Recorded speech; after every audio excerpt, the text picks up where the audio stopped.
Alrighty, welcome back. Yeah, it's the cat chilling over there. Yeah, it's kind of too bright over there. Alright. Let's start by first let me reset the cards just in case.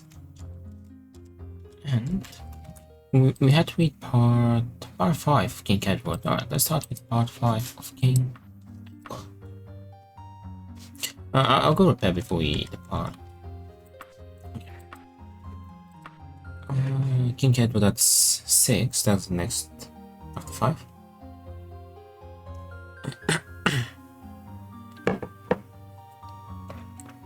King Edward, part 5.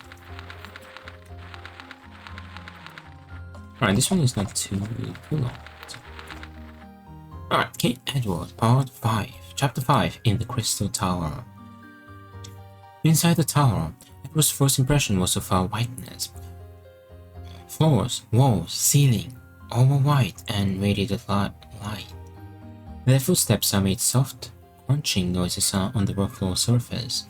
Except for that, it was very still, with occasional soft, unrecognizable far-off sounds. Marilyn moved confidently through winding halls and long rooms. They seemed very black in all the white. They passed long pools of water with fountains that sparkled in the light. "Where's everyone?" Edward whispered. "At a table, I hope. I'm hungry, aren't you?" "No." Abruptly, a big, broad, ugly shape appeared in front of them and roared a challenge. Edward grabbed for Merlin's arm with both hands. Merlin shook him off irritably. "The odds, boy. Don't grab my sword arm if I were you to spot a monster. Stay clear." "Stay clear, you dingus." But Moran didn't reach for his blade. He stood still while the monster wrapped his long arms around him and pounded his back.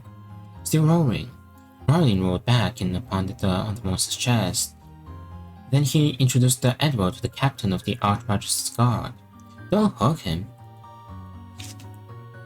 "Wait, don't hug him," Merlin warned the troll, who grinned at Edward, showing pointed teeth. "He'll break." "Yo, a troll that, he's not an enemy. No shame that there's none in Skyrim. All the trolls are enemies. That'd be pretty cool if there's some, troll settlement. "I thought trolls were dangerous." Edward gasped as they ascended a long winding stairway. "They are. I have bruises for a fortnight. I have shielded, but I didn't like to hurt his feelings. He likes you? Oh, aye. It can be done, you see. Why does the Archmagister keep troll guards? They keep the rats down. More trolls, but they paid them little heed. Another long stairway, more corridors. A sort of guard room where 3 trolls appeared to be gaming with bones. One of them shambled to his feet and led them down a shadowy passage. A row of cages with huge rats and some with small, odd creatures that looked rather like elven, or like elves, seen in a badly distorted mirror, though Edward kept this observation to himself. They gobbled and squeaked as the elf and boy passed quickly by. "Goblins," Moran said with distaste. They turned the corner and went past 2 cages that held only large stone statues. There seemed to be more cages off down the halls. The troll unlocked a huge black metal door. It clacked shut behind them. A very large green-yellow roofed creature sat there, man-like in one corner. Its unwinking eyes didn't flicker as they passed quickly and climbed still another stair. More white walls. These were patrolled by huge black dogs that sniffed at them as they passed. Edward stretched a hand to pet one, but it snarled at him. "I wouldn't," Merlin said. "Yes, sir." They came to another massive black metal door. A voice sounded. "What is black and white? It's 1 body, 2 heads, 4 arms, 4 legs, 2 red eyes, and 2 brown." "That's disgusting," Merlin yelled at the door, hands on hips. "You're correct, Mortal. You may pass." That's a good password. You'll definitely throw anyone out. The door swung slowly open, creaking. There was no one behind it, just a narrowing stairway that wound sharply. It seemed dark above. Merlin raced up the stairs, leaving Edward clinging to the bottom rail, shaking. There was not a thing to do but follow. "Welcome, Edward." The Archmagister stood white and gold in the center of the large deep room. Huge windows looked out on the purple-wilted sea below. "Come here, child. Give me your hands." Edward put his hands in the Archmagister's, smiled down at him. Edward's fatigue and fear vanished instantly. He smiled back at the Archmagister, who said softly, "It is well. You may go." To the furious dark elf who stood glowering to one side. Edward was barely aware of him, his whole attention occupied by the Archmagister. "Goodbye, Edward." "Bye." Edward didn't take his eyes off the Archmagister. From far away he heard the dark elf go down the stairs. "He calls his son." The Archmagister said, "Yes, sir. Ask him if I might call him father." "But you're not entirely comfortable about it." Edward sighed. "No, sir. That may be as well. You will return to Daggerfall one day, and then you must be Corsairs' son. So let the claim be on Merlin's side." The Archmagister moved companionably to the windows with him. The dusk was fast gathering as Edward stared out over the hill through which they journeyed. A dark figure appeared below and strode swiftly off into the night. "That's Merlin. I thought he was going to stay the night. It's dangerous out there alone in the dark. There are evil things out there, can't you? Dangerous for any evil that meets Merlin in his present mood.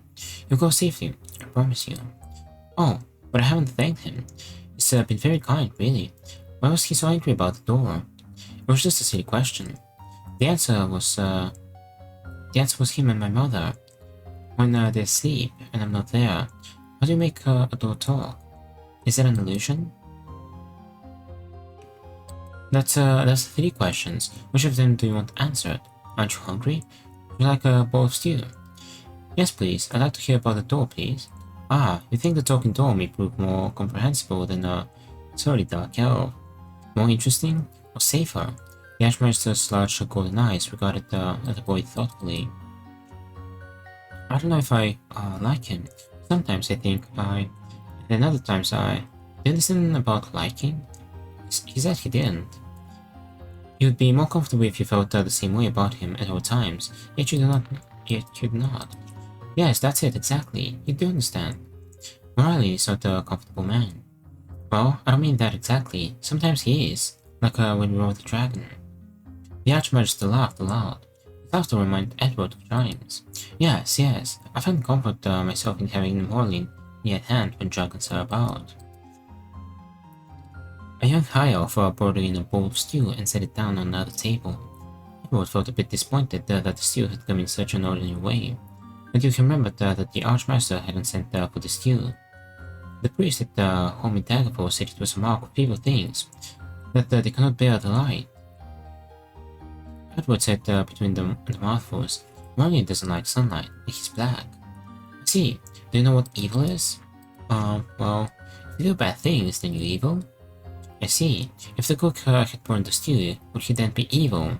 Edward grinned. "No, just a bad cook. But if he did it on purpose, then I guess he'd have done an evil thing. But maybe he wouldn't be altogether evil. Maybe he was just angry about something. Or perhaps the sort of person who is pleased by spoiling others' pleasure. I guess that'd make my little brothers evil. You should like to spoil my fun. And you?" Edward felt his face redden. "I don't take any notice of them," he said quickly. The Archmagister's large golden eyes regarded him steadily. To his own dismay, Edward began to cry. He bawled like a baby. "I don't know what's wrong with me," he gasped. "I never cry, really. I don't... hardly ever."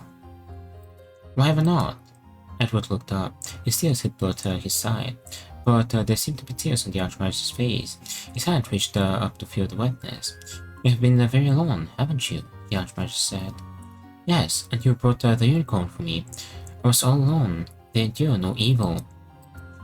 Edward sighed with dissatisfaction, feeling relaxed and comfortable. The Archmagister was wonderful. "We summoned the unicorn. Merlin and the dragon and I and others. It's a great magic, and no single man or woman may command. But don't trouble yourself overmuch with judging good and evil. That's a human notion. Life is complex. I know of nothing that is wholly good, wholly evil. Not over the unicorn. Edward's time in the tower passed quickly. There were few other novices, and the youngest of these was several years older than Edward. The boy spent several hours each day with the Archmagister.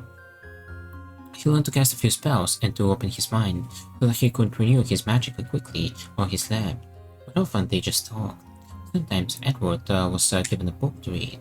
Other times he was allowed to choose one from the thousands in the library. Usually tired of them quickly.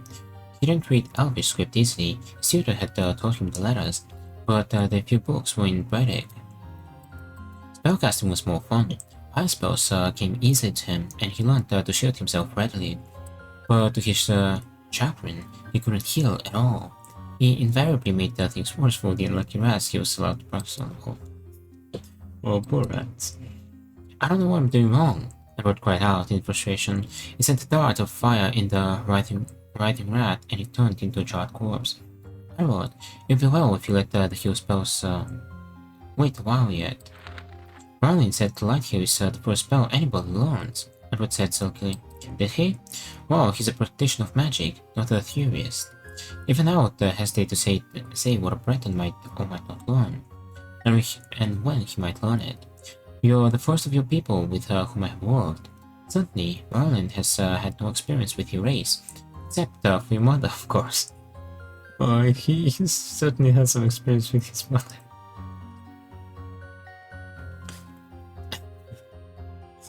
My mother can't do magic.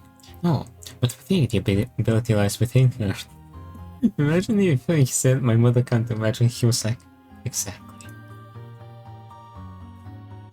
She has not been able to learn to master it, possibly because she was too old when she first tried. If you want my opinion, it is your thoughts and not your hands which are causing you difficulty. Weeping might help. I don't feel like crying, Edward said rather suddenly. It felt more like kicking something, although incinerating the rat had helped relieve some of that. Meditation might help. Then. That was chapter 5. Always chapter 6 before we head on.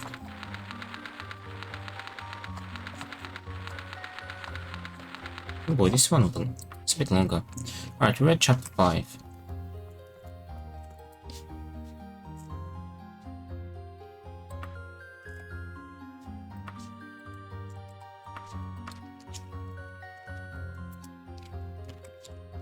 Okay. No. Oh, he's cleaning himself. Okay. We've read chapter 5. Let's head over to the what was that called? Adobe PDF has like literally just got a new update today, probably a bit earlier because I was using it this morning. This new interface. Cool. Okay, we have books 6, 8,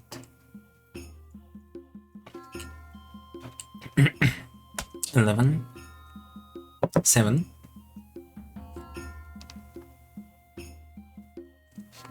There was 12, right? So we're missing 9, 10, and 12. 9, 10, and 12. Let us head over to the two bookstores. Check for at least 9. We can actually get 9 because 9 and 10, I guess. And next, we're gonna head over to. Chesterwood has a palace.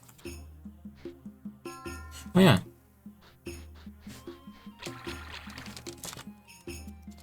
I don't know. And for a moment, I was like, "It's not the capital. Why is it a palace?"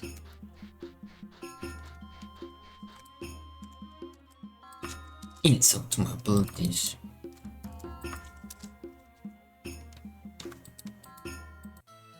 Alright, King Edward. That's 4.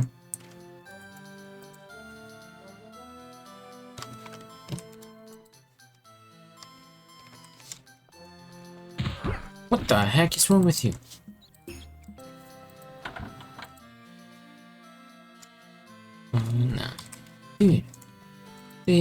give me a chance. Madman. And next, I'm pretty sure we had to speak with the queen. I don't remember her name, but I think she was in Daggerfall, right? She was the ex-queen of Daggerfall, so she is probably at the palace.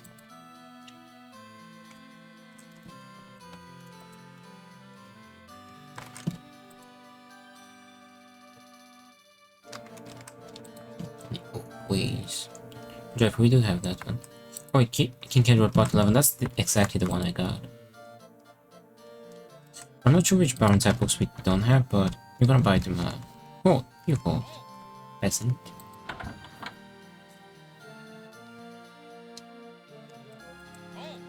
Oh. Edward Part 2. That's Part 8, we have that. And that's why we check, because they don't have them. Right now.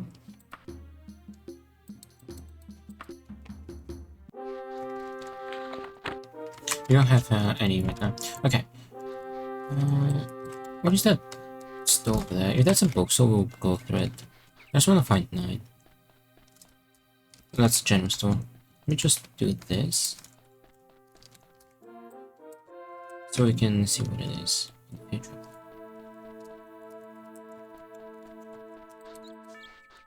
The King's Ferry.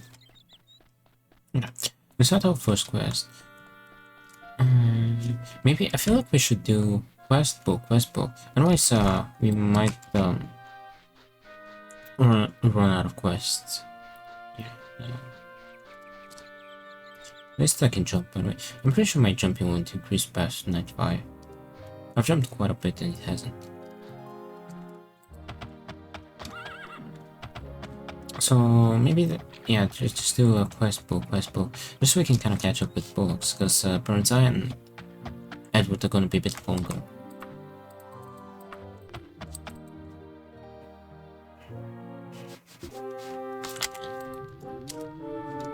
Oh, tea. Okay. What's up, boy?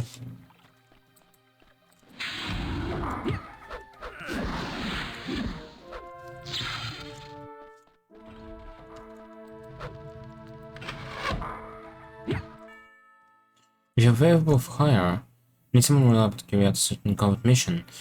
It might be rather time consuming. Nah, that's... Nothing to Guido. Stop punching me.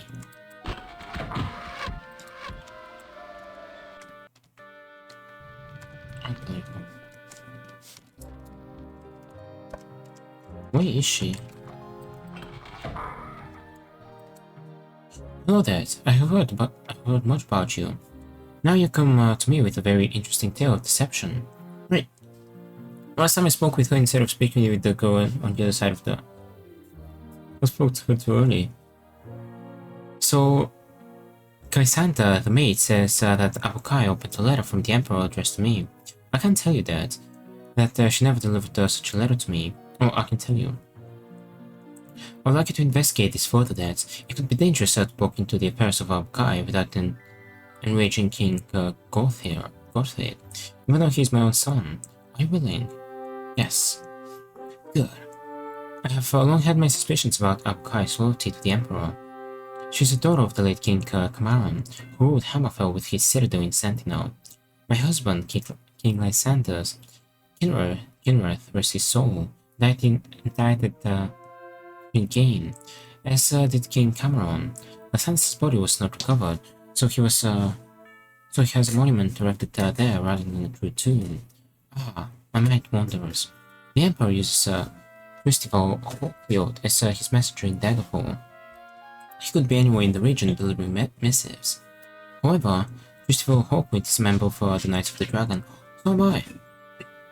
Go to the Ash House residence in Woodfield,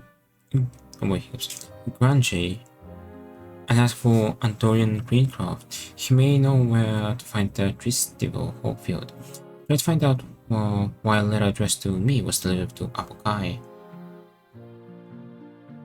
Woodfield Grange. Alright, Lassie, I got you.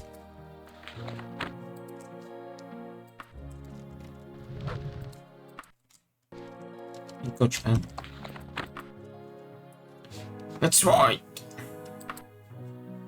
I don't have a time limit. No. These main quests are quite nice because they don't have a time limit. Open.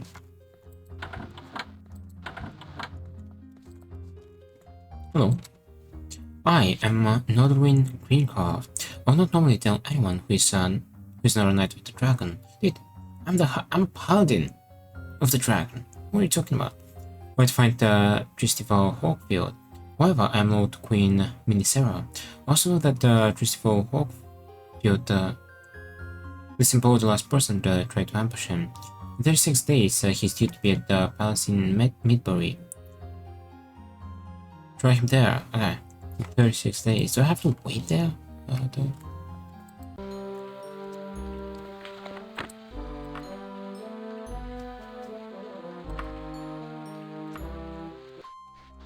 I spent the day. Here's the palace. I spent a day traveling. They want me 36, right? Would be in Midbury Palace. So we need to give some time. Is that what they're saying?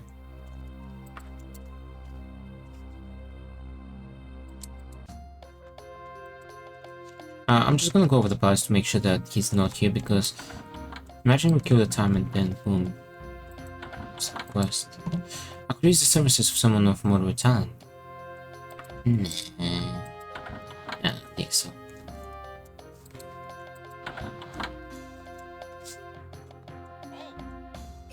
No! I'm innocent! Alright, let's make a save here, just in case. What I'm gonna do...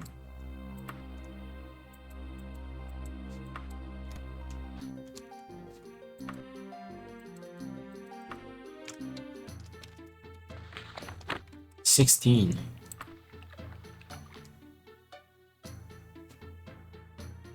What's Midbury?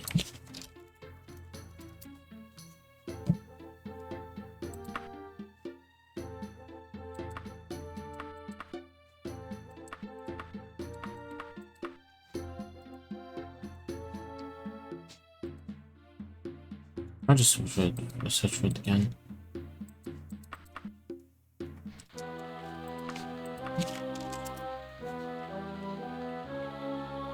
It's full of mids.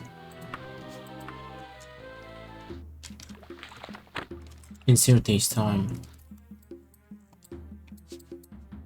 Oh boy, it's on the other side of the world.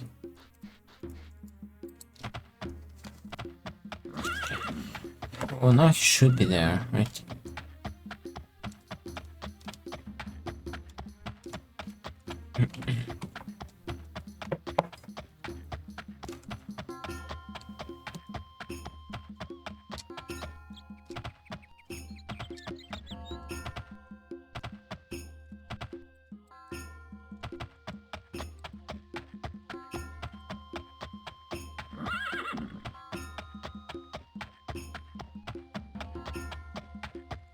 There's not a... Oh. That's I think that's a library, not a bookstore. There?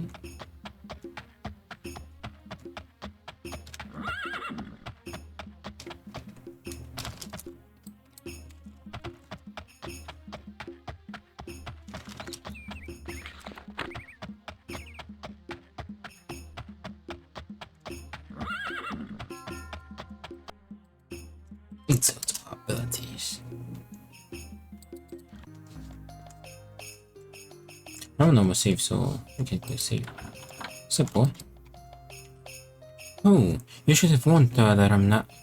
You should be warned that I'm Knight of the Dragon in the service of the Emperor himself. Yet I'm a Paladin of the Dragon. Come down.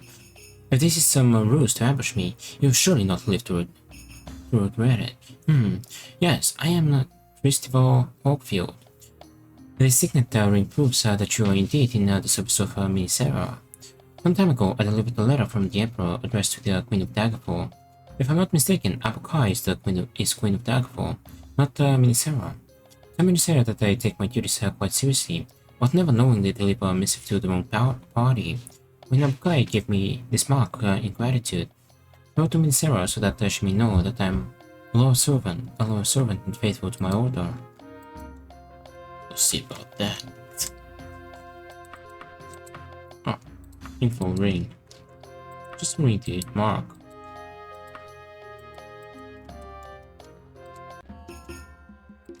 Enemies. Yeah, allow enemies to be there? No. Sure.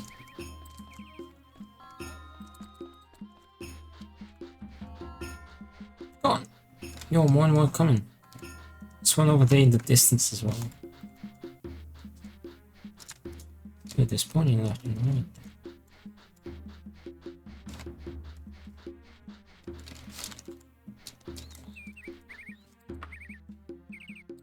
Daggerfall.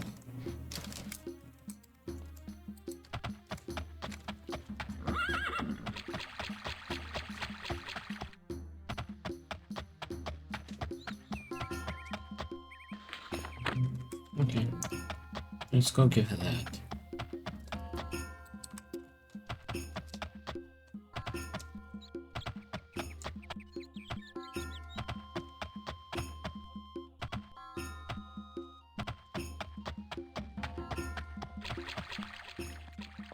Let's see where the horse cell would go down.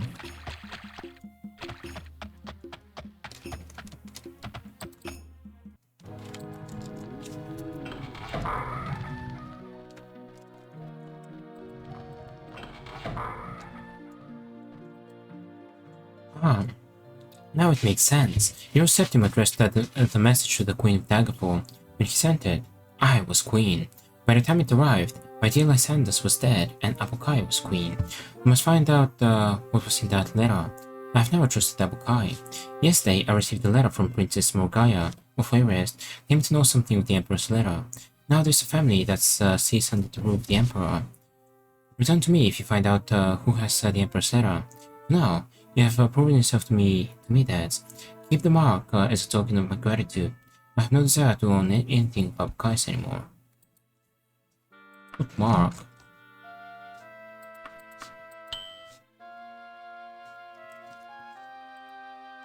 So Morgaya says Goldwalk has the Emperor's letter.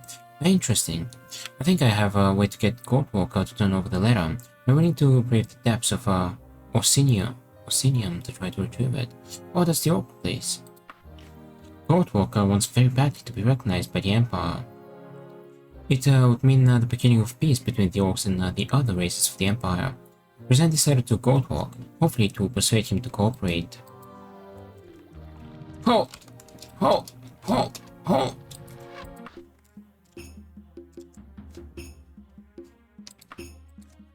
Lord Goldwalk, King of Orcs, Warlord of the Subterranean Realms. Hail and long life, King Goldwalk. Long have you and the Orcish people sought for more recognition by the Empire. My dead husband, King Lysander, supported your claim to sovereign rule. I will now help you in your cause. Sadly, a minor missive from the Emperor has been misplaced. Were we truly to hold the trust and ear of Emperor Septim, I need to reclaim this note. Should you be able to place in my servant's hand this trifling letter, I would be far better able to forward your claim to the Emperor at his court. The Dowager Minnesera, Queen Mother of King Gothrid of Daggerfall. I don't have time for this, right? Not like a time limit. Alright, let's go read the next. Since this is the next quest, let's go read the next part of King.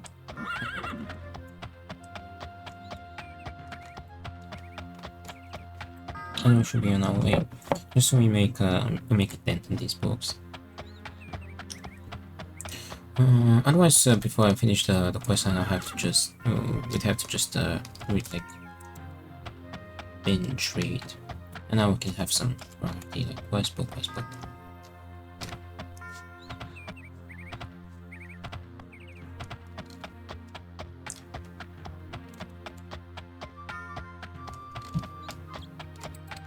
I'm home. Alright, this one is a bit longer, so time to buckle up. Alright, Alright, let's just get straight into it. King Edward, Part 6, Chapter 6, Training. The day Edward was to leave, the Archmagister summoned him, presented him with a mithril staff and bade him farewell. Back in his small cell, Edward removed his novitiate robe and donned the great sword, black bands, and red sash he'd worn to the tower. He fingered the sash lovingly. His mother had purchased the shirt and pants, saying they looked sturdy and maybe wouldn't show the dirt from the journey. Merlin had given him the silk sash, with its embroidery of wind, leaves, and flowers, birds and butterflies and mithril, woven and elven metallic threads. But he'd waited until they were across the channel. Alera had said it cost too dear. She'd suggested cutting down one of Merlin's old ones to fit, but the elf had adamantly refused to let her have any of them. Edward smiled, remembering, and wrapped the sash twice around his waist, noted the Dehds carefully. He took the staff and ran down to meet his parents. He'd meant to fling himself at them, but Merlin was alone, and Edward stopped still. "Where's my mother? Is she? She wanted to stay and choose a horse for you. He entrusted to Beach. A horse? Me? Really? Of course, you can't walk all the way to Morrowind. I thought I'd have to ride behind someone. Look, the Archmaster gave me my staff. Isn't it beautiful?" The elf took it and hefted it, trying a few swings and feins. Good balance and weight would be, I think, light for me. Tell me how you use it. Suppose I attack you. He used his bare hands, and Edward fell into a defensive position, blocked him, and then thrust the staff toward Merlin's ribs. He danced easily aside, but praised the boy. "A mage should have a dagger too. I thought you might like to have a tooth here." Edward's eye popped. Tooth had an ebony blade and a hilt made from a real dragon's tooth. The elf slid it from its sheath and handed it to Edward, who took it carefully. The blade had a wicked point, and the edge was sharp enough to shave with. Mats borrowed it sometimes. It carved the hilt too. "Are you sure Mats doesn't mind?" "Quite sure." Merlin unbuckled his belt and slid the sheath off it. There was a new belt for Edward of snakeskin, soft and pliable, and a buckle with a black rose of Morrowind on it, just like Merlin's. "It's from the companions." He knelt to fit the belt and dagger and the sash over it properly. Edward threw his arms around his neck. "It's wonderful. I do thank thee and them too. And oh, I've missed all of thee so much." We missed you too, son. Let's go, or we'll miss our tide." "I wouldn't want to worry mother," he said, trying to sound casual about having a mother that would worry about him. No fear. I told her not to look for us until tomorrow night, just in case. But we'll surprise her. Good thinking. They made good speed and reached the inlet before the tide was full. "Shall I show you how to use Tooth, or would you rather rest?" "Tooth! I can rest in the boat while you work." Merlin shielded himself and Edward too, saying that Tooth's bite was no joke. I could have shielded myself. Edward said proudly. "I'm good at that, but my heels go all wrong. It'll come, give it time." Evidently Tooth wanted time too. Try as he might, he couldn't get near the elf with the blade, even though Merlin kept his feet planted and simply swerved his body, ducking and weaving and laughing. Frustrated, Edward shaded Tooth and picked up the staff and whacked at him, swinging it with both hands. It wasn't doing any harm, but it made satisfying sounds as it thwacked against the spell shield. Merlin let him hit, but stopped the staff easily when the spell had been used up. Edward threw it on the ground and turned away. The elf reached for him in consolation. Edward snatched Tooth from the sheath and thrust it straight at the elf's heart. The blade was knocked spinning from his hand. Edward had braced to stop the thrust and hold it, and he felt the shock even through his shield. Then Merlin was nearly before him, thrusting his left hand across his right knee, his face grey with shock and disbelief. Blood was gushing from his wrist like a fountain. "Give me thy sash." I didn't." Edward's teeth were rattling in his head. He felt sick and dizzy, bile washed up in his mouth. "Didn't mean." So much blood. Boy, don't faint now. I need that aid. The sash. Now, Edward. Back in the wound. Gods, what a mess. The hand was half severed at the wrist. Edward sat down abruptly, shaking all over, with his hands packed the sash into the open wound. Then he wrapped the rest around the hand and wrist. Take my sash and make a sling. Merlin eased the injured limb into the sling and then released his other hand. He took the water bottle from his belt and drank it down. I need more water. Where's the staff? There's a well 2 miles back. Where's Tooth? Go find it and don't cut yourself on it. I don't want it. Not many blades have bathed in Merlin's blood. It will bring you luck, do I say. But he could him. I thought he could himself. Oh yeah, his left hand, okay. The tide's in. I and Forcehold could be on Joan for all the good it does us. I can't roll one-handed. I could. Or the wrist, okay, it's repeating. I don't want it, tide's in. I could. No, you cannot. I haven't the strength. The current's swift here. I prefer to die on land. Edward, we cannot stay here. The blood smell would draw beasts. If I faint, get well away and climb a tree and pray. He climbed to his feet and leaned on the staff, pretty hard. Stay close, but don't grab at me. No matter what happens. He took a small step, then another. I'm sorry. Doubtless, you picked a poor time to place You picked a poor time and place to turn assassin. A good assassin always has an escape plan. Yes, sir. Edward sniffed back his tears. So, I cannot heal you, but I can restore you. I can restore some vigor. Can you? It would be of great help. The spell Edward cast shook the elf. He gasped, but stood straighter and firmer after the shock wore off. I can do it again, Edward offered eagerly. Nay, you have plenty of power, but want finesse. But this much better now. Merlin was walking better. It sounded better too. Edward tried to blot the picture of the injury out of his mind. They moved slowly. Merlin leaned against the tree from time to time to rest. Nothing molested them. After an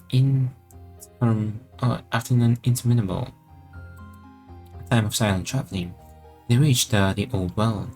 Merlin drank the first bottle and Edward refilled it, drank himself, then filled it yet again. We'll spend the night in there. There was a large ramshackle building, apparently deserted. The elf kicked the locked door open. Inside it was pitch dark. Light, Edward offered. Wait, light? Edward offered. Nay, I can see. Save your power and stay by me. There was a scary noise. Rats! Edward shot them both without thinking. Pulled Tooth out and placed his back to eagerly. It's repeating again. That's why it didn't make sense. And placed yeah, that's why it didn't make sense. And placed his back to the elves. A rat leaped and drove itself onto the blade. Merlin swung the staff and laid out 2 more. Others scurried off. Well done, lad. They found a small windowless room and shut the door behind them. There seemed to be some wood about. Probably it had been some sort of storage room of the kitchen. Merlin sat down against the wall. So, you can use a knife. Was all that pretense? To put me off my guard? Edward was appalled. He burst into tears, protesting that he'd never harm Merlin willingly.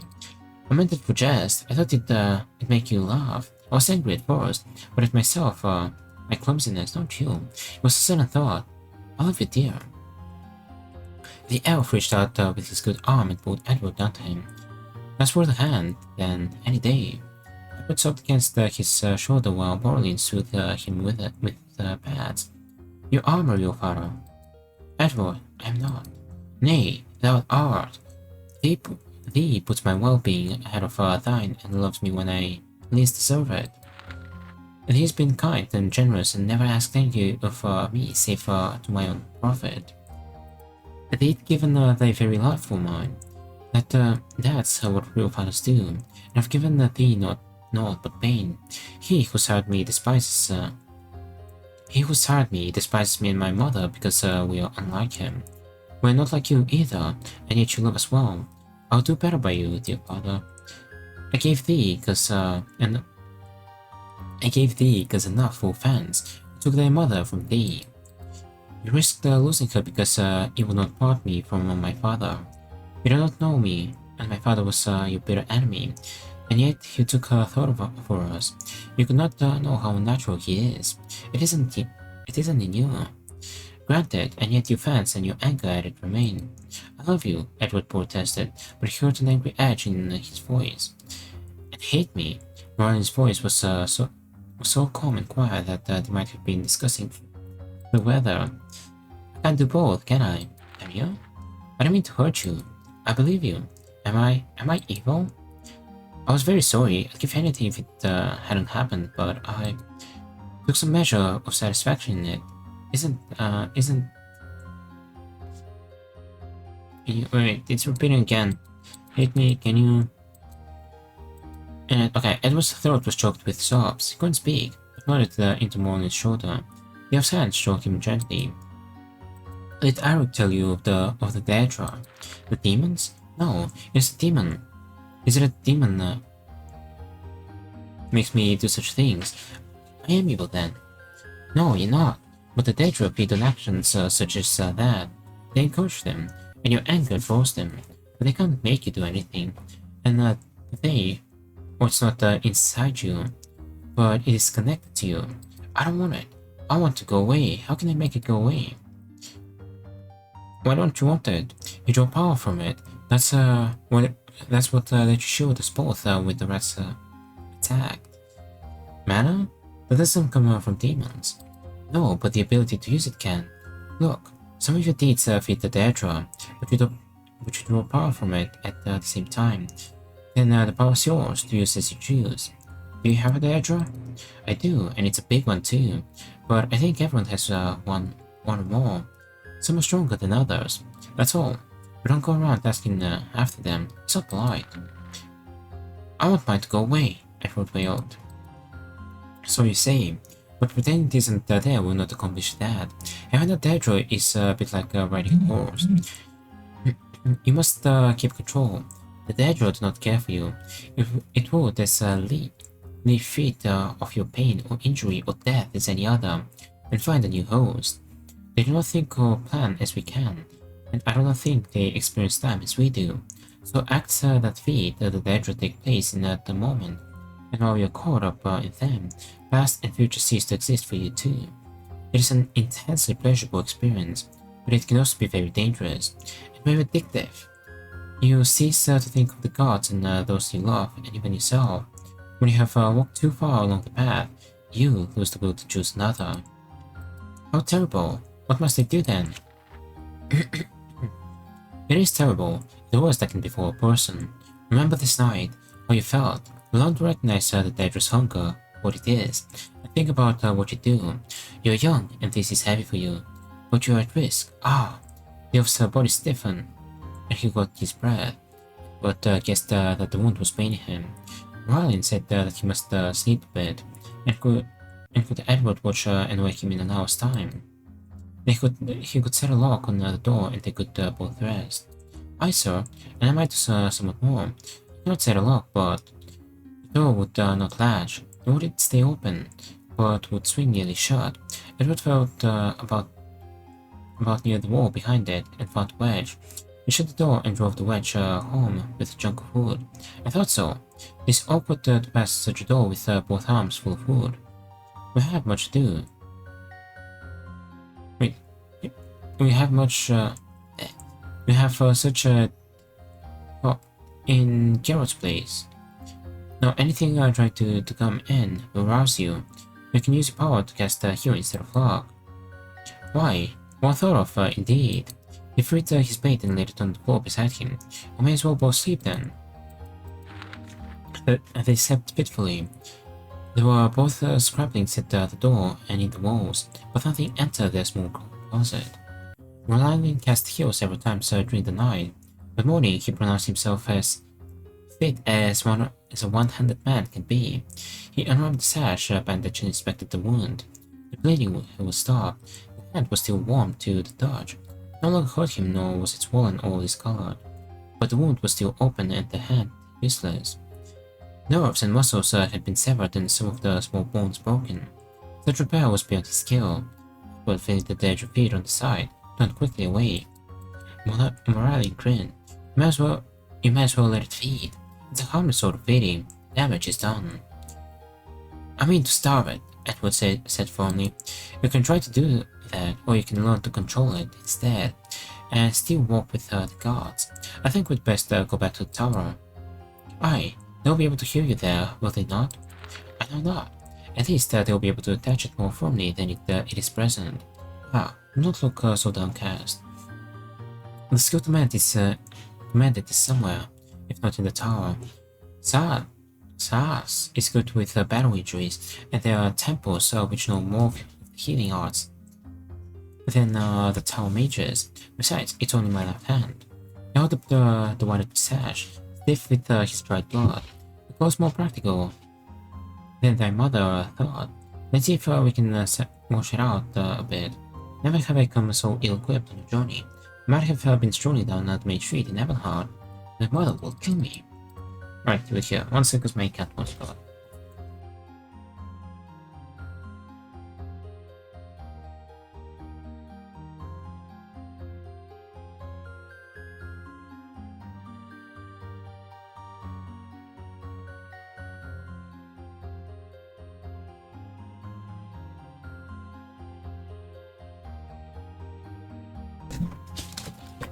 Alright, so correct.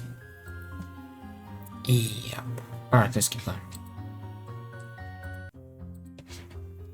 Alright, we're here. Alright.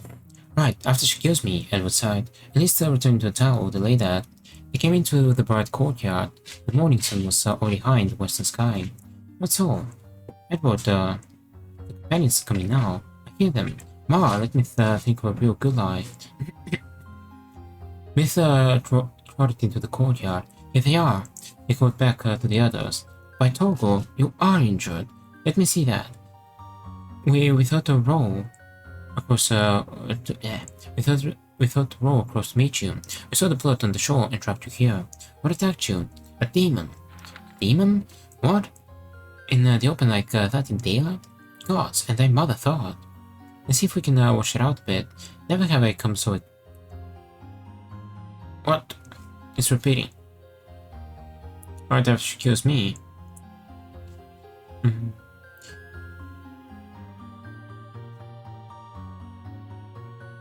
The morning sun was already high, so in the western sky. What? What's the judge, you demon? Okay. A demon? What? In the open like that in daylight? Gods. What was it carrying? An ebony daikatana? Myth whistled as he inspected the injury. Thera and the others ran up. We heard Edward. Are you alright, darling? I was worried. Then paled as she saw her husband's hand. You must be slowing down. Why'd you let the demon do that to you? Myth demanded.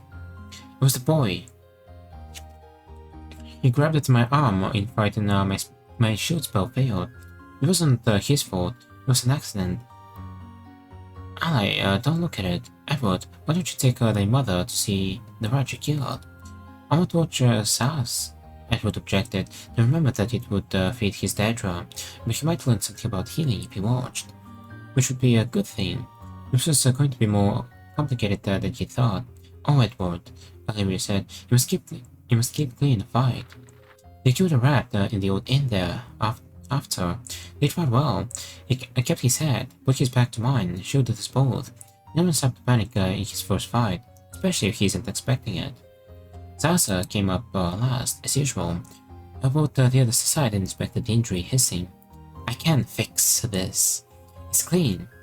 He looked it over carefully, bending the hand back to open the wound. Then he brought the hand forward, so that the edges of the tissue met. He was very particular about getting it aligned just so. Then he had mats hold it in place, while he cast spells over it. All outer traces of the injury vanished, leaving not even a scar. Marlin swung swung it with satisfaction, twitching his fingers. Thanks, Sasa. Sas. It's stiff, but tomorrow I finish. My poor baby, Aliera fussed over Edward. You must have been so frightened. You spent the whole night in that awful house? Not a baby. I wasn't afraid. My father was there. And that was King Edward Part 6.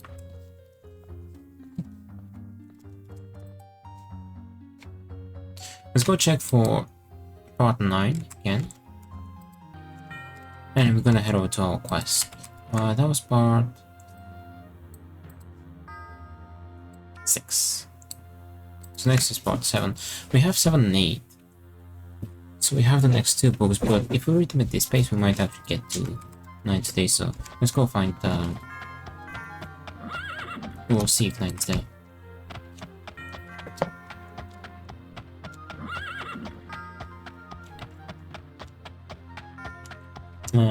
The thing is after me. Oh, you heathen. I mean, it's so creepy how they're coming at you. Look at that. The way he's walking from in the distance, that's so creepy.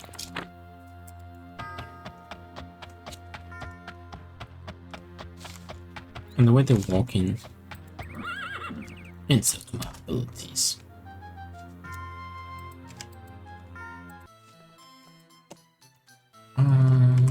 We need. Excuse you. Oh. I'm shopping. Oh. Oh. Excuse you, I'm shopping, dude. Do it. Alright, let's head off to our quest in a second. First, let's check this place.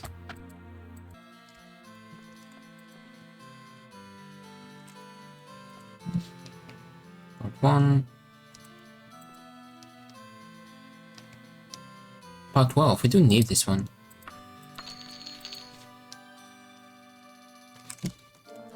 It's the one that we'll need last, but we still need it, so I don't know, best get it now.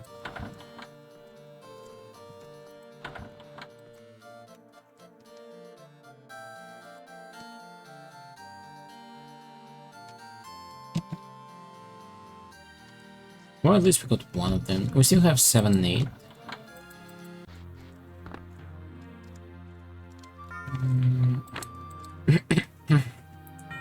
I have to go to the hall of Orsinium, in Orsinium. Where's Orsinium?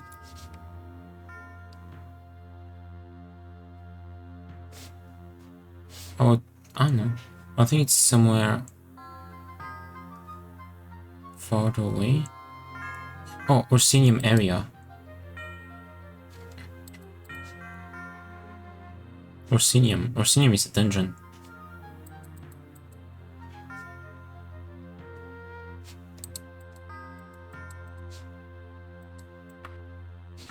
I should have traveled faster, but you know what. We don't have a time limit. This is Orsinium. Let's go in the house. I'm kind of curious.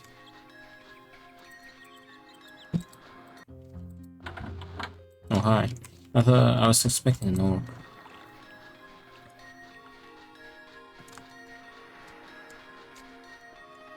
This place is quite metallic, with a wooden door.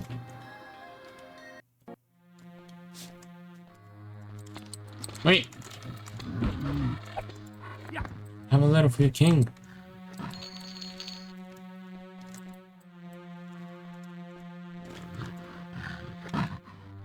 Hello. Hello. So, Minister seeks to sweet talk me. Bah. The letter is of no value to me anymore. She may have it. However, my people may not be so lenient toward a wood elf wandering the coast of Orsinium. If you can survive my realm and find the letter, you may take it back to her. I'll also consider you to be a worthy wood elf.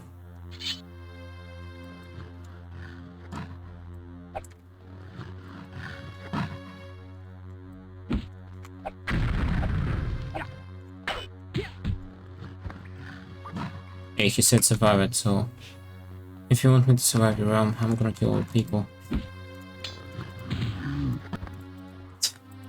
You brought this upon yourself, dude. Ooh, that's a very help. I can't do anything. You wanna consider me worthy? Then I'll prove it.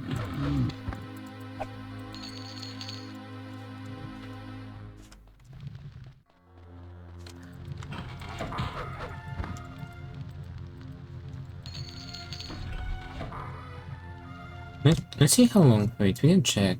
We just read 6. How long? Skin connect with part 7.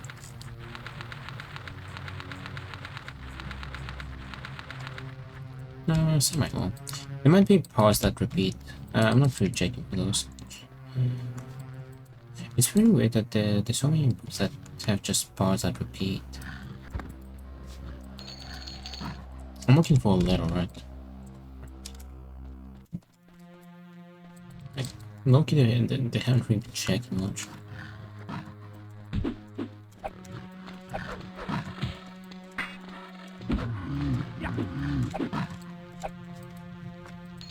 Daedric Die Katana, 9 to 27 damage. Oh yeah, I do have the Daedric Die Katana. Potion recipe. How close am I to leveling up? 23. Let's go this way. Reno.conf.org.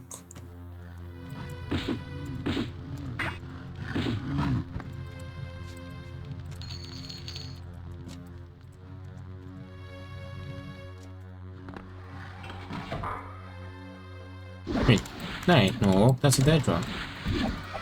Dead draw. You lied to me. You lied to me. Let's heal. Alright. That's a dead end, good.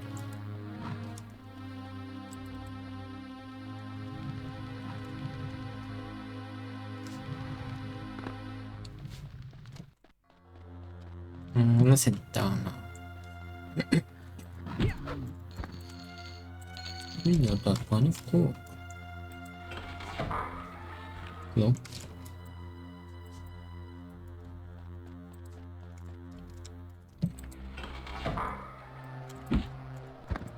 Hey, backstab.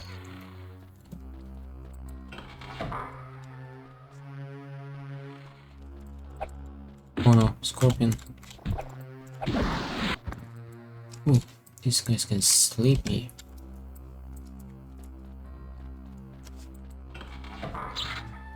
Oh, hello there.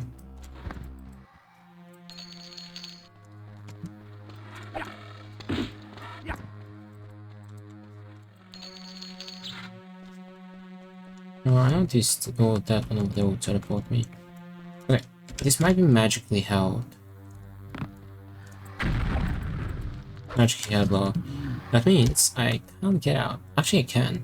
I do have the levitation, I forgot. Yeah. Got it. But I can't open these.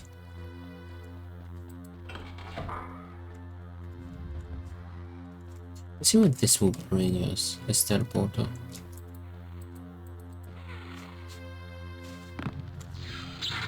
Wait, if I use the teleporter.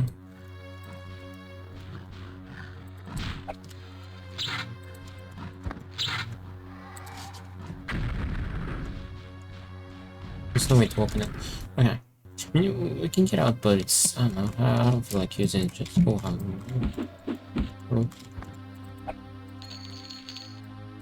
yeah, it's just no point. Oh.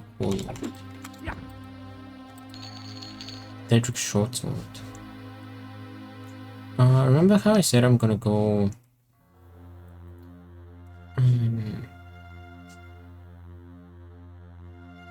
prepare my stuff? Yeah.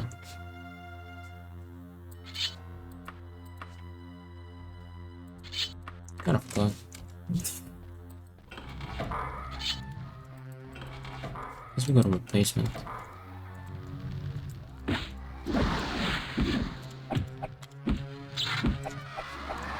Second one. Look at the shadows. How good the shadows look.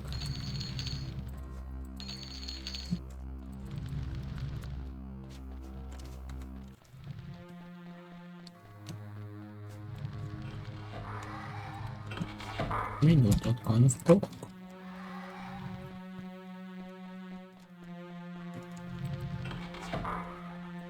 Oh, it didn't. Well, that's good because that's one less passage to explore.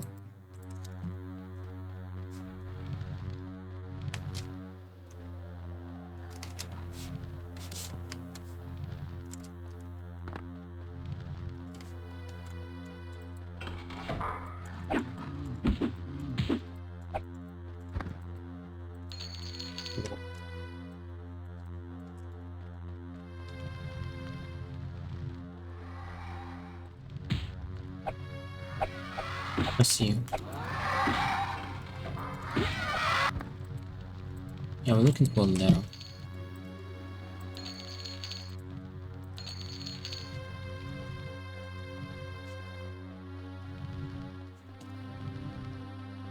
Let's go.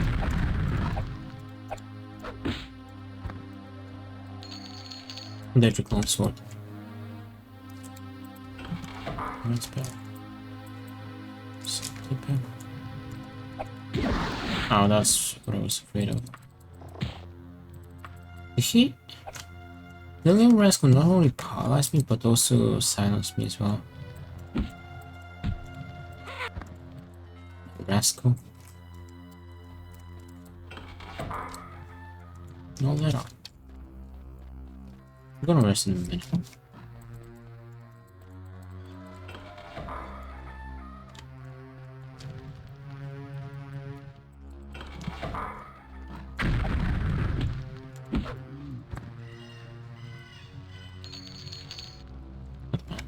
Let's actually rest in the chest over here. Orcish dodging short blade is increased. Nice. 80% dodging. Nice. Wait, hand. Oh, never mind. It does have a skill. I don't feel like increasing it at the moment. Yeah, just much more convenient to use. There's nothing that tells you exact damage, but this deals like around like 20 damage, roughly. Orcish. So if you want to get Orcish to 95% or 100 if you go to 100, this place would be good to farm. Although that'd be kind of a long grind.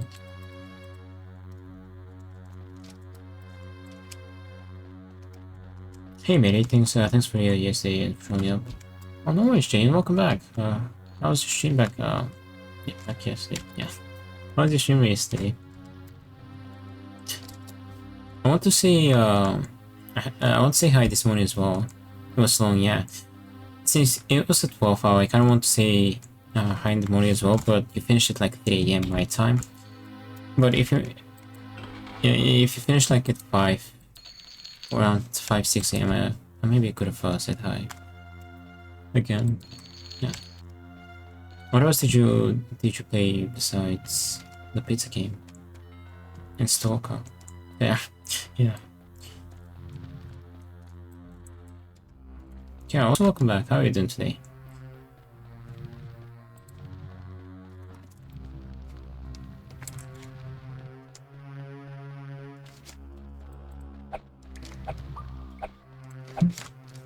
Open there.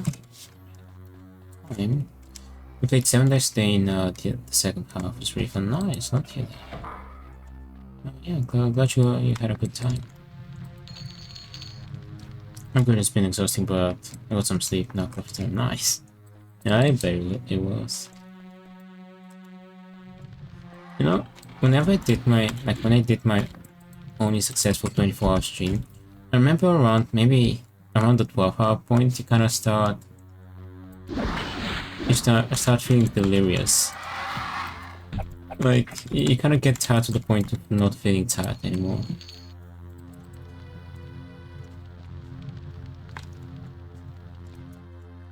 Yeah. Yeah, and after that point, you can kind of just keep going. Yeah. Well, I kind of want to go back down for a second. Yeah. We know that kind of fork. We have water of that point, but I don't know in English. Like, for the point when you're so tired that you don't even feel tired anymore. Is it? Wait.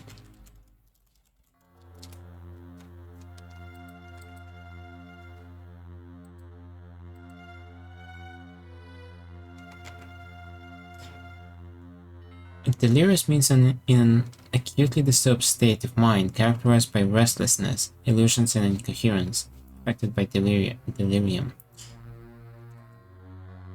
Well, delirious kind of describes it, but not exactly.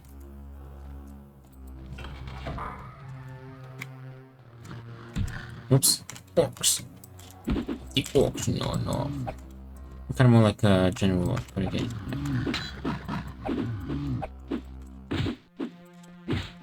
Now, you know what, guys? Just stay down there. I'm gonna rest. Out of sight, out of mind. There's enemies nearby. Find me. We'll go. Map. The Homunibus Shrine. Let's rest. I might finish the game to next week, by the way.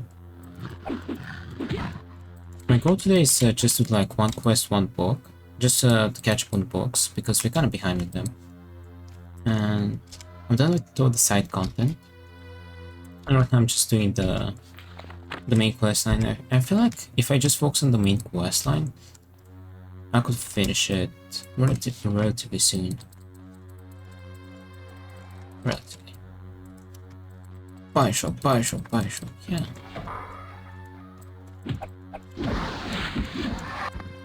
So I think I'll finish it next week. Or I might finish Diablo Tranche as well. Yeah, cat hair. But I still have a bunch left, so I feel like I'll get near the end, but I won't be able to finish it in just one stream.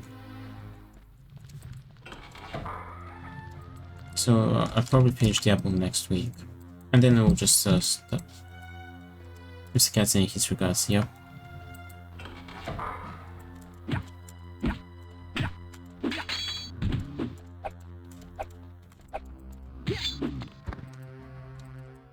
Can carry more stuff.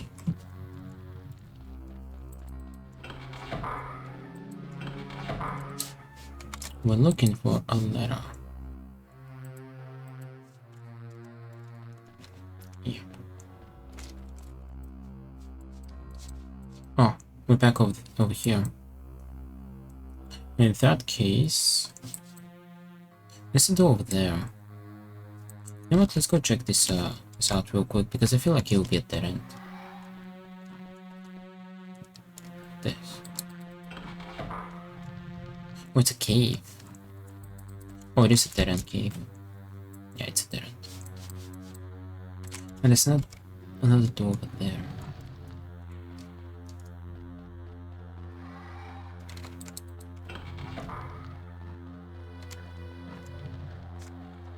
Let me check something. I say Baronzaya. I haven't got the Baronzaya books. They're not too long. Say Baronzaya Part 5. Okay, I feel like they're a bit shorter than King Cat Road. So we finished King Cat Road, we finished like the bulkiest series.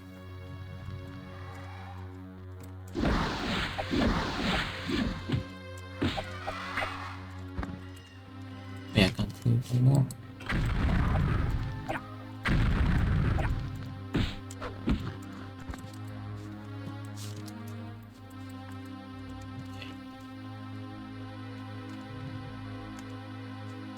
Wait, sneak attack.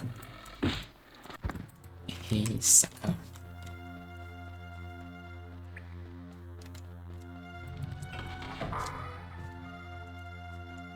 was hoping the letter was gonna be here.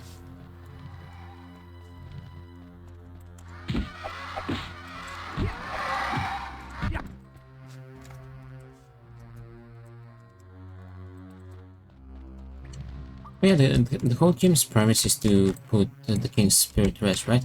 So, alright, right now we'll get the letter we had to get back. We've already found the tomb of the king, we just don't have the item that we need to use on his tomb. So, oops, let me take a screenshot. That's it end. Not sure how many quests there ahead of us.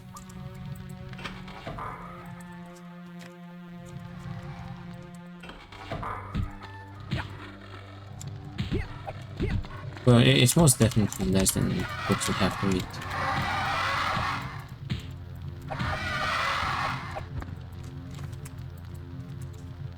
Alright, let's heal up here. You heal short blade and backstabbing. No need. Oh, that's it for this area. Please get out.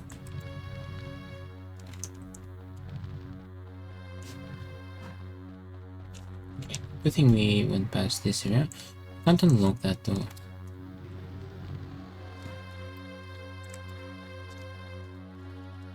Alright, here. We have a bit to explore here and here. And here. We could head this way.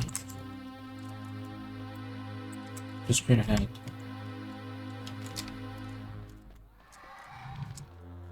Can I climb this? Actually can't. Let's actually climb this. Oops.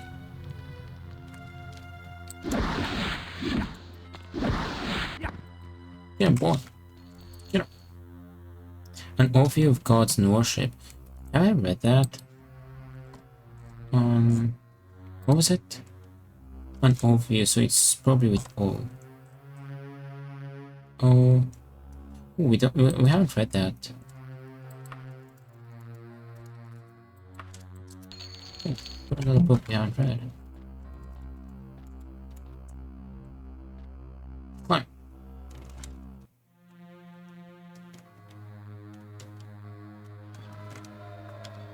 Cool.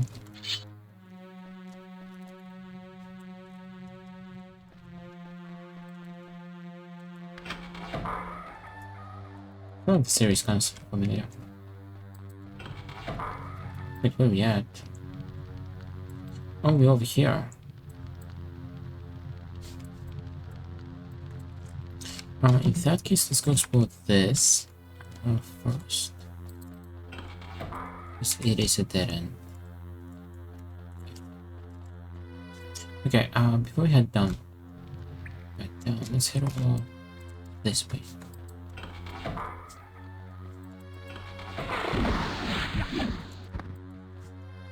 Okay.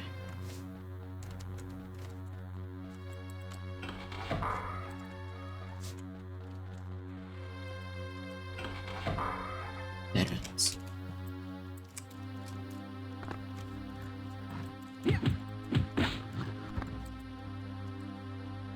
No, they can't drop it. I know I'm looting them. That is indeed a dead end. Oh, good to know. Oh, nice.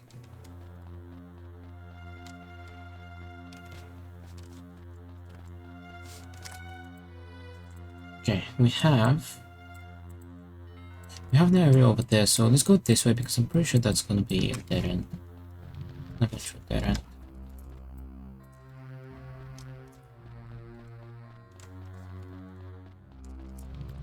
Yeah, that's the place.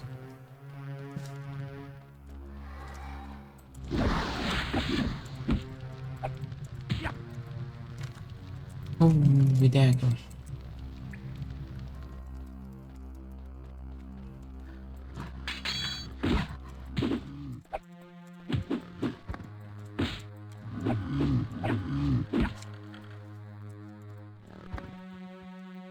Dedrick Tanto.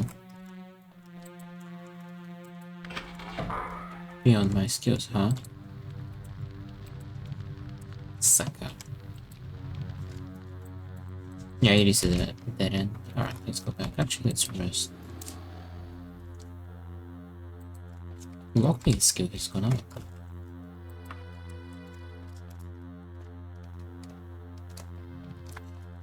Alright, where to next? We haven't explored this area over here, by the way. I want to check it out. Yeah, let's...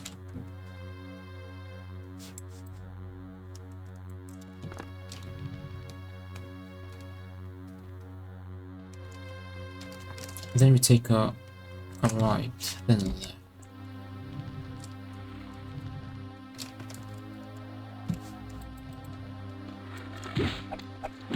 What's wrong with that door? It's splitting. Where's that door off center? What the heck? Well, do we jump in the hole? Oh, I know it will. Where it's gonna bring me.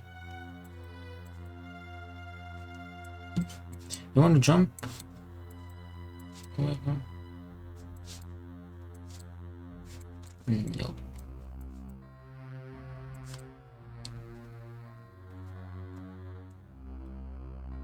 Actually, I did.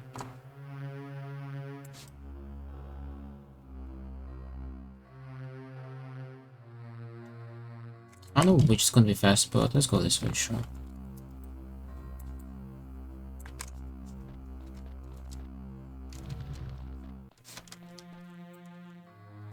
Yep, this way. And both are gonna bring us to where we wanna go. Do you mind the main... here? There's a different opening over here that we never...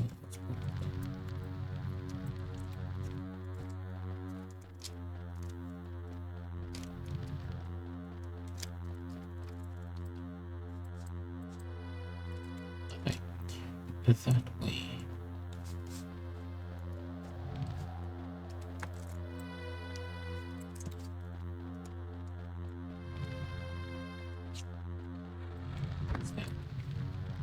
There's also a door to get one.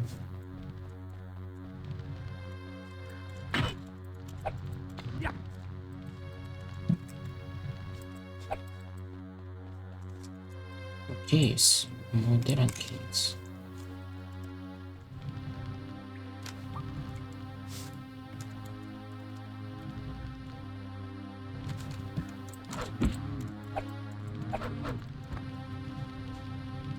Portion of water walking. Why would you need water walking?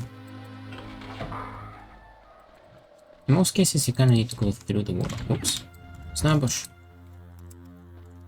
I don't know, maybe it could come in handy. You are healed. Am I really? Alright. Yeah, we're not really getting that much orcish. Killing them. See that we're like at like 6%. I feel like it'd be more effective to just train the kill orcs. Surprise.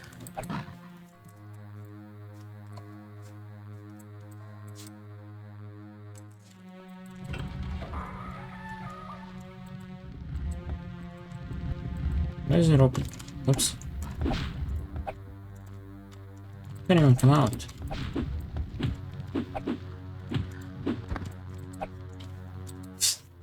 What's with... oh, there is that. What's with the broken doors in this dungeon? That's the second one.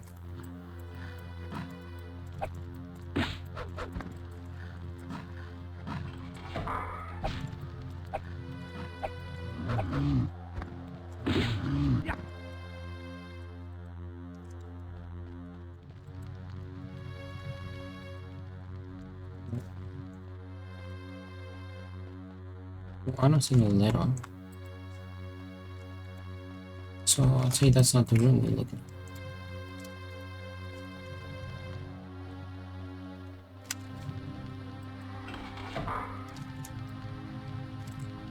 What is going on? Oh, we're back here. Oops. See.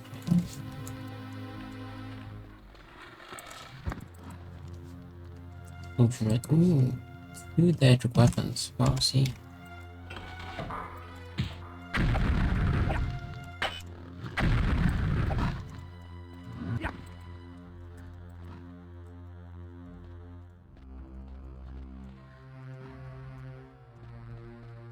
Yeah, someone did open the door.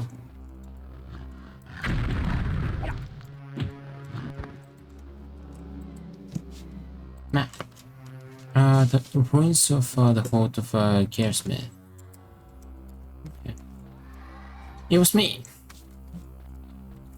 Me, Mario. Insult to my abilities. So it's so smooth its existence. I'm trying to find a way from this game to the Fallout universe. But you know, as I said, this is the precursor of Fallout.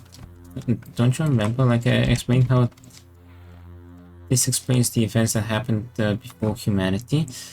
Like this was the original world, and then humanity happened because of the apocalypse, and humanity made Fallout. Humanity goes to Fallout. No, it's all connected. Orcs. We know that kind of orc. First of all, this inside joke me. So one day when I play Fallout, what are you gonna say?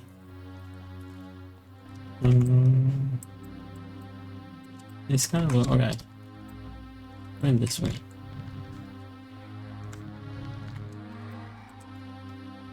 Alright, I'm.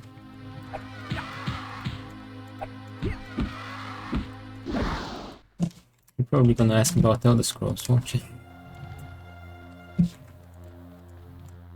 Door. Where am I? Wait.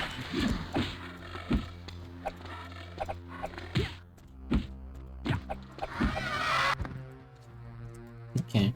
Now, gonna move on to be mentioning Stalker. And I'll tell you that. Where are we? I'll just tell you that I'm playing Stalker, but in America.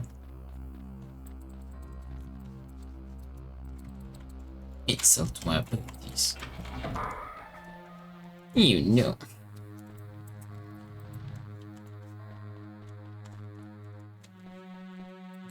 Here. Here thy burgers. Let's go. Not even close. That's because of the culture difference. Oh, 50%, nice. That's how they do it in America.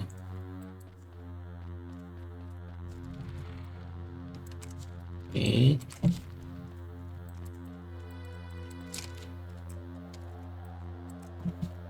I can't even tell you if you like Stalker. Oh, that's still here. We shall see. When I get to it.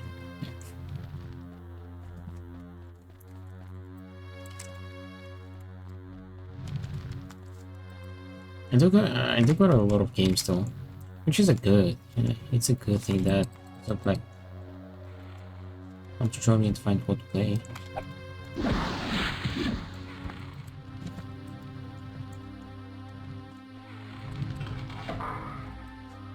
Oh, hello. Mind your business. I guess I will have to wait and see. Yep. Time is the only thing we have left. Time is the only constant in life. Technically, it's the opposite, but yeah, it's the only thing that's constantly changing. Time is an illusion. True. I know because Gandalf himself told me when he spoke. Orc. Joke.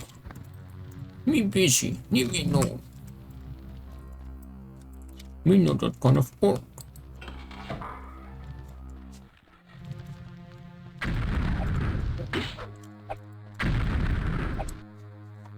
A lot of things, but imagine all this time we explored this huge dungeon and the actual ladder was on the other side. Because there's two ways to enter this dungeon. There's one on the left where we went, and one on the right. Imagine it's on the right. On the other side.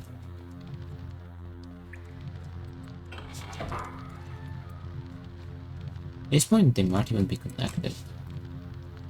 The whole map is the same for me. Yeah, it is pretty big.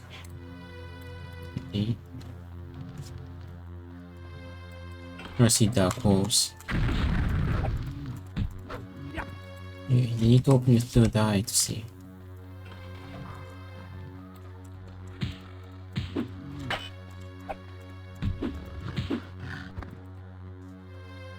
Oh, there's a trouble.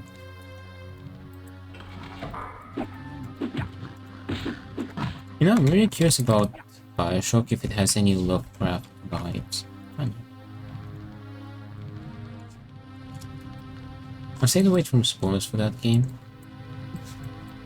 And I know it's underwater, so it's kinda... So part of me kinda hopes that there's like Lovecraft vibes.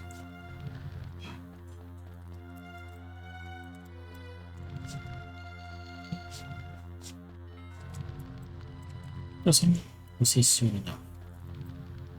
I haven't gone up.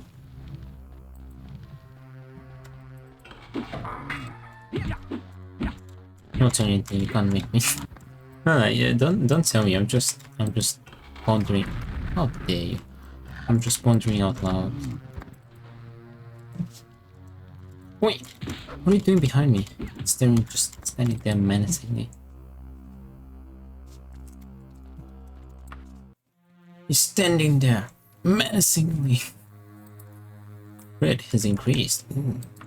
86. 84% crit. This will bring me to a room for opinion. Oh, it helps. Now this place is kind of dark, so I need to be careful not to miss that letter if it's here. I am gonna play the original version first, by the way. I remember I had a viewer some time ago. He was talking about Bioshock, and I remember he told me that in the remaster there was something about cats that that was removed in the remaster, but you had it in the original. And I just remember it was about cats. Not sure what. About cats.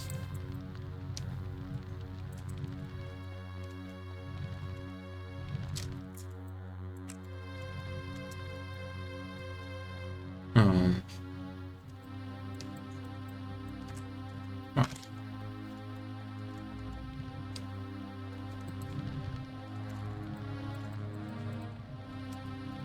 I'm confused. Why?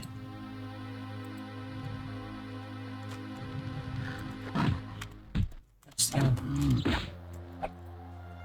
Ooh, a dead shield. What's with cats? I'm not sure. I just remember him talking about cats. Like, in the original Bioshock, there were cats or something like that. Just open that. But in the remaster, they were moved. I think something about cats. I'm telling you for sure. Because I haven't played the game, but there was something about cats.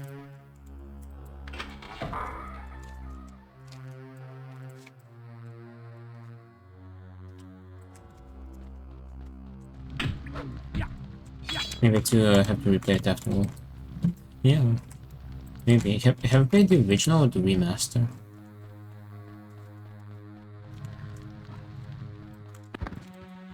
Yeah.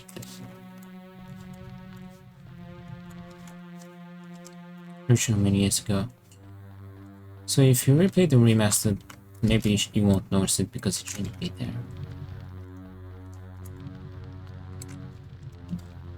This way. This dungeon is indeed pretty big, dead end. This one is dead end, close to tackle. Okay.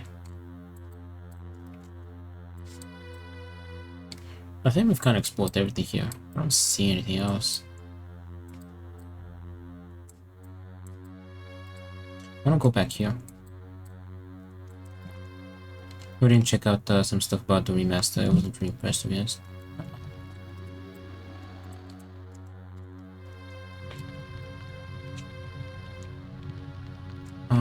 This way. I'll probably prefer the original, that's fair. Well, if you have one Steam, the Steam gives you the other one too, so that's cool. You have the option.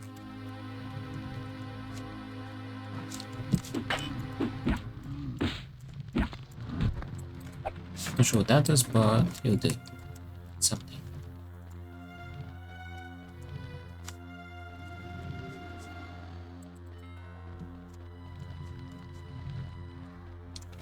It's a maze.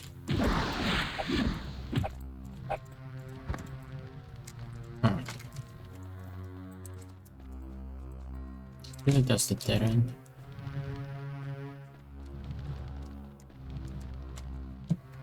I know where we are. Wait. Dead rock. Too powerful. I'm too powerful. Ooh, cloth amulet.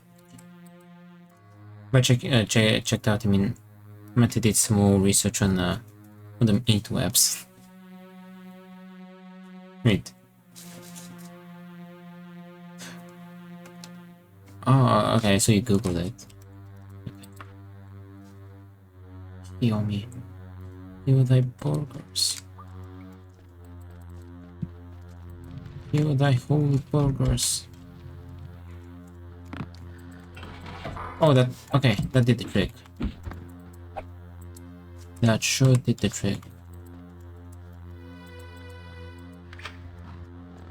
I had to pull the lever to turn the magic little thing off. That's good to know for the future. Don't know why exactly there.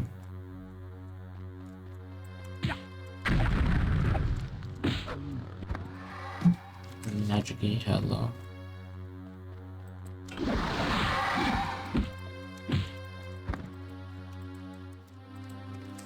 Ooh, what is this? King Edward Part 9! That's exactly what I was looking for. I was looking for King Edward Part 9. Nice! How about we just start by shop right now? How about no? Be patient. Patience is the highest virtue. Come on, soon. Wait, I don't want quick save yet. Actually, at this point it's fine. I can quick save.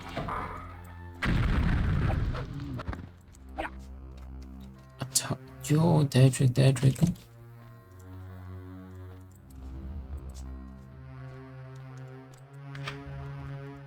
The letter was not here, was it? Short base skill has increased.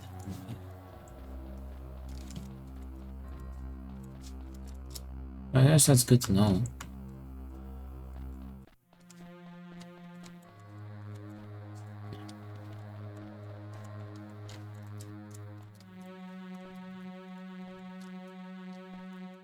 Oops.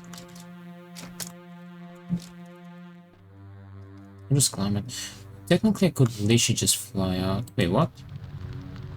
Oh, that just teleported me up here. Alright, I'll take it. Yes.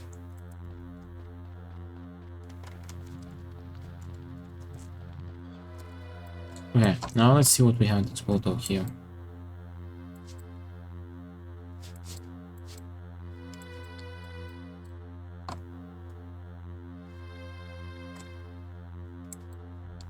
Something over there. Oh, exactly here. Wait. Yep, here. To be honest, I'm pretty happy that we managed to finish Daggerfall pretty soon because that was my summer goal, to finish Daggerfall. But, to be fair, I thought the game was going to be much bigger. And technically I have some, I don't know, 70-80 hours in it. We'll probably hit 100 hours in it, so... It wasn't that short either. But we managed to finish, we will manage to finish it. Alright, I think now is a good time to go back and see that the letter was in this part.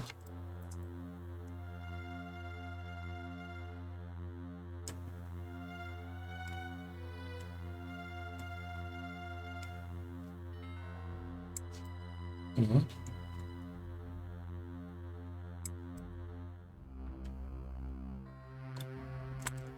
Oh, just jump down.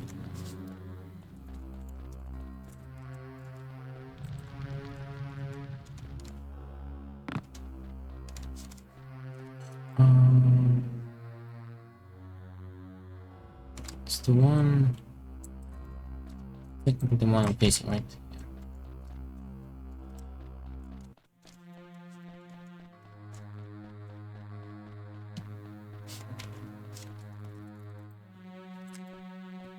Okay. Now, which brings us back. This one. At least we kind of came back to where we started, so it didn't take long to go back. It's quite long.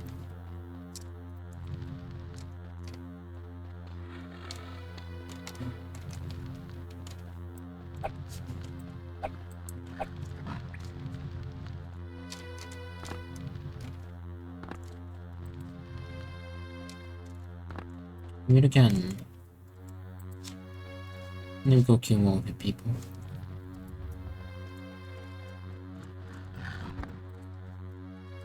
Reaches. I don't do pants. I don't do pants here.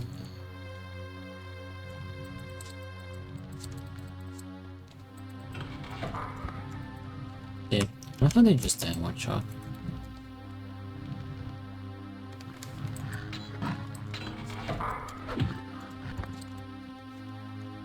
Pants is for the weak, exactly.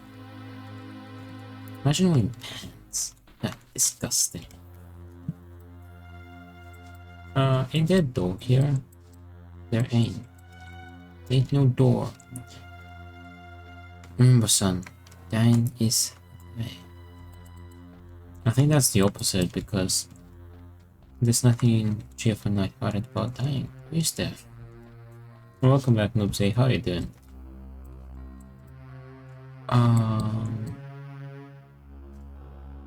We got an issue. The letter is positively not here.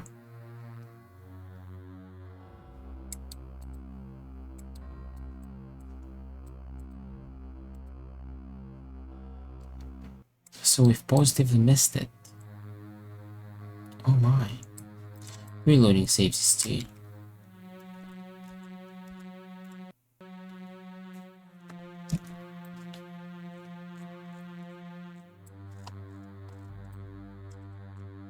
Wait a minute, here. How do I get there? Oh yeah. How are we gonna go back there? Good thing I'm not on the time limit.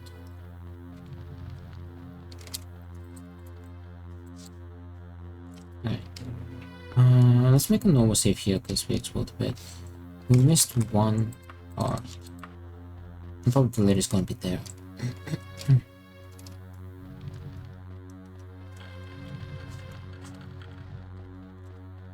Okay, let's find a place where we can make a choice and we'll check the map. Alright, choices. Choices. Let's check it out, let's see.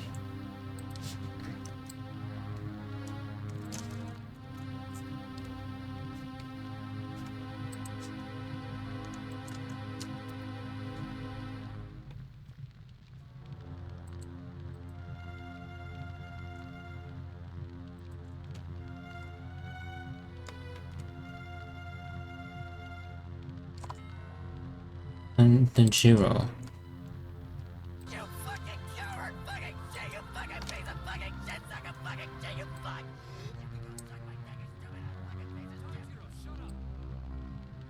He was swearing, wasn't he?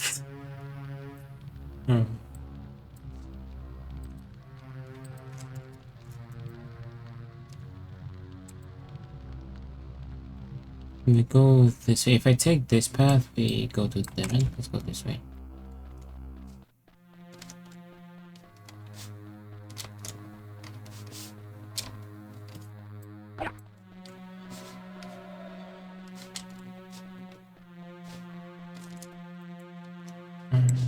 Okay. I should have left a mark, but we won't go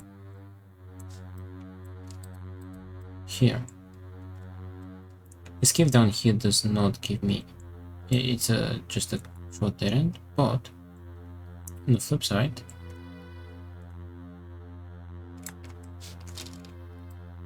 yep, it's actually quite close. Where's the door? The door.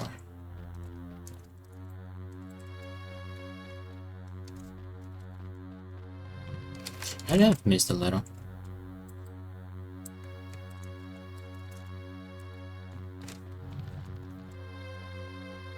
That should be the worst option because it's busy to find new places to explore right then. Backtrack everything. Is that your blood?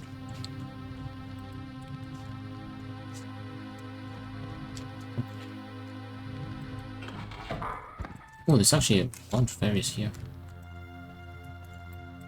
There's supposed to be a gate over here.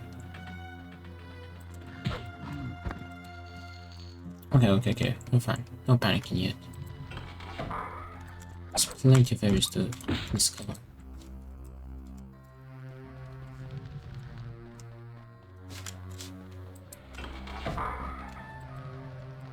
Do I want to pull that lever? Bonk.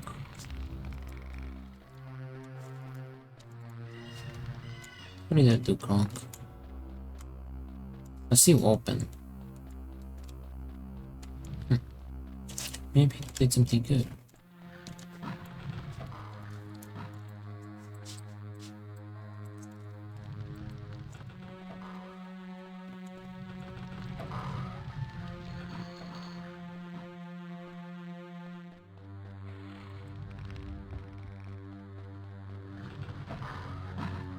This does go down.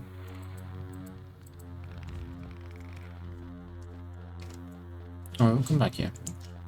Let's go down.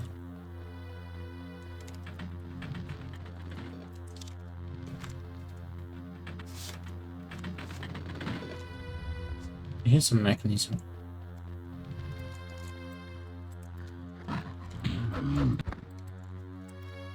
All we gotta do is find that letter. Oh. Map. Ruins of old Carolus' hovel. I found their treasury. Yo. You know, since I was close to the beginning, I should have left my gold there, but it's fine. It's not like we needed that much. The Epic of Grey Falcon. I don't think we've read that.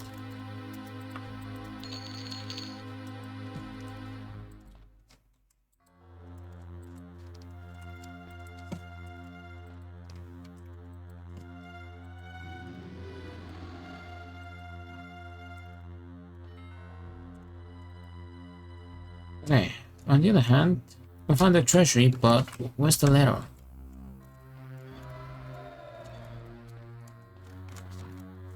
I found the treasury, you robbed the treasury, there's still no letter. How dare they?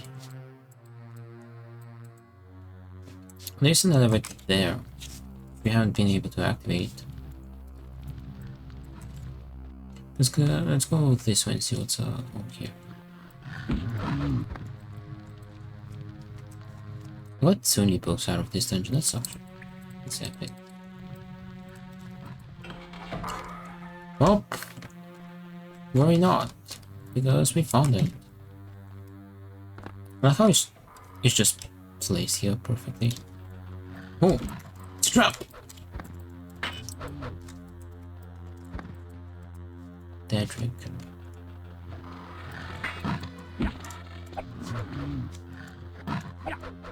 When did another one open?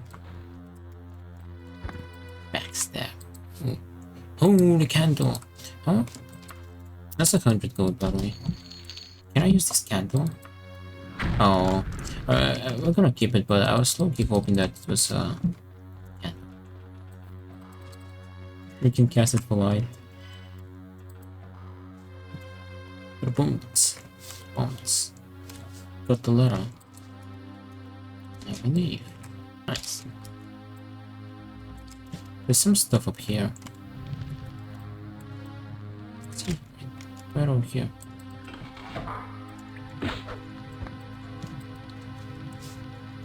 Okay.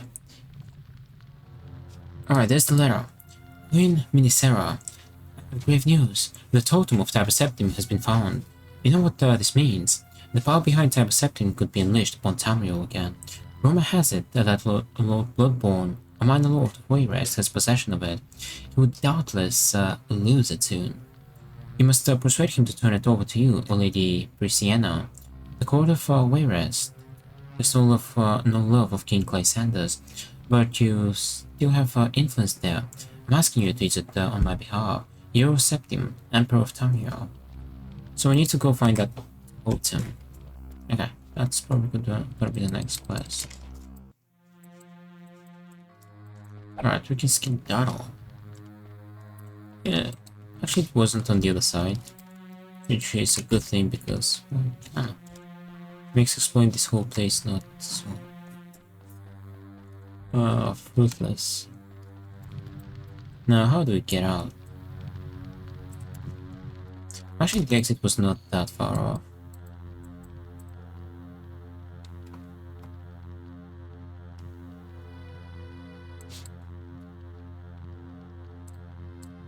Yeah, turn back. We're going down here and we're pretty much out. Almost. I even went past that entrance probably. And now it was this one straight ahead. No, it's not. It's this one. Okay, we found the letter. We need to turn into what's her name? Brisiana? I don't remember. But to that ex-queen, the widow. And yeah. We got chapter 9 for King Edward, by the way, so we have 7, 8, 9. I have 10. I have 11. I have 11 and 12, so I'm just missing 10 to have the full series of King Edward.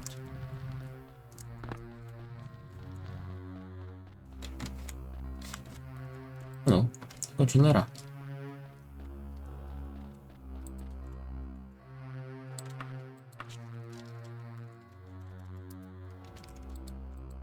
Actually, it's not his letter. Okay. Oh. Alright. Let's head back to Daggerfall. Not just walk Daggerfall. We're gonna do it carefully. Oh. Oh, I'm not sure. I was going on foot horse and not by ship. That's why it took so long. Alright, let's go turn it in and then we're gonna head over to Rhythm as well.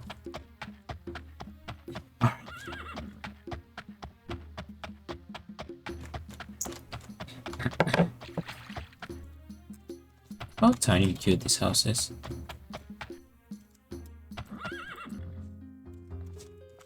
Yeah. It's literally just a wardrobe and a bed. Not no windows, 2 lamps. And just down the road, they live in a palace. In 3-story house. Okay, this guy's living so lavishly. While that poor lady's living in a tiny house with just a bed and closet. That 4 stories. The house looks pretty neat.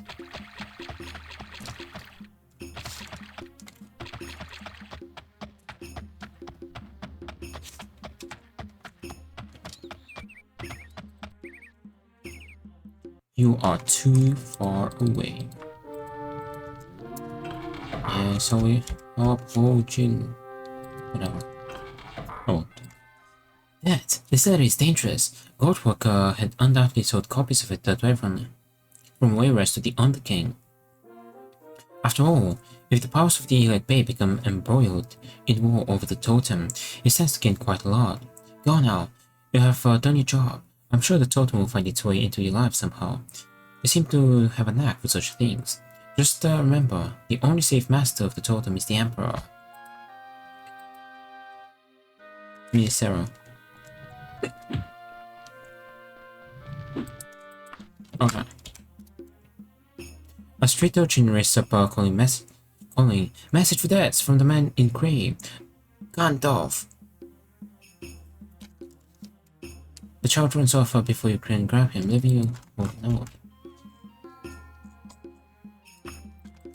Dehds, if you don't want to be dead as Lysander, stop your investigations immediately. Do you really want to risk your life for a dead man? You're being watched.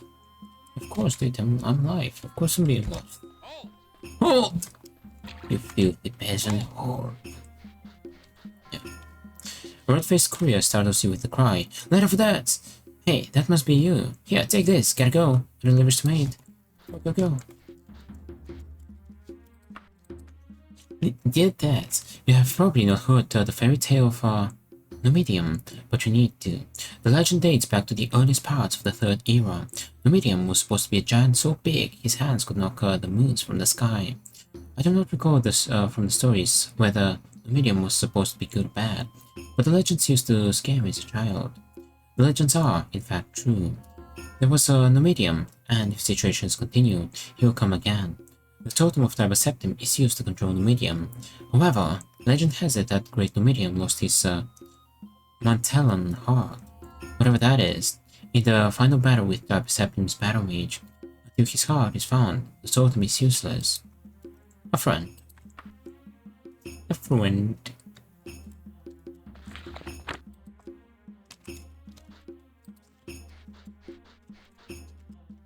Be gone.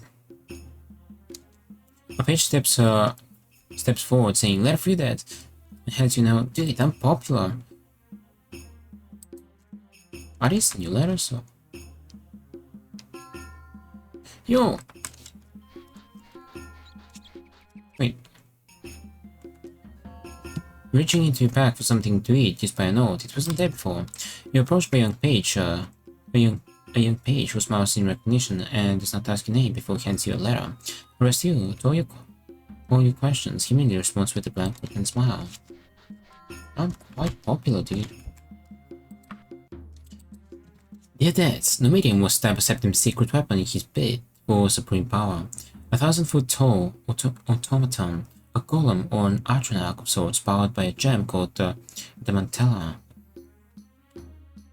The Mantella was infused with the life force of Tiber Septim's imperial battle mage, and with it, Septim crushed all who stood in his way. After the complete and total defeat of all his opponents, Septim began using Numidium to crush the neutral royal families of Tamriel, so that he could enthrone only persons he knew to be loyal. His imperial battle mage was furious at the disuse of his creation, and fought to reclaim the Mantella. In the ensuing battle, both the created and the creator were vanquished, the heart they shared blown out of this reality into the netherworld they called Aetherius. Numidium's body was scattered throughout Tamriel, and the imperial battle mage, without his life force, went into a semi-slumber in subterranean vault. In the centuries that followed, the Emperor's elite soldiers, for generation after generation, collected the pieces of the Numidian and became known as the Blades. Tiber Septim's imperial battle mage became known as the Underking, and sent his forces out to find the Mantella. Beyond, therefore, those who search for the totem of Tiber Septim are searching for the mechanism the first Emperor of Tamriel used to control Numidium. Should Numidium return, he or she who holds the totem will control Tamriel's fate. A friend. Dear Dehds, I must tell you about the totem of Tiber Septim, which I will cover. You must know the truth about what you ask. The totem was crafted by the original Imperial Battle Mage of Tamriel, by orders of Tiber Septim. It is essentially a means of controlling a gargantuan creature called the Numidium. Without it, the Numidium would simply not function. The Imperial Battle Mage placed a seal on the totem, so that anyone not of Septim lineage, or possessing a special supernatural affinity, such as himself, would be instantly killed if they attempted to use it. The totem, with the rest of Numidium, was sourced during the epic battle between the Imperial Battle Mage and his own creation, a friend. Wait, I have a lot of friends.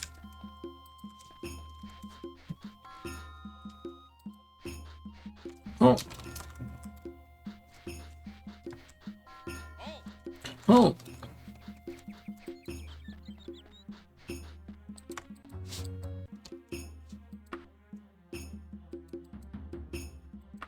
Anyway, we have more pressing matters as doing our next book. Still don't have. I got like a bunch of letters, but no quest. I think I had to head over to Wayrest. Someone in Wayrest. We'll see. We shall see. All right, let's go read the next part of King Edward, which was 8, I believe, right? 7. I'll check in a second. Bonk. Oh, that character.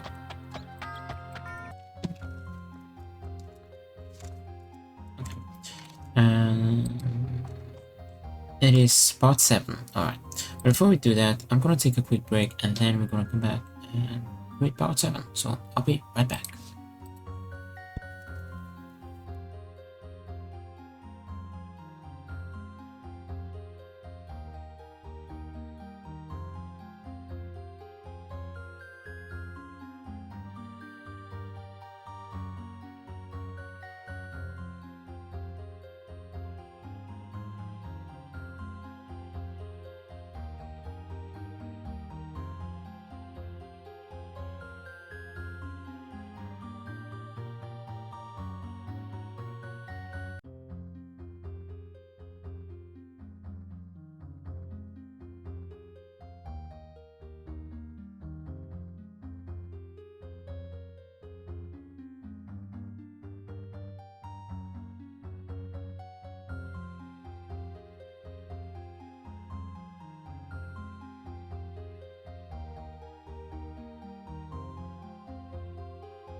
Alrighty, I am back. Also, so it's Mr. Cat. Alright.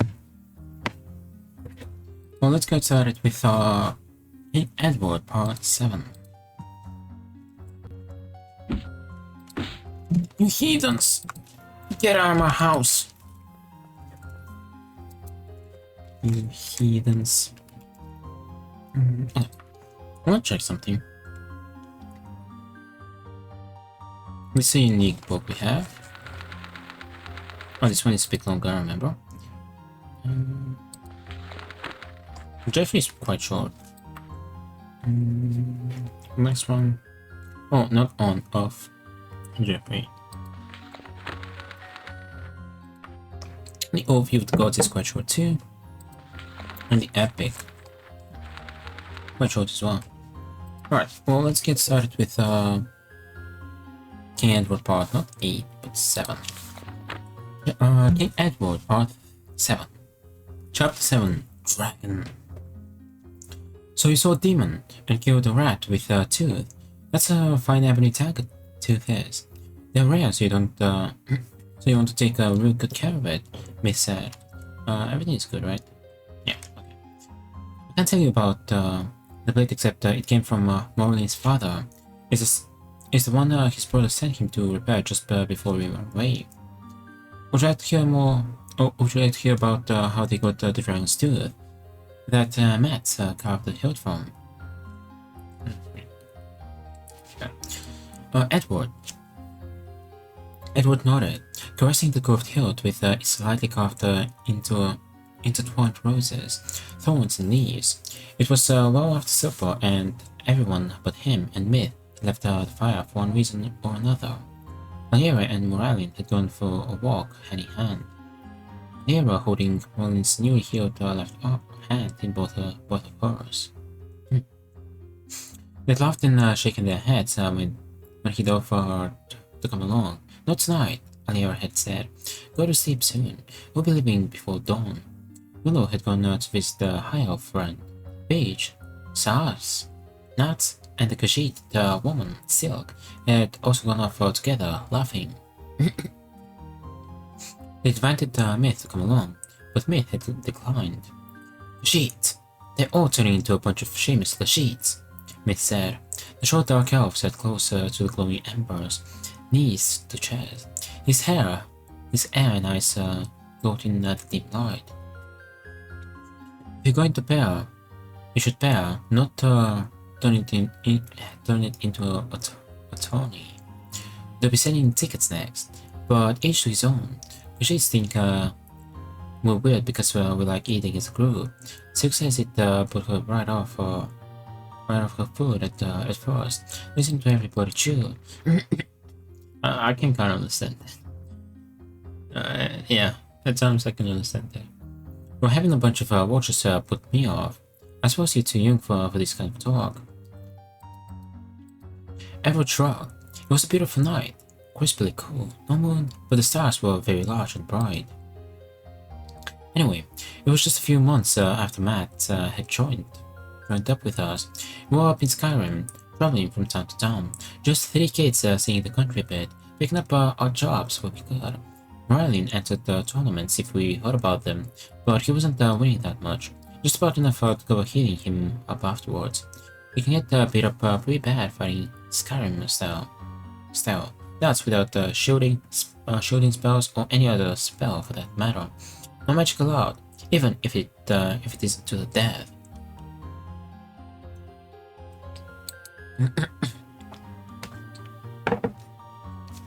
After he drew a few types that didn't mind seeing a little dark elf blood spilled in the sand, or a lot, the crowds were against him at first. It can get pretty lonely in the arena, especially if you're beating the hometown favorite, and it's even worse if he's beating you. Matt and me ought be the only ones for him, and sometimes we didn't dare cheer too loud. They'd look real funny at the North boy cheering a dark elf back then. Of course, Matt was so big, not many wanted to start anything with him. That was a long time ago. Moralin's the favorite now if things get tough. course, the crowds would show for a good match, but hardly anyone really wants to see him lose now. They like seeing the best, even if it comes wrapped in the dark or hide. And when he walks into an arena, you know you're seeing the best. Not but what they'd like seeing a Nord that's better. And Matt's may get there soon. He doesn't fight his best against Morale though. Maybe he doesn't want to, or maybe Morale just knows him too well. Oh well, you want to hear about the dragon? So Morale was gambling with this Nord in a tavern one night, trying to pick up a little easy gold. The boat's pretty big, and the man can't magically spare. And so he says he'll put up this map of on the bow and tap Moralian. Says it's a map to the hiding place of the best blade ever made. Says there's a spell on it so that if you hit your opponent, you get as much heal as he gets hurt. So leech. That's a mage hit it just before he died, so only someone worthy of it can get to it. Why don't he just use the blade? You know, not to die. And you think I look worthy? Morale says, grinning. You're young and dumb, but not all that dumb. The Nord grins back and says, I saw you fight in Valkyrie, kid. I'm Valkyrie from Skyrim. You look like you'd take a chance. Why not? The story alone is worth gold. You ought to be a bard. So anyway, Merlin wins the pot and tosses the man enough back to keep his throat wet all evening. Just for laughs, we look at the map. It showed the Dragon's Teeth Mountains down in Hammerfell. Real wild country, and there's an X and some writing saying Angler. Matt gets excited and says he's heard of the place, but he never known just where it was. This map on the pile and... Oh, he's repeating.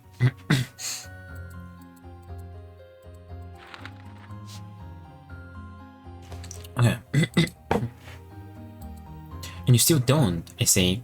Any fool can draw a map, just as any fool can look at one. I could do as much myself. Matt says Fanglia is an old dwarf mine, but there's supposed to be a dragon there now, and the dwarves are gone.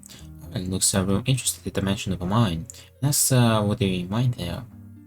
Matt says mithril and gold. Ryan says, the mithril had him interested.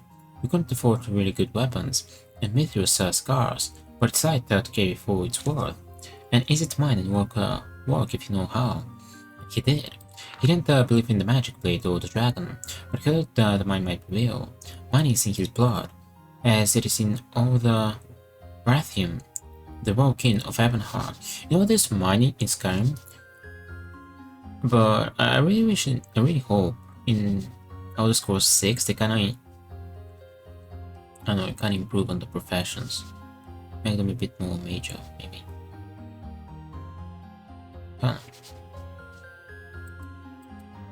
Can expand upon the mining.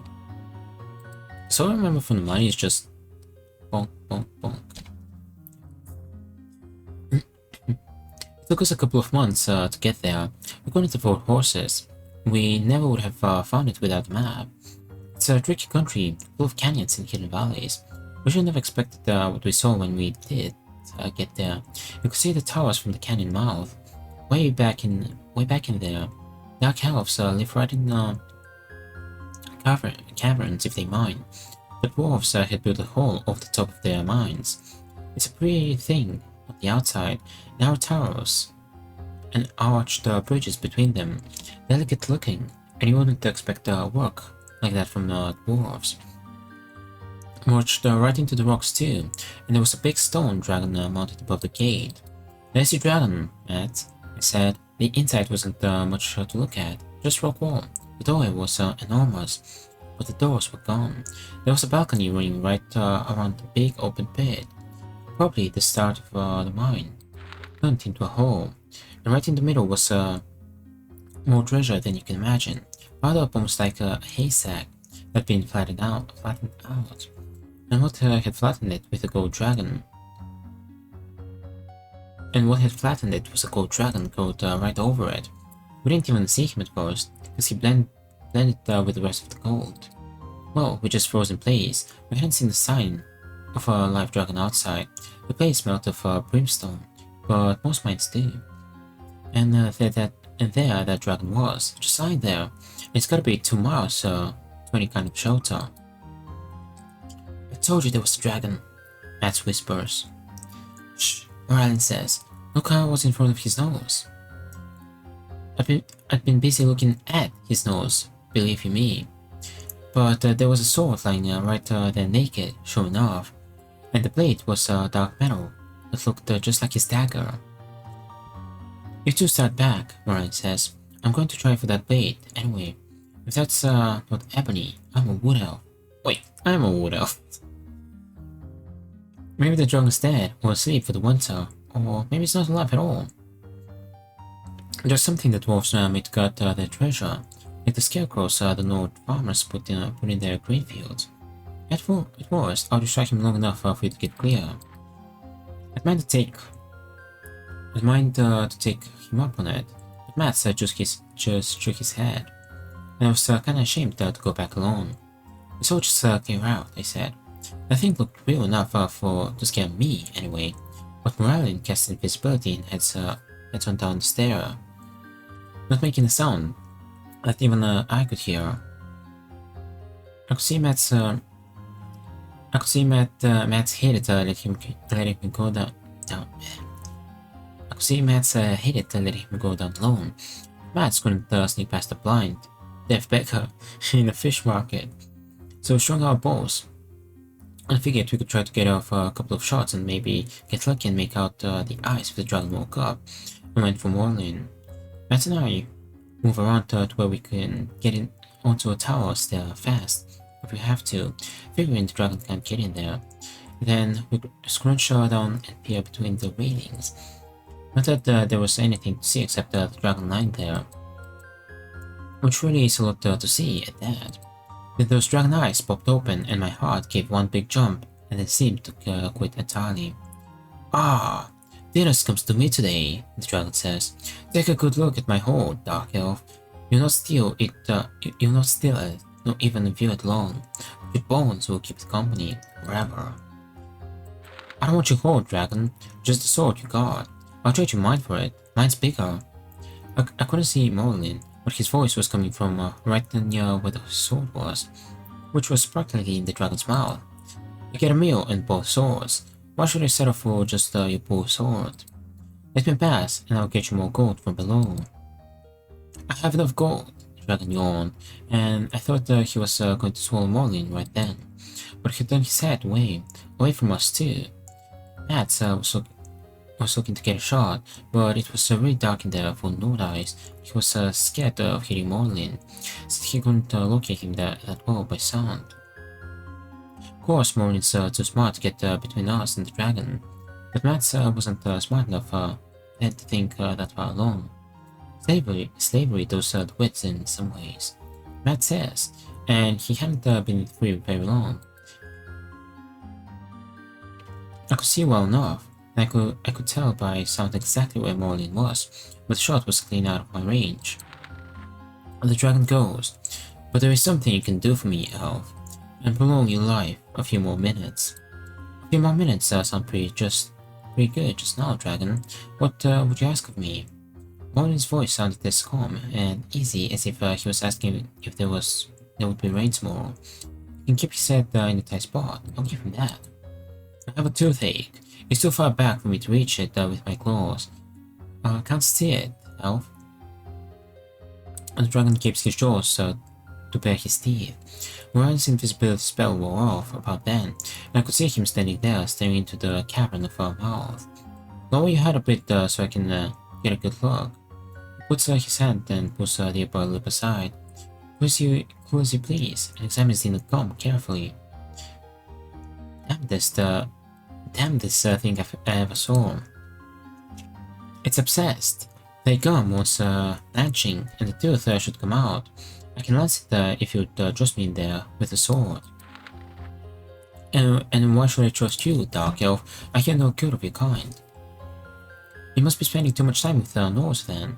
I wouldn't be able to kill you before you killed me. Why should I even try? Listen, I have some friends up above. Suppose they hunt you up a nice fat deer. I'll answer your gum and you can let me go and eat the deer. Or else you can just eat me now. Toothache and all. What makes you think your friends will return once they're away? They're not very smart. I think for them. They'd be lost without me. Good hunting, guys. If they can't find the deer, is there anything else you'd like? Egg maybe? A few rabbits? Nuts? Berries? Hurry up, will you? But we had hand signals, and his hands said to get out of there and stay out. I'd been glad to. I mean, I'm fond of Marlin, but I didn't see my dying alongside would bring him any comfort. I'd been glad to see him clear if it was me that was on the menu, and I figured he felt the same way. But that thick skulled Nord wouldn't listen to me, said if dying beside him was all we could do, and that's what we'd do. Nord's hands sounds good in song, though.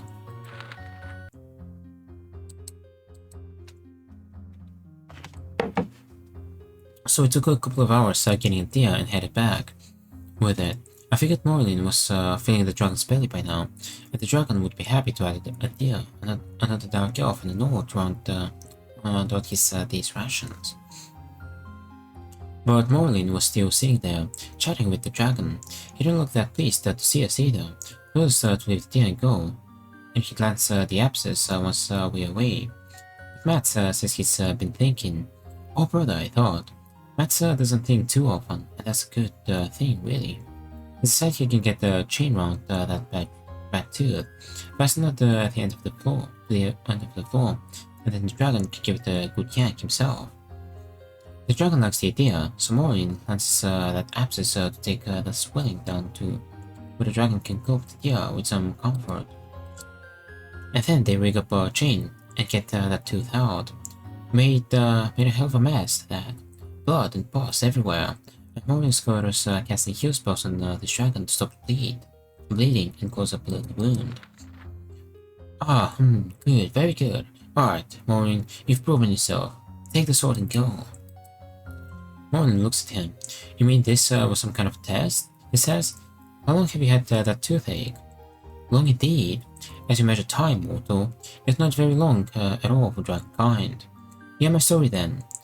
A scraggly young mage came along, hoping to steal my gold. I caught him in the act. I caught him at it, with increasingly harsh words, and he attempted the spell aimed at me. His beautiful spell affected me little, and I killed him, but the dragon looked away briefly, then resumed his tale.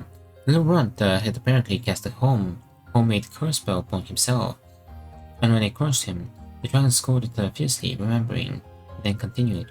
Anyway, the ache only came on bad when someone came along to try for the sword. The sharpest pain went away if I ate the intruder, but it usually didn't. Though I've singed a few. Oh, it's repeating. And close up the wound. Long indeed.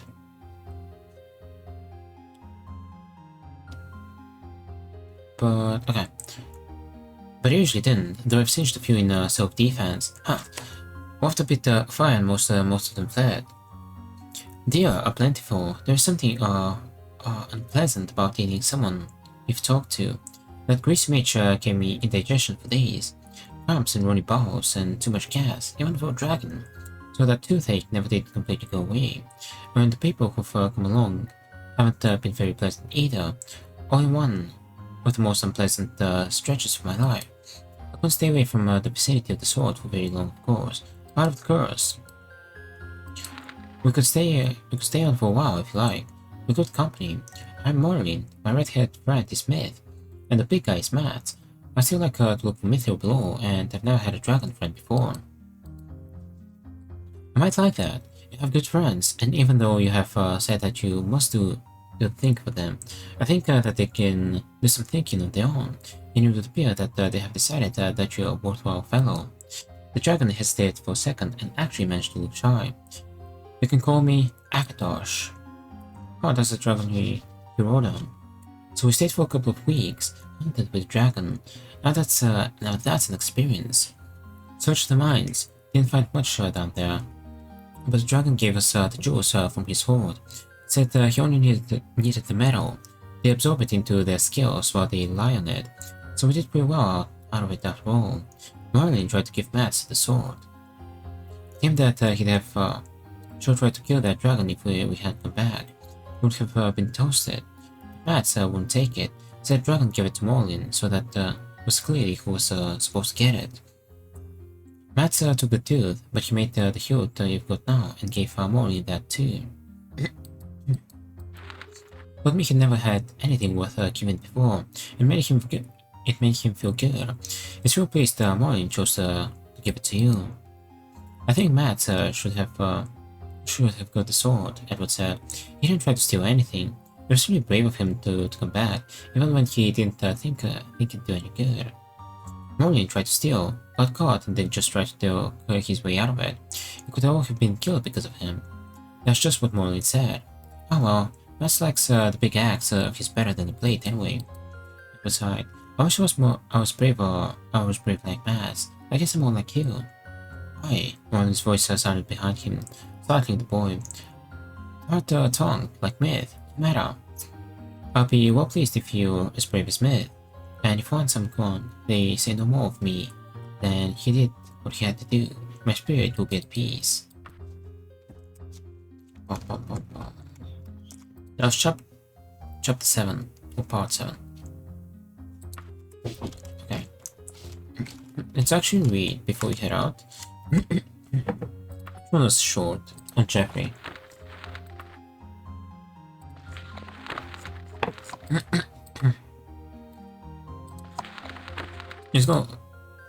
Let's go for this one. On Jeffrey, because it's a bit shorter. So we can knock another book there. Yeah, he's sleeping. Nice. Alright. Of Jeffrey. When the Heaven Folk walked the land alone and sang songs of power amongst the trees and stars, Jeffrey the singer walked with them.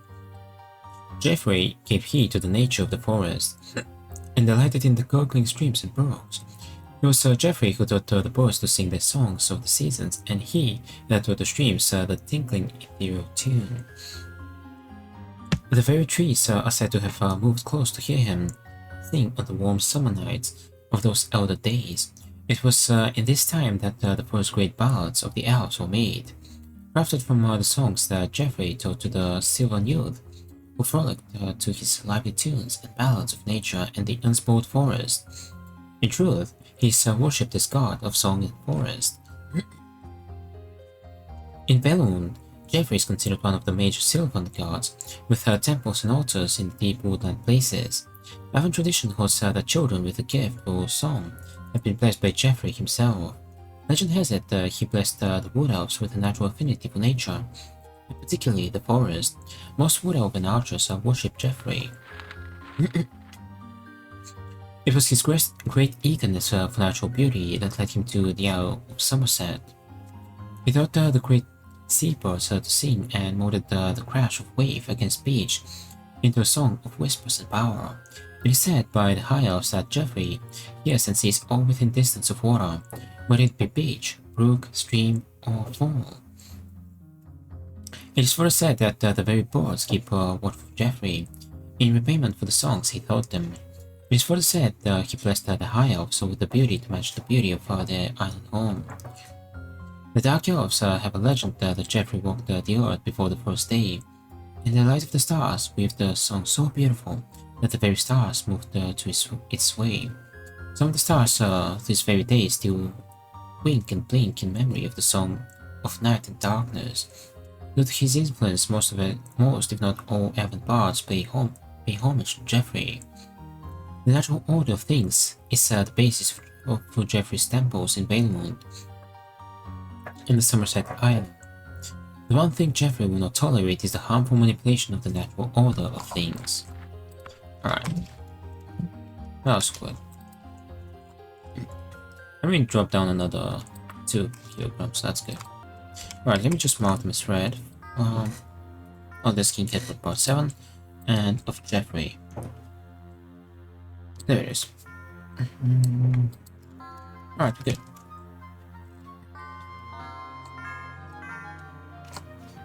Yeah, the real balance is 10 parts. But let's finish King Cat Boat today. Goal for today is to read part 8 and part 9 actually. Yeah. Alright. Where should we head? I technically don't have a quest, but I had to head over to Wayrest or something. Let's actually head to Wayrest itself first of all. Will I get another letter? I guess not.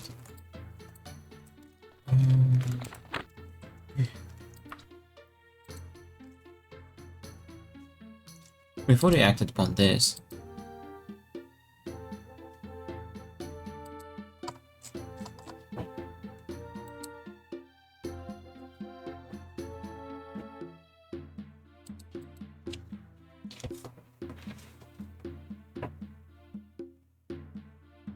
Oh, Princess Erisana. It would be Lord Woodbourne. Princess Erisana, Castle Wayrest. Oh, we came to the right place. The little letters disappeared, didn't they? Oh. We haven't acted upon that quest, right? Let's speak with the princess. Where's the... Oh, there it is.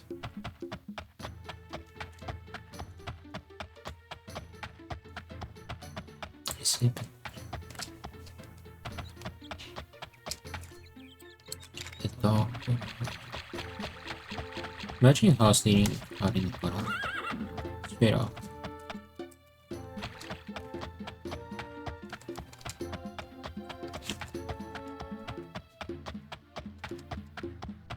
Okay. We have actually pretty good time-wise. It's around 5 PM and we have like 2 hours and a half, and we've already read a couple of Edward books, and the side one. Let me do a couple of quests. I'll just enter first, so I dismount. Alright, let's find the princess.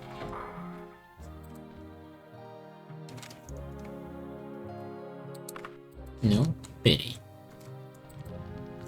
You're even more dashing in person than Lord Woodbourne said. I just love talking to men and women of action. I know that you're looking for a certain object, Dehds, a totem pole or something. Well, an acquaintance of mine, a perfectly delightful well-to-do merchant, is something that may help you. If you'd escort my cousin Evelona Moorwing to Morden Kingham, you can have it. Would you do this teensy-weensy favor for me? Yes. How exciting! It will be a real adventure. Evelona Moorwing just loves to travel and has been dying to spend some time with Morden Kingham. Go to Arkford or Alkia Desert to a place called the Copperton Residence. He'll pay you 1,300 pieces for bringing him Evelona Moorwing. Don't you just love these dangerous missions? Arkford. I got you. Which fam? Oopsie daisy.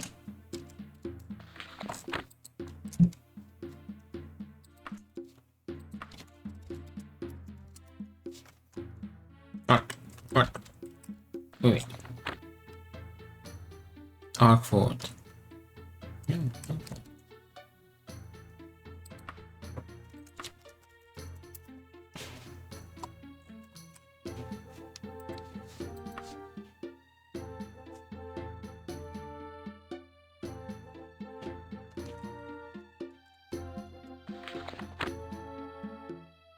Arkford. A liquid desert. A liquid desert, where was... Let's come over here. Reckless. Can you kind of pinpoint me? The 5th of Frost Fall marks a Dirishi Terror for the people of the Liquid Desert. In a sacred day honoring Front of Hunt, the traditional spiritual leader of the Red Guards who led them to Hammerclaw in the First Era. Source read from the Hunt's Book of Circles and the temples in the region of Liquid Casting. place is quite a wasteland. Oh, it is a desert.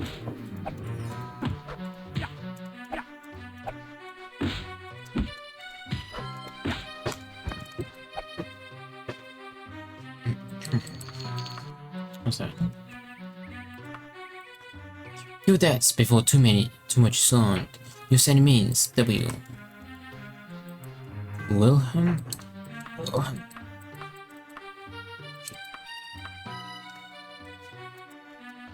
Waste?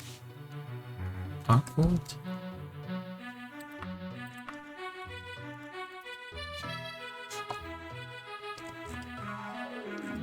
Excuse me, but it's all awkward.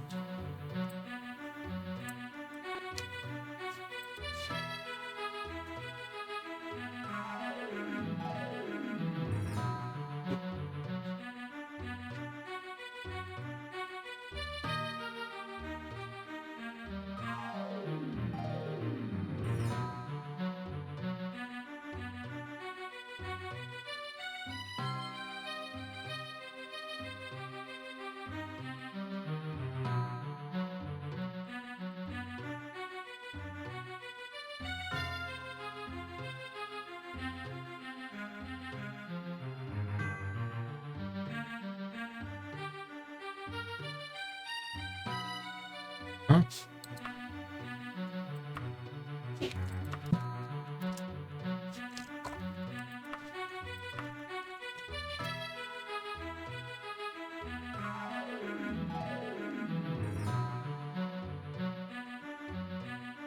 No, he's just shit in the ground. Okay.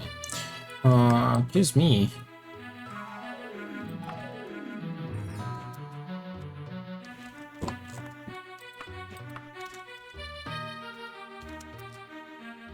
There's no place called Arkford.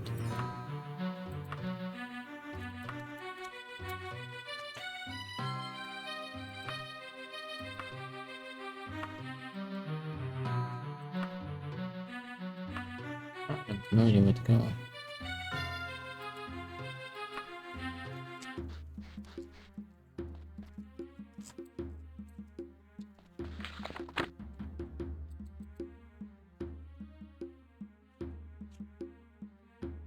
Okay, there's a lady. You should have told me where that is. That's not on the map.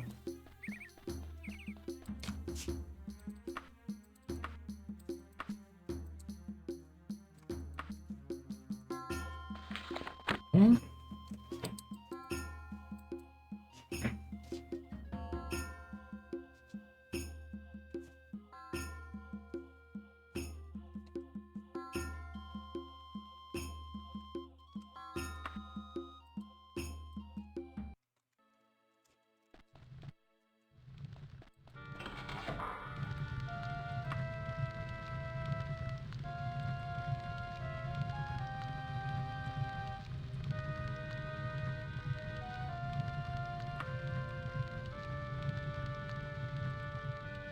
Damn, she's told me and I'm a widow. Excuse me, what the heck is that?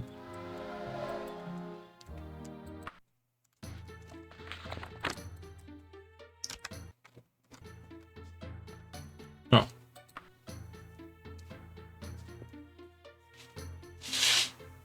Okay, Alikra.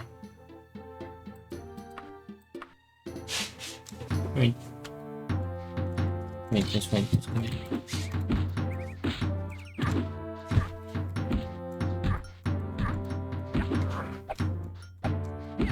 Come on, dang.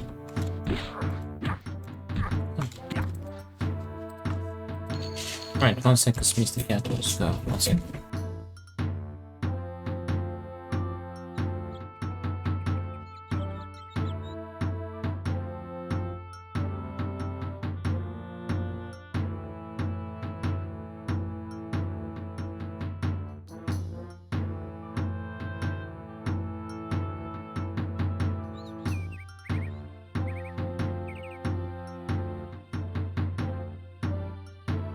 Actually, he did not. He was just give us a game back in.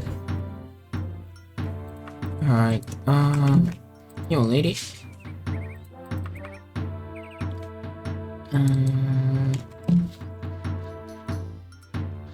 I have no idea where the place is. It's not on the map. Like, it's actually not on the map. How can I bring it to somewhere that doesn't exist?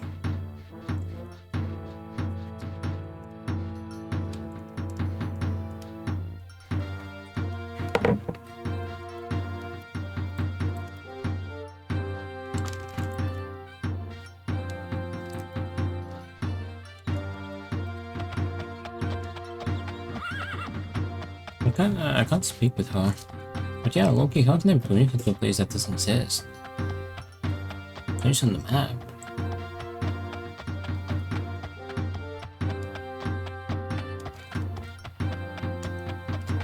Let's say enter. Insult my abilities. Oh, it's nighttime. A liquid desert.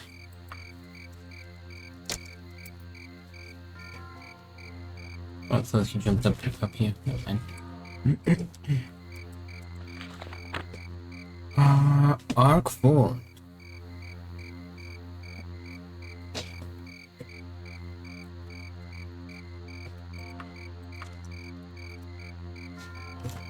It's not Arc 4, dude.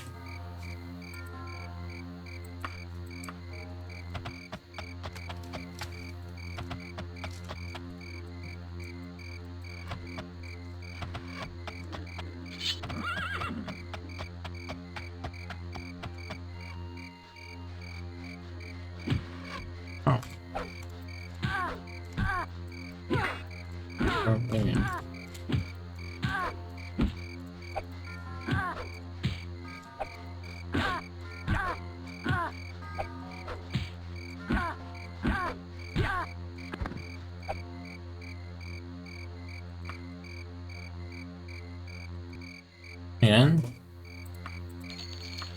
sure, I mean this kind of weight 25. Yeah. Where's that place?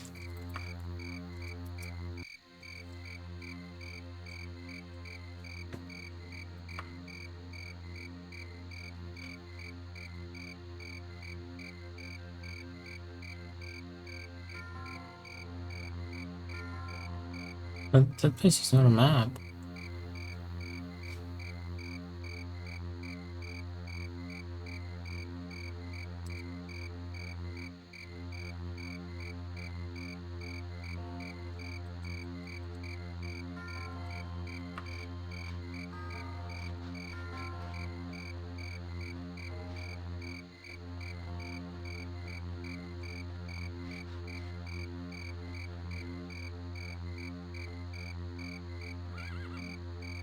I'm trying to recklessly.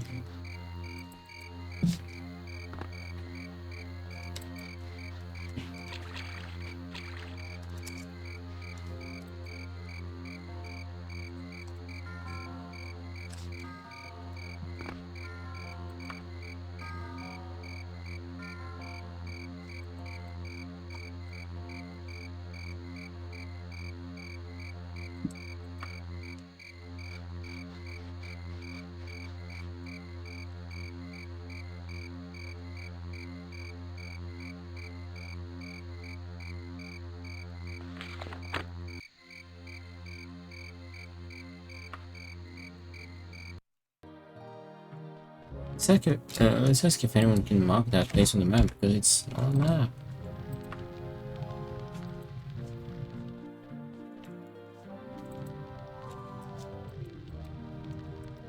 Brian's out here.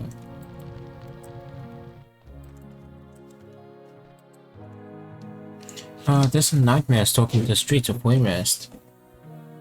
They're calling him the Wayrest Slayer, and so far no one can tell me if he's a man or beast. One of my friends sages, but our Kingport, is examining the bodies of the victims.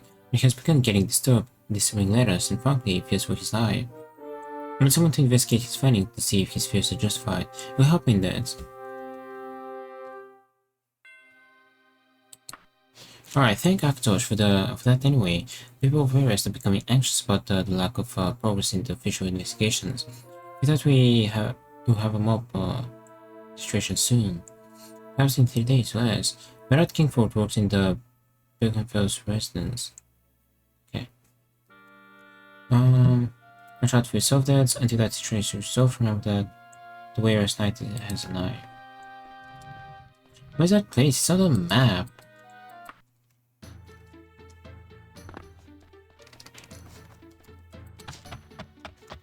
Like, it's not on the map, so where is it?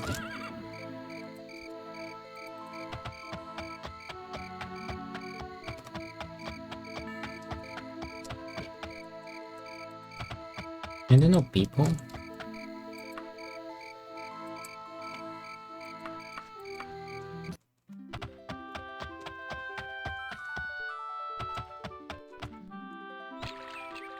Maybe.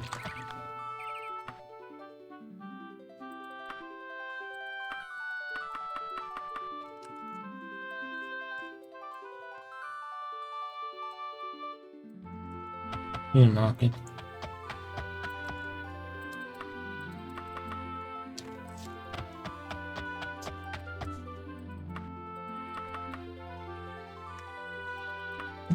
Shiny piny.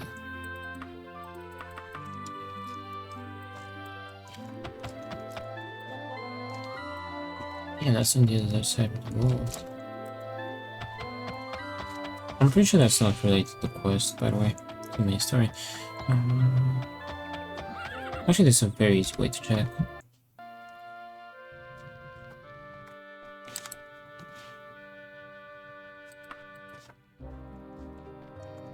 Yeah, that's not the main story.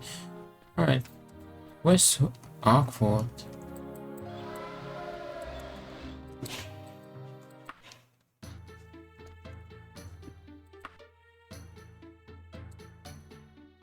It's not like I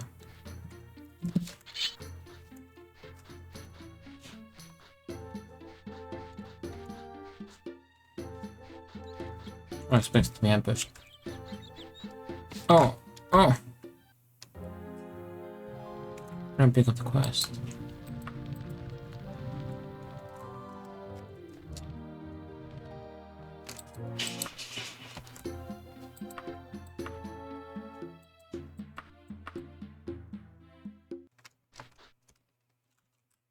We're in Alikra. In Alikra Desert.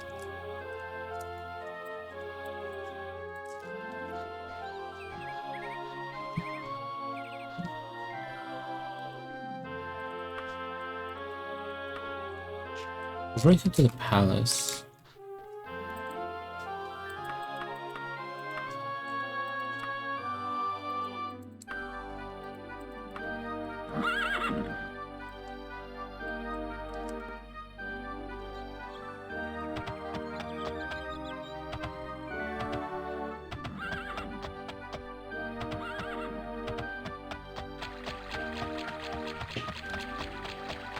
He's edging close towards the door, but he still doesn't seem to want to go out.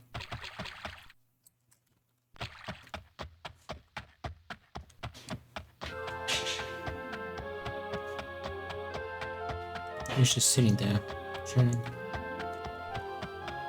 Alright, let's check out the palace. We did try this, right?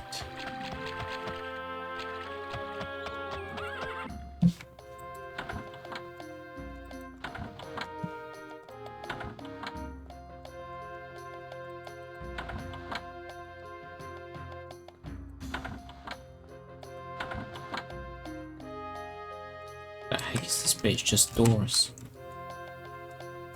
Literally just doors.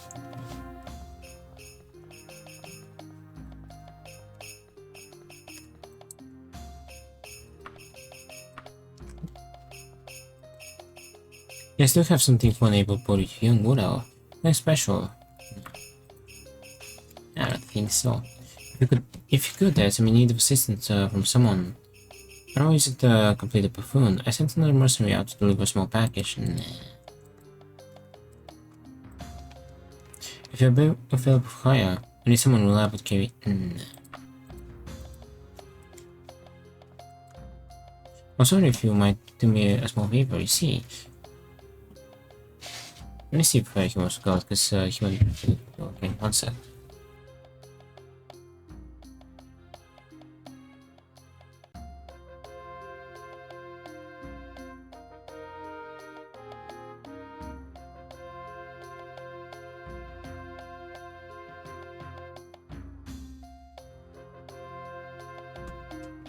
This time he won't go out.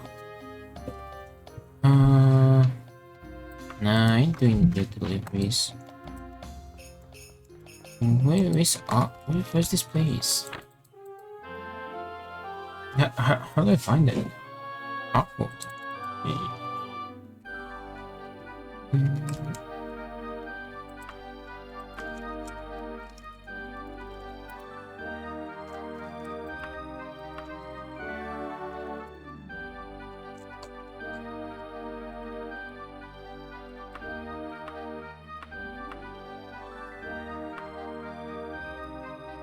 It's so awkward. What are you on about?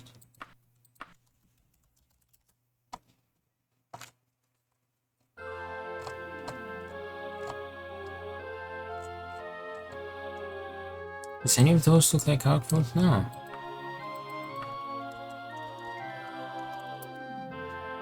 The Mama Quorum. It sent me there, so I tapped R.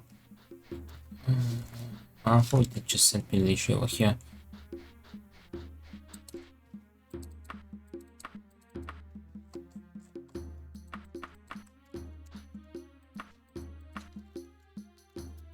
See, it sends me here.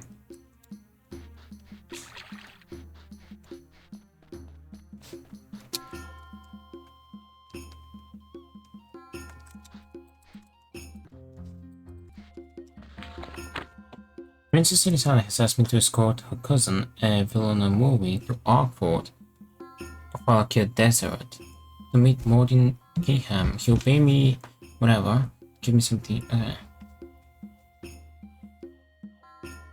In Arkford? There's no Arkford though. What are you on about?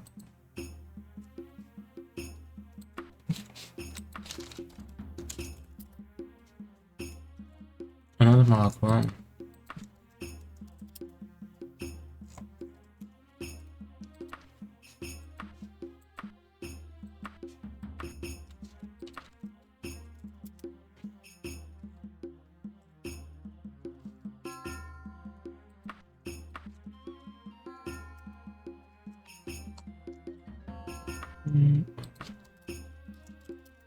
There's no awkward whatsoever.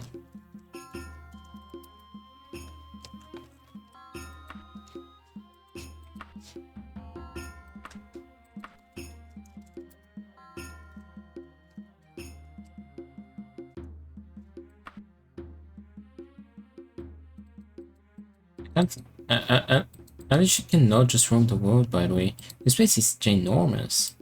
It would take literal days just came from point A to point B.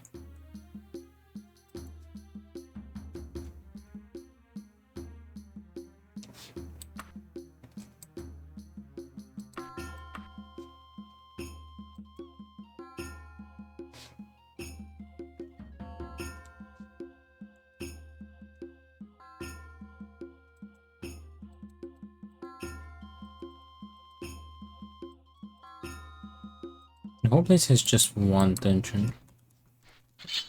It's these graveyards. We don't have a timer, so we're good. Even if there is, I have save. Shut the fuck up.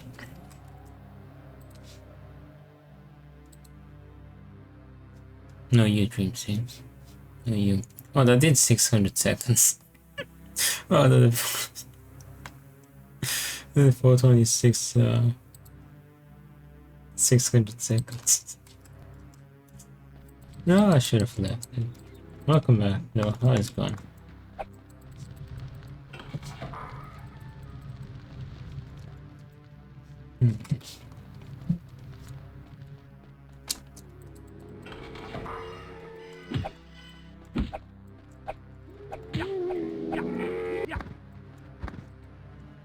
Well, tell me I'll take it. Where's Hawkwood though?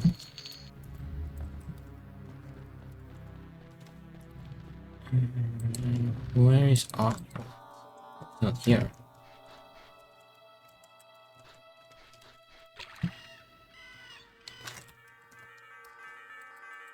Let's speak with her.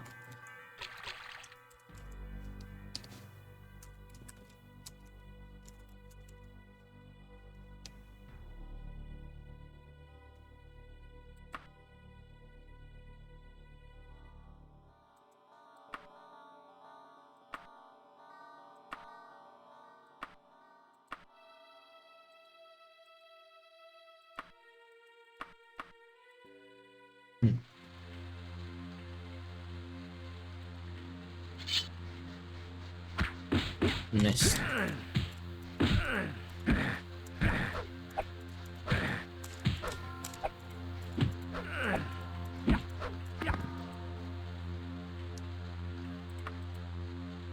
Dehds, if you don't want her to be dead as Lysander, stop investigating immediately. Do you want to risk your life for that man?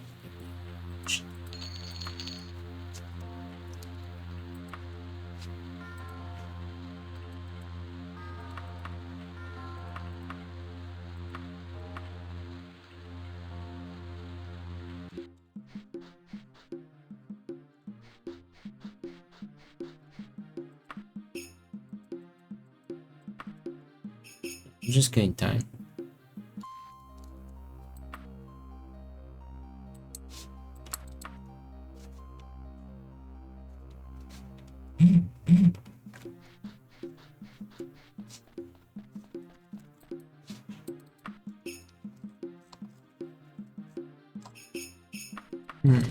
I can't ask people. This it's not like we can just type what you wanna ask.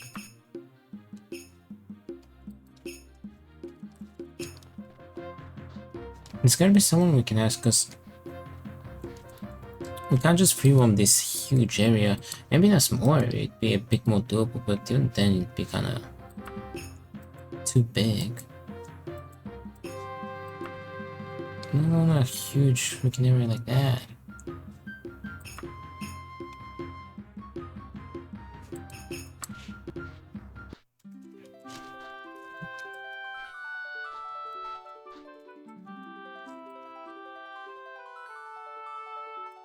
Well, the place right there. I mean, there's no point in going there. A person from Eastern Hills will be persecuted for the folks in Blonde.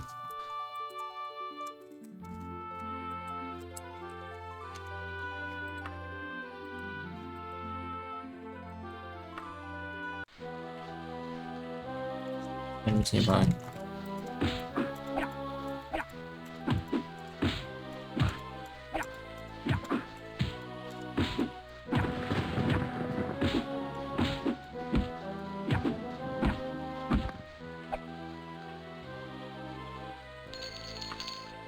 With that, before too much is learned, use any means. W.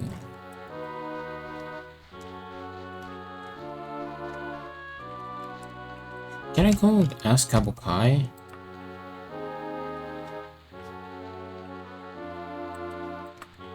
I meant to go by ship, but she's supposed to know the. Oh, she's supposed to be from that area. But that place is on the map. How can I go somewhere that's?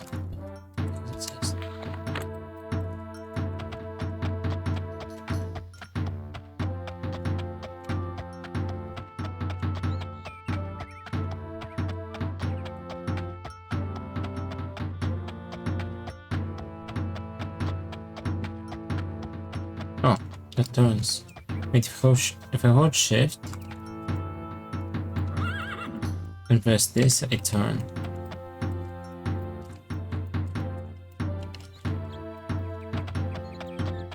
That's cool.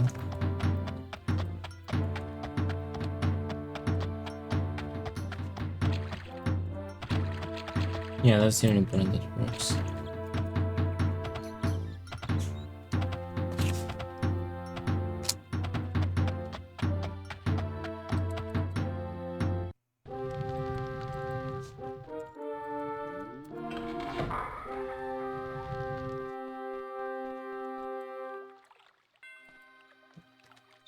have an acquaintance, an alchemist of some skill by the name of Carolina Hardheart.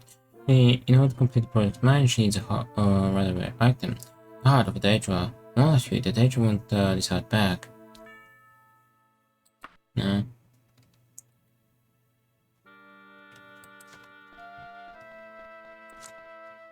Have some nah. I will.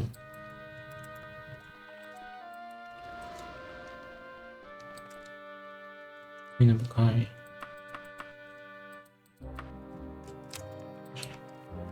Yes, this is a potential awkward situation I'm in. Not worse, but awkward indeed. I'm in possession of certain...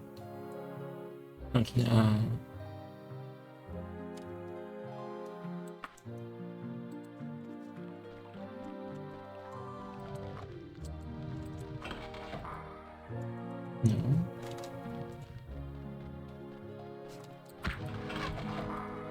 No. So how do I get... Where am I?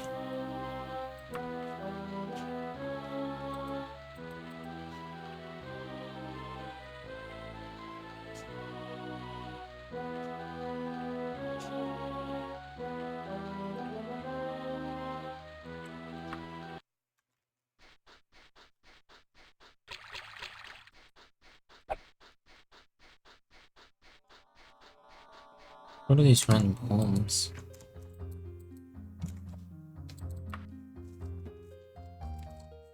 I don't know what to ask for Aqua.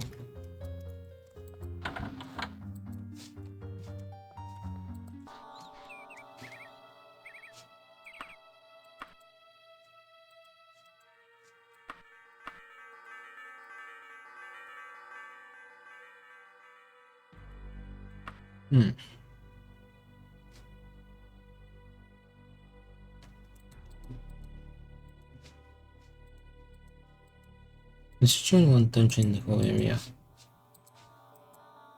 Oh, the second one.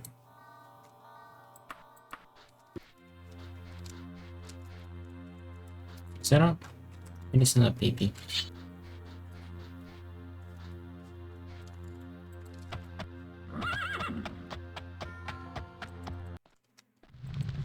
Too far away.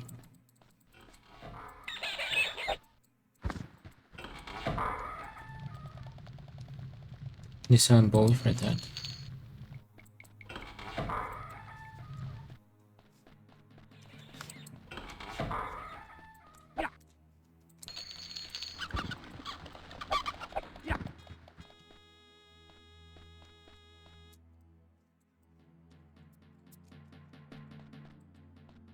We just cleared pretty much the only two dungeons in the whole province.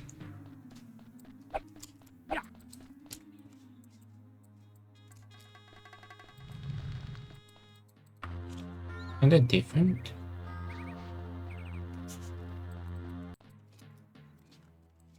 Nice, same place.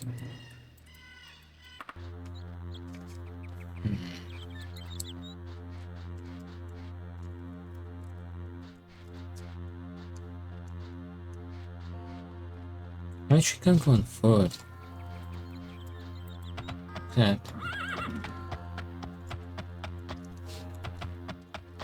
The map's way too huge to go on foot.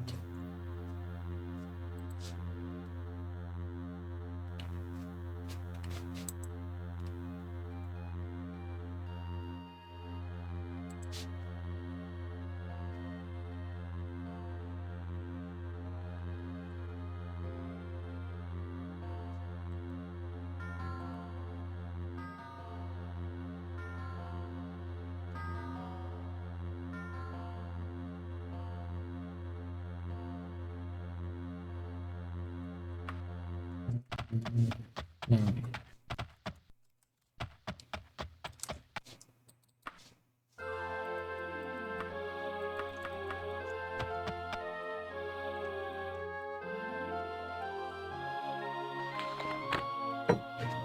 Awkward, it's so awkward.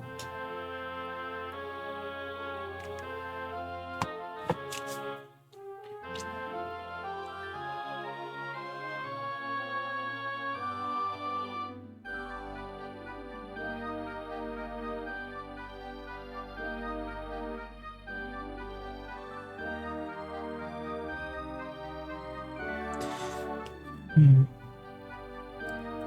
can't ask people about him unless we're in the right place. But if I was in Agford, I'd probably know that I was in Agford. You know what I mean?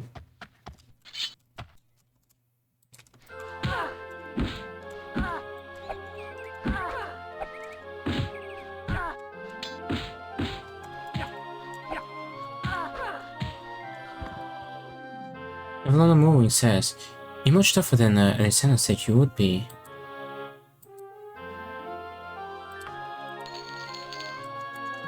Okay. Will that help me with the way we need to bring here?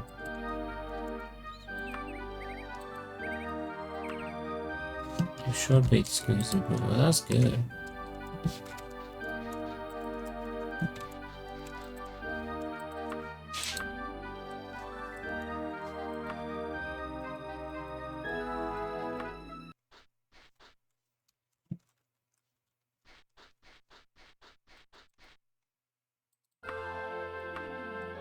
I'm low-key just hoping to get attacked or something.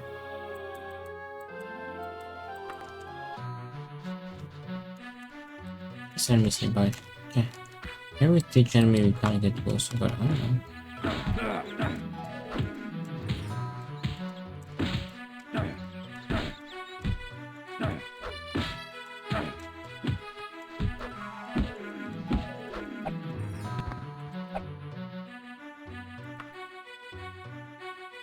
I'm just collecting them.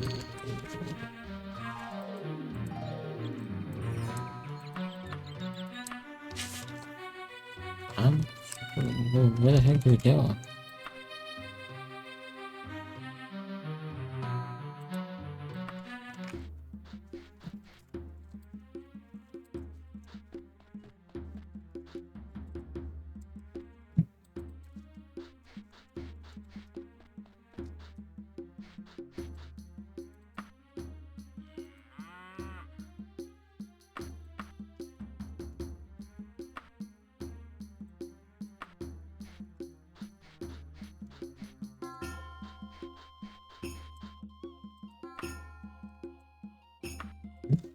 I don't know. No one really wants to tell me anything.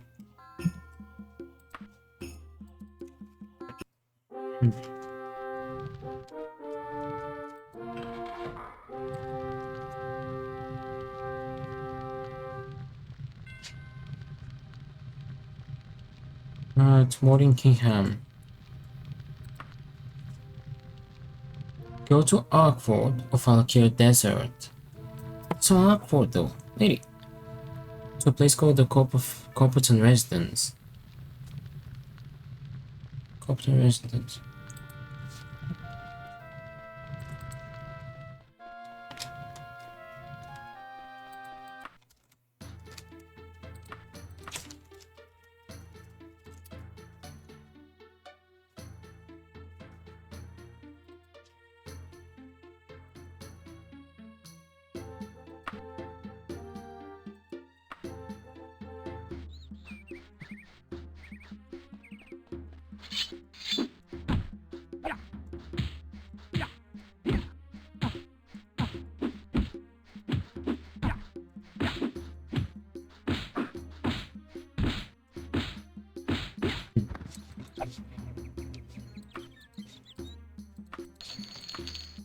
Where the heck is Corporate Residence?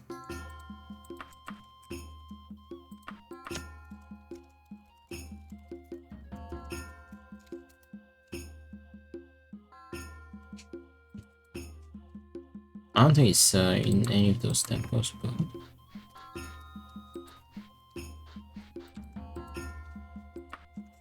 it's so awkward though. That's the big issue. It's so awkward.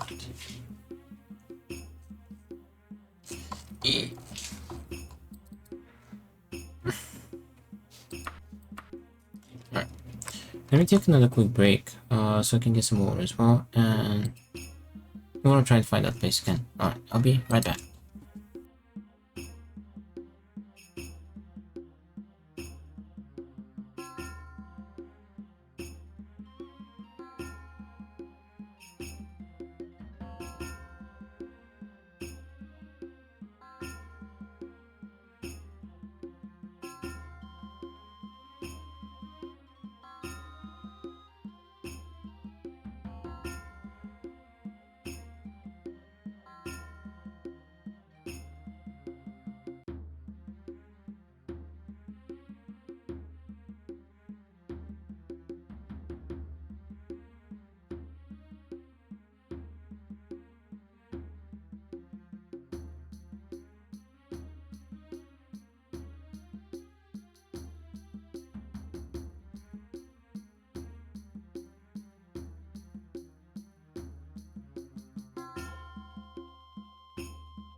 Okay, I am back. This guy is back as well. No time being. Alright.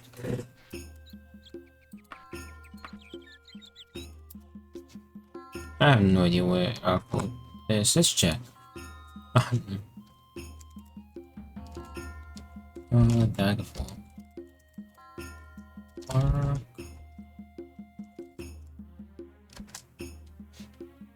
Daggerfall.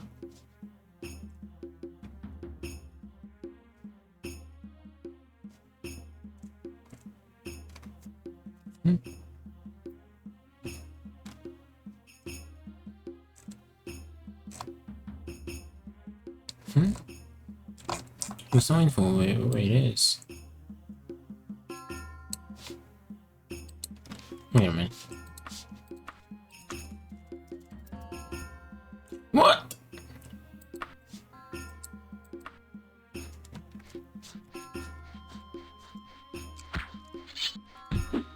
Wait. Let's speak with someone. I'm sleeping in my desk.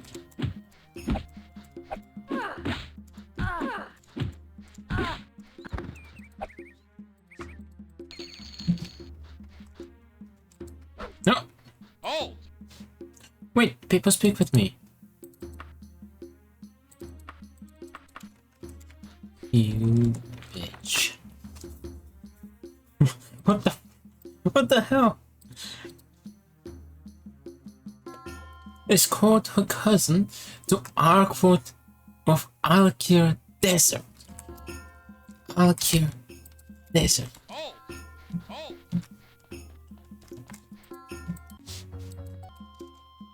I'm still hated by these people who speak with me.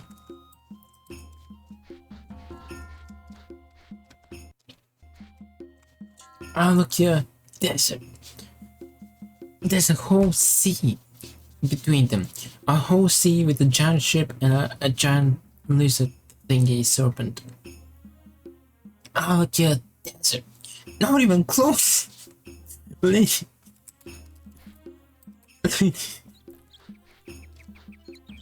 the hell? She threw me the whole freaking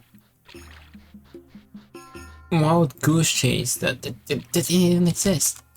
It's a Daggerfall. Not even close to this. Not even close to sand. Look where we are. We're not even close to any sand whatsoever.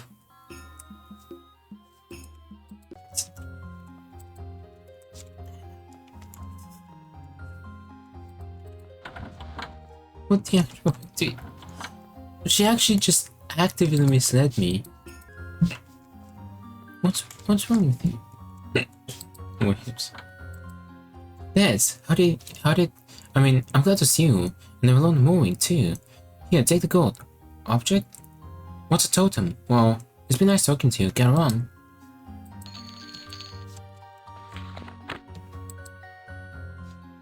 Huh?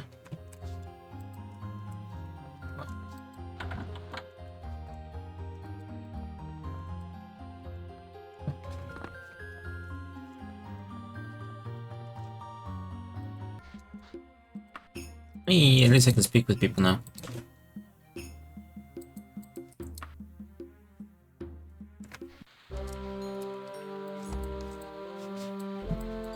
Where am I? I'm in the wrong town.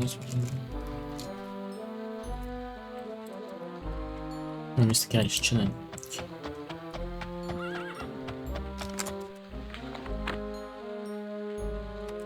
Did she just sent me to the wrong place. Let's see whether that's on purpose. Wait. Did she literally just send me to the wrong place on purpose, or was that like actual overlook? Well, we're about to find out. Really, you're about to get a geography lesson. What?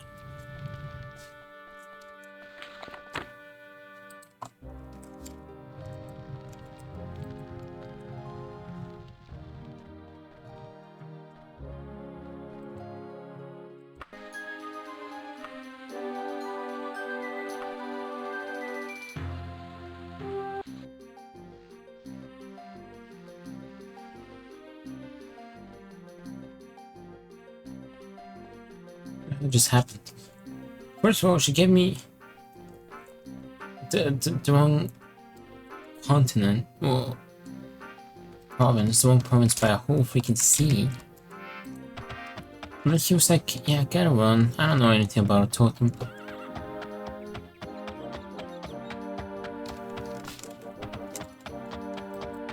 Then when I get back to her, she had nothing to say. What just happened? Is she high? Am I high? Or are they all high? What was that? What was the interaction? Alright, you know what?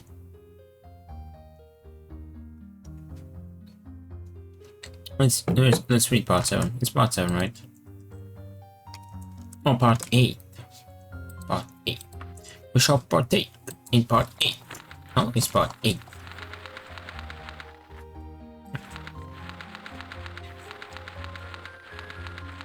I can safely say it's pretty long. Alright, let's get it started. King Edward, part 8. Chapter 8, Wonderland. The journey through Valenwood was pleasant. The weather held fair for the most part, with sunny days and cool nights. Bright leaves of scarlet, crimson, gold, and green drifted down to form a carpet beneath the horse's feet. Valenwood was very different from the somber, steep forest of High Rock. When they reached the northern border, Edward, looking back, saw that the trees were mostly bare, shorn of their glory. Before them lay a wide green land of rolling hills, with only a few stands of trees. It seemed to spread on forever. "This is Wonderland, Edward," Morlane said. "Be on your guard. It seems a pleasant land, but no king's writ runs here. Each man's hand is against every other's, and they are worse than men. All the races of Tamriel meet here and clash, save thine, perhaps." They journeyed for some days more with a small incident. Save one for a band of Khajiit raiders that crept upon their camp by night. These were easily repelled. Silk slew one, and the rest ran off yowling. The gentle wood-elf girl, Willow, knocked fireballs after them. There were no roads, just small paths that crisscrossed one another, and seemingly led nowhere. After 2 weeks of steady riding, they came to a bowl-shaped place in the hills, where the land was still tilled. The fields looked fair and were stacked with harvest, but the folk were dispirited, ragged and unfriendly. Questions about inns got only shrugs and puzzled looks. Armed bands challenged them at times and demanded to know their business. When Moralian said they were bound for Morrowind, they were told to pass through quickly, and might they stole nothing. "Passage is all we wish," Moralian said quietly. "Someone should teach these folk manners," the usually placid Max growled. "Thou mayst stay and open the school of Headscape, if it pleases thee," Moralian said. "I fear my life's too short to teach the lessons these villains require. Still, I like not the look of the sky. It looks even more evil than the fog. I think we'll try our luck in the town." The town was surrounded by a palisade of wood and had a stout gate. Guards looked them over and refused them entrance. "None but humans enter here, elf. Take thy rabble and be gone." "I see. Aye, Mads, Edward. Thou seemst to qualify for the hospitality here. The rest of us will shelter elsewhere."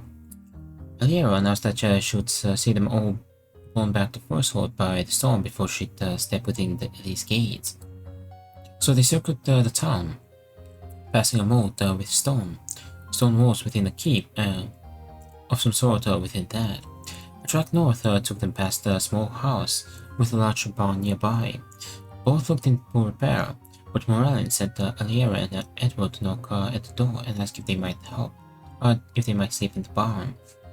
The boys waited in the road. An elderly woman answered their knock. She looked pleased to see them. "Stay? Aye, I'd be glad of the company. No need to sleep in the barn though."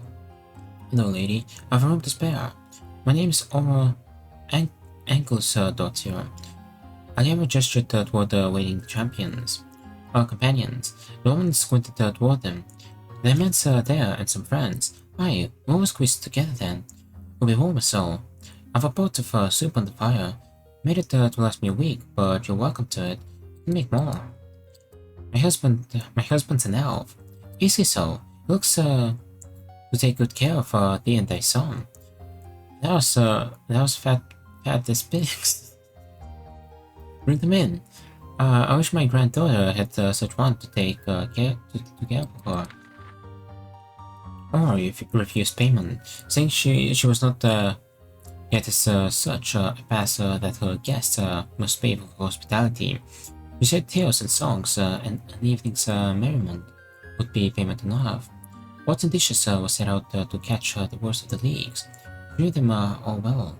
They gathered around the hearth and made very merry while the storm enraged, banging the shutters and doors and threatening to blow the roof away altogether. Tell me, my lady, or whispered the part to Valeria. His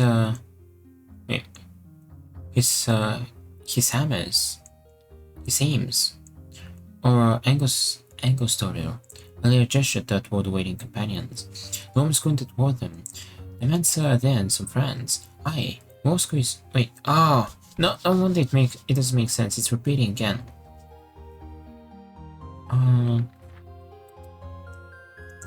Tell me, my lady, Ora whispered to Aliera.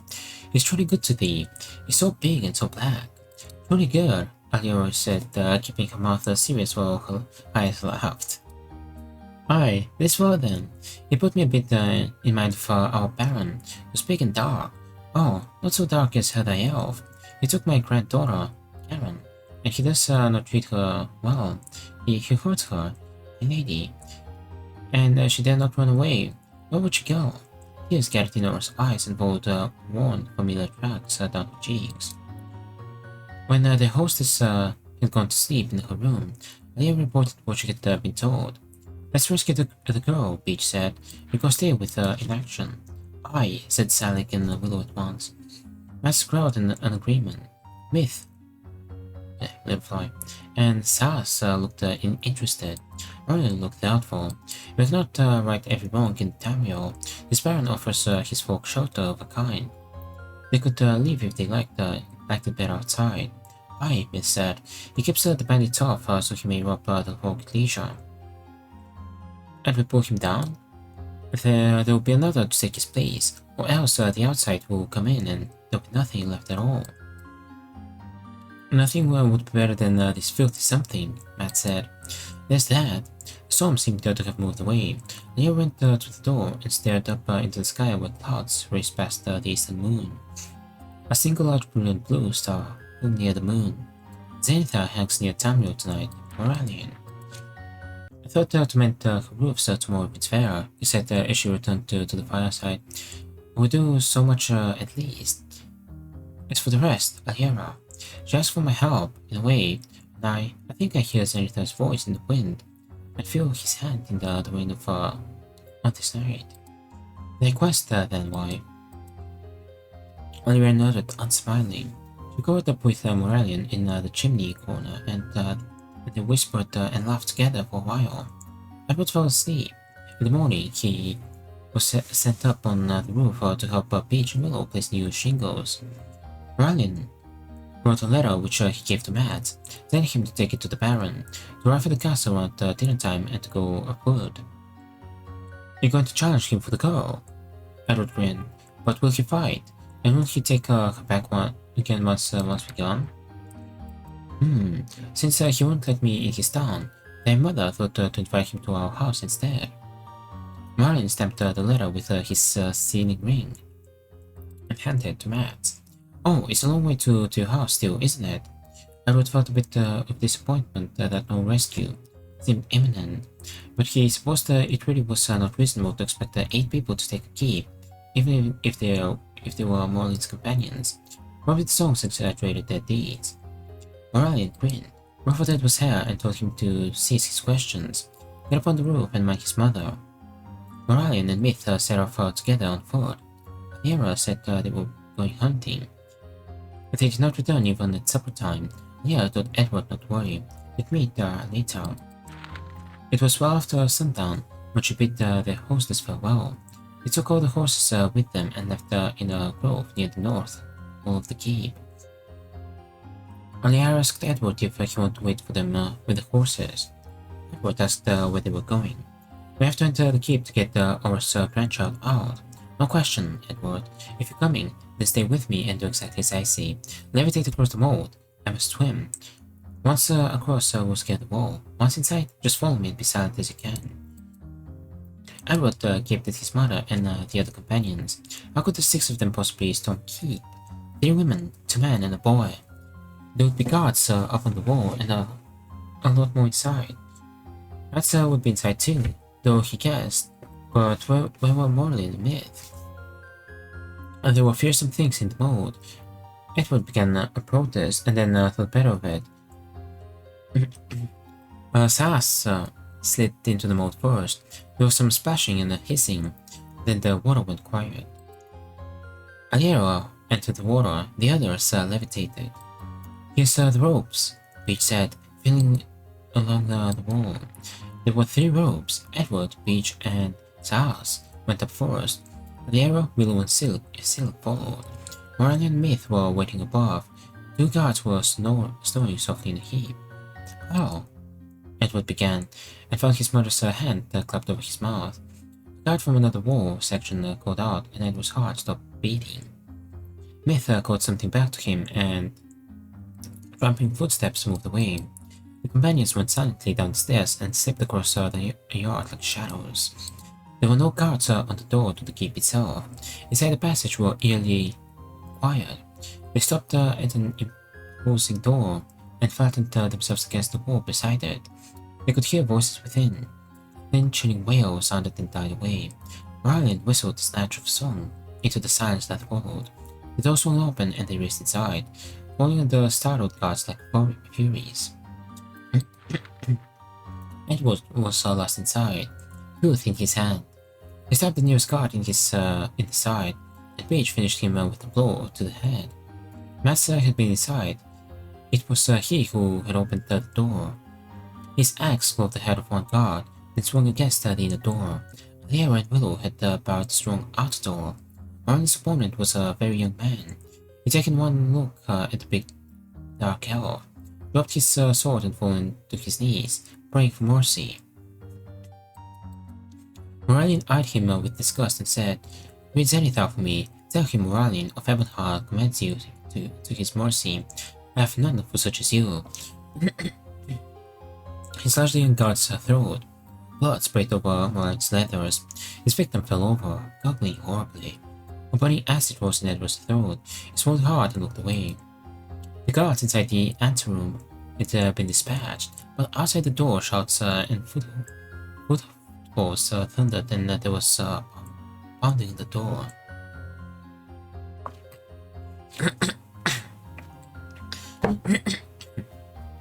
Edward pulled his mother into the inner chamber, which was empty save for a naked girl tied the spread eagle under an enormous bed, her eyes starting from her head. The companions cut her free, while Olivia caught her shoulders. Their grandmother sent a shout. "Where's the Baron?" The girl pointed at a bookcase, then clung to Olivia. She was no bigger than Edward and seemed not much older. Her breasts were just beginning. She was covered with welts and blood and purple, yellow bruises. Olivia flung her own cloak over the girl. Paige picked her up. Miss fingers were feeling over the bookcase. There was a click and a section slid aside. They went through cautiously. The others followed and the secret door closed after them. "I think it's just a bolt hole," Miss said, but there will be traps, no doubt."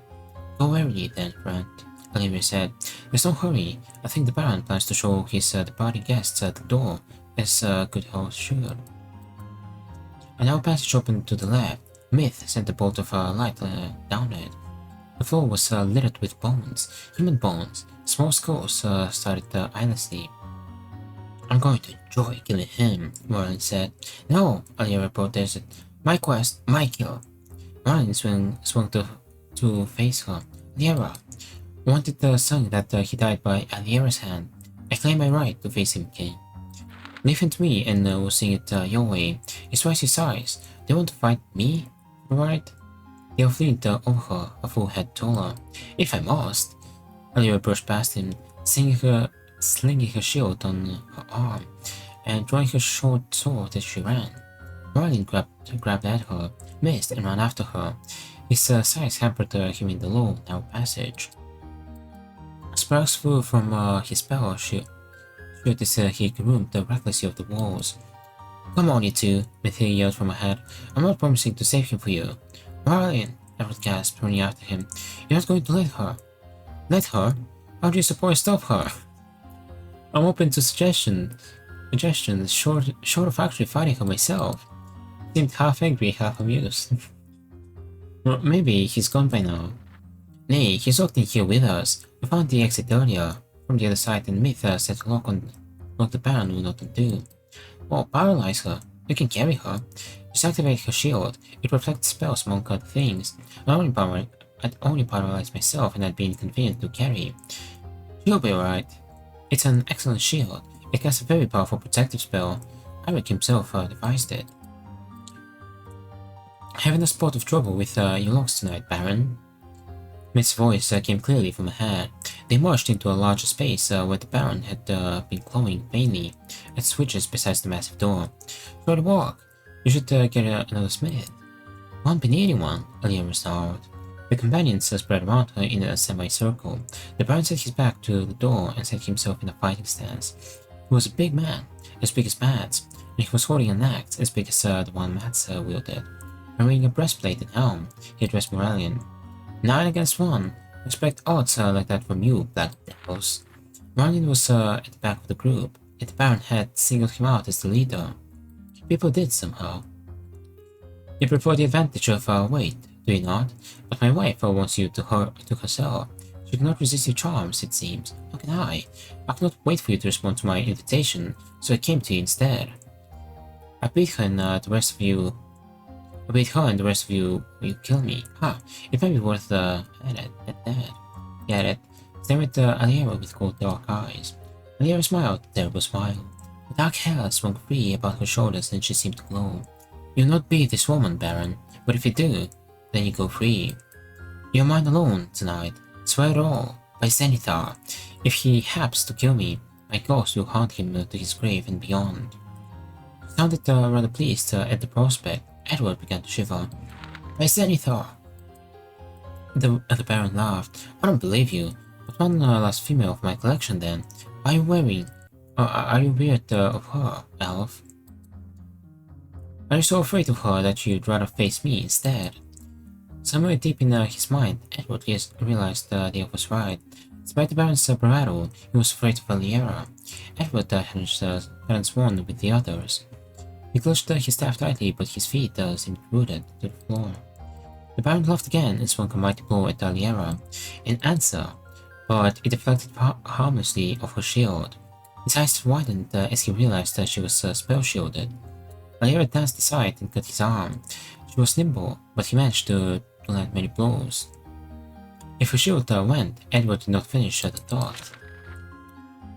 But he was leaving himself somewhat open in the hope of wearing her shield down, and she was scoring hits against his limbs. He kept her blows low, trying to cost him the use of his legs and drain him of blood. All the while she taunted him about his manhood, saying she would kill him ere he died. A great blow knocked her back. The shield flashed and was gone. Had singled him. Let's repeat again. By Zenithar.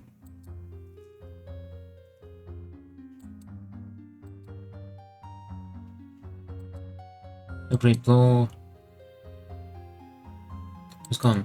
Are you so afraid of her that you'd rather face me instead? What the heck? It's repeating again.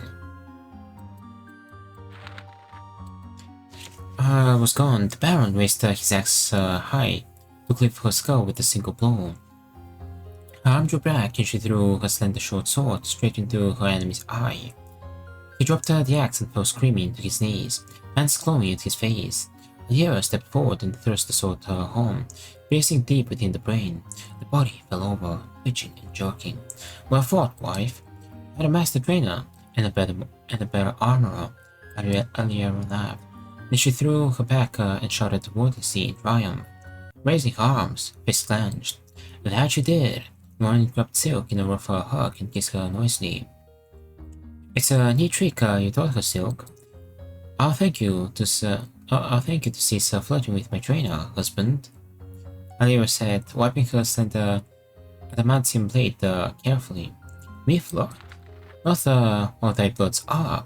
Their shields are still charged. I'm just thanking her. I'll kiss Eric too when next I see him. Is he truly dead? Cam said, clung to Peach throughout the fight with her eyes closed. Now she regarded Lyria with awe. Edward thought was the right word. Edward felt something on the same, but it was akin to horror. Dead enough, Olivia said, regarding the still faintly twitching form with satisfaction. But the girl drew closer, then knelt beside him. She picked up a stone and smashed it into the face again and again, sobbing. When she had done, Zahas cast some healing spell on her. Mitha unlocked the door, which came out quite near to where they had left the horses. They took her to go back to her mother's house and left her there. They shook her to tell anyone that ventured to molest her, but Zenith's servants would return if she were harmed. The bewildered old woman clasped her granddaughter to her. As she bade them farewell, she whispered to Olivia to look after that man of hers. Oh, I do, Olivia said. I do.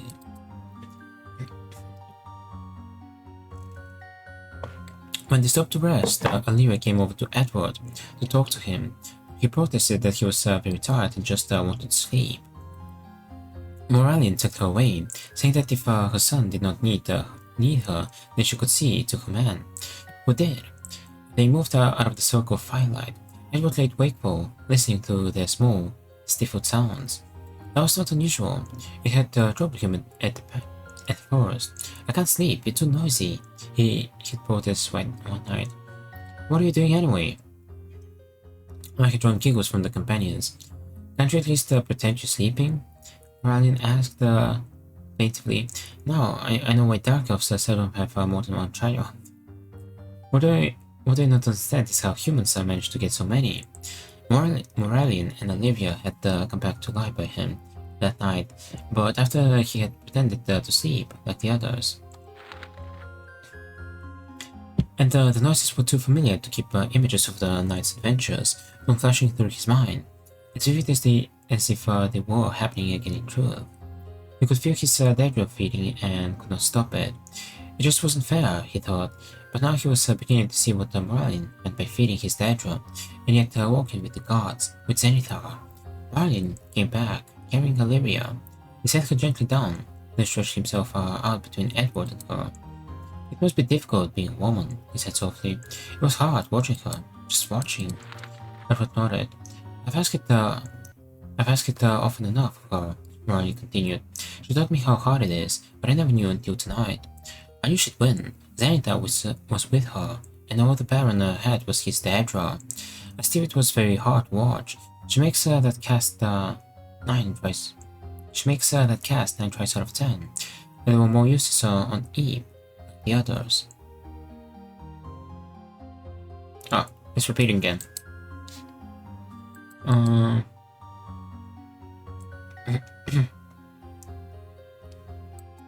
I see what was very hard to watch. She makes that cast 9 tries out of 10. There were more uses on the shield if she missed. But she dropped off exhaustion before he wore it out entirely. I keep thinking about it too, and the guard he asked for mercy. I know, and yet he listened to that, night after night, and still he remained the Baron's man. Most men are not as strong as you are. Maybe he couldn't help himself. Why was he pleading for men already dead? His mind kept replaying tonight's events as if they might yet come out differently, for better or for worse. Even to witness evil such as that corrupts the soul. To watch and do nothing. Matt would have stayed my hand had there been anything there worth keeping. And it's worse for the young. I'm sorry you had to pass through this night. Is my soul corrupted now? I feel the acid's bite, as do we all, but you heal. Can you heal me now? Warren gathered to point his arms and rolled over so that Edward lay between his parents. Alia put her arms around him without really waking. Strong warm smell mingled with Warren's musky dark spice odor in Edward's nostrils. She was so angry. Edward whispered. He wondered if he would ever really feel the same toward her again, and yet her arms were still as comforting as before. Maybe Marilyn too had needed that reassurance and had been wise enough to ask for it. She's a woman. That sort of injury to another touches her near, he said. I'm here. The boy looked the question he dared not forward. Their father's not a monster, but she was wed to a man who did not care for her, and she could not leave him. It's common enough among their race, which makes it none easier to bear, I think. She has a dad or two, then, Edward asked sadly. You must speak with her about that. It was really a fair fight. You shoot it and not him. Fair fighting's for the arena, boy. Would you fight a wolf or hellhound without weapons, spells, and armor, though they have none? I would not. What would become of Karen and Nora? The other folk, now that the Baron's dead? They look like the Prophet Marok. How should I know? We can stop here in the spring and see what's been planted in the field we burned tonight. I've no mind to stay in part. I've my own fields to tend. Listen to me. I sound like an old farmer. Mine's to dig is more like it. Yawn. The others didn't think about it afterwards. You did. I'm a king, is what we do. Mr. Guy is still sleeping there. Alright, that was King Edward Part 8. Alright, indeed.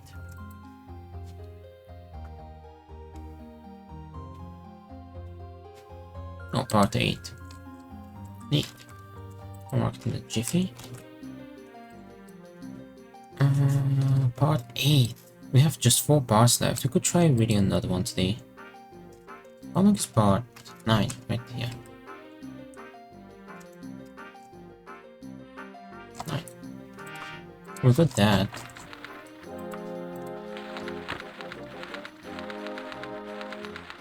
You might some stuff repeat. It does take a little bit. Oh, it's not as long, I feel like. I don't know. Look. Alright. Now. Where do we go?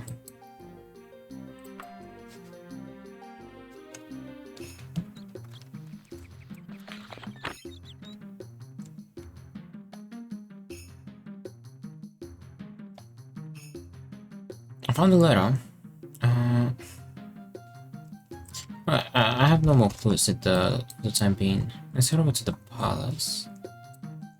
Yeah, wait, am I? Wrong place.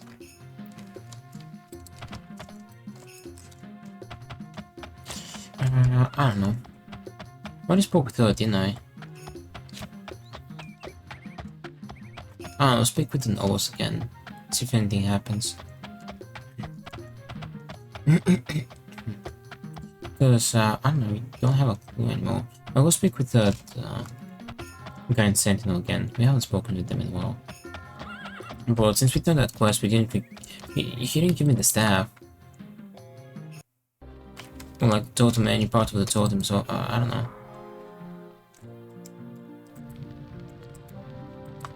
Baron Saya. Hello there. If you could that, I may need assistance from someone I know isn't a complete buffoon. Running peasants who work my land near Castle Morham have been complained about in the wizardry. Nah.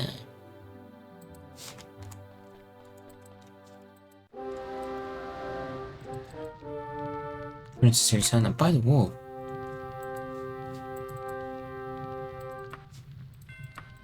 Why did you quest, lady? I mean, I did get paid, but I don't care about the gold.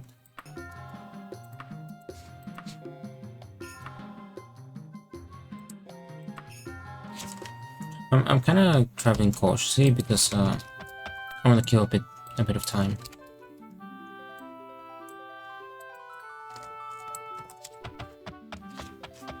In the hopes that I'll get a letter.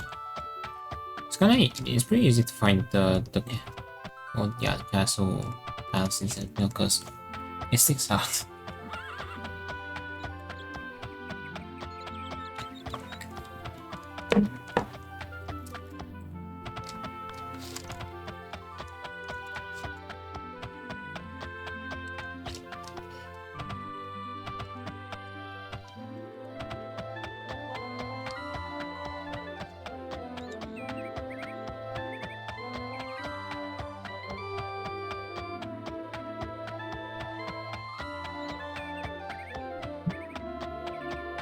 Alright, hopefully we'll get something here, because I literally have no idea after this.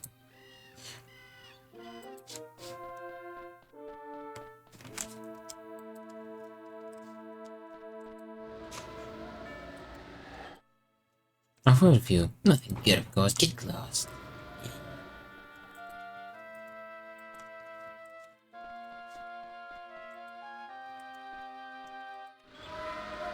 New down. Hello there. What's up, boy?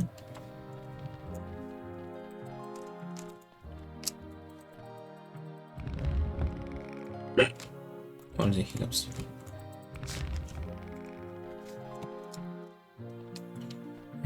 What do we do?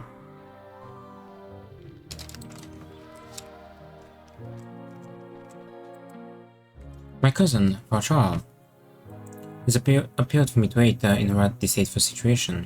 It appears that there's a temple of some variety being consecrated, but that's the proper phrase for these disgusting orcish activities. Obviously, we need to crush it while it's bloody. Sure. Thank you in advance for this, Dehds. What I think would be the best use of your abilities is to infiltrate the ruins of Potion Palace and eliminate the so-called shaman of the temple.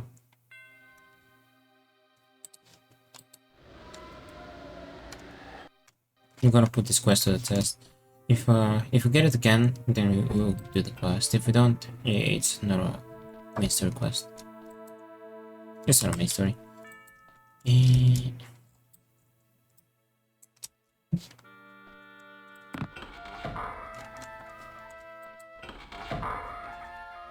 I don't know. Where do we go?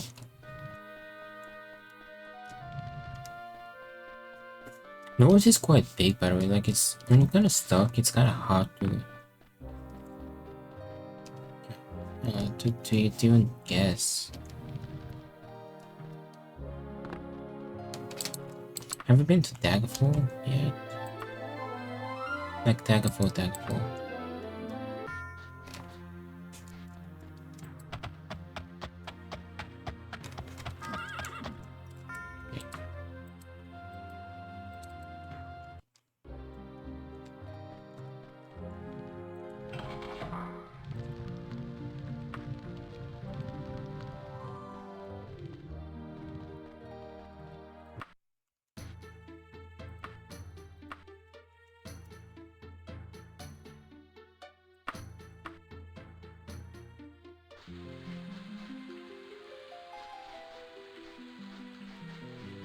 Makes sense.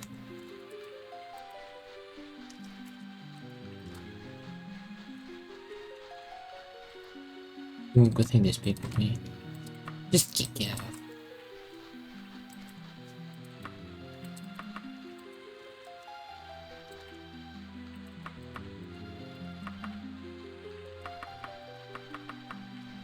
My map, just me. Where's the question?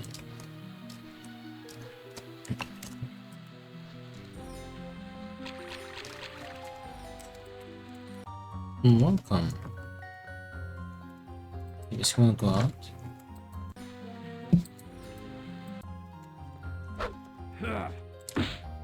What the?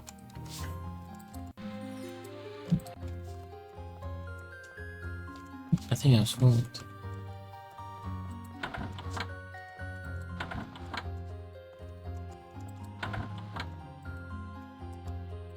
Yeah. Dehds, how did... I mean, I'm glad to see you, and the fun of moving too. Can you take the gold object? What's the totem? Well, it's been nice talking to you. Get on.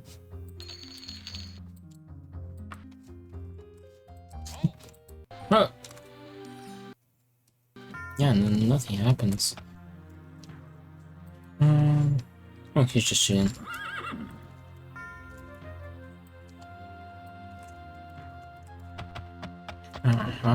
Let's head out. Let's head over to the Castle Daggerfall again.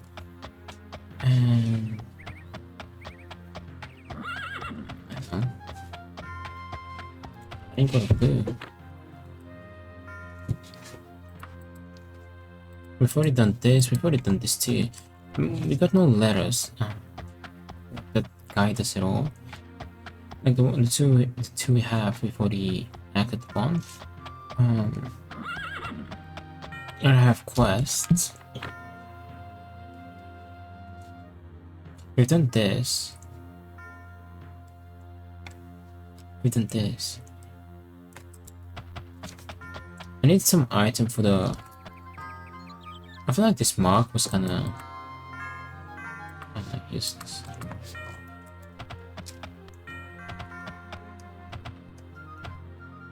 Okay, he wants to go out 1 second.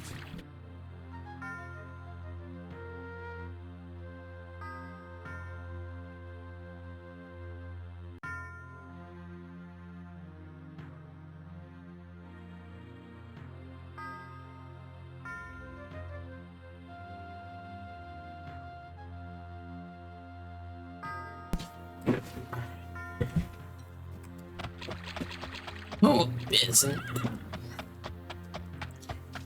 Oh no. Should we head over here? Okay.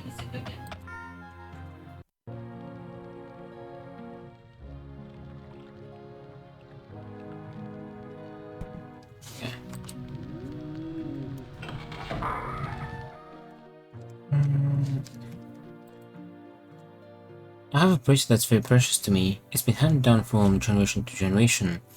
Nowadays, a small pack of orcish bandits have stolen it and holding it for ransom. I have no intention of rewarding them for this outrage. On the other hand, I'll pay you the full amount of the ransom.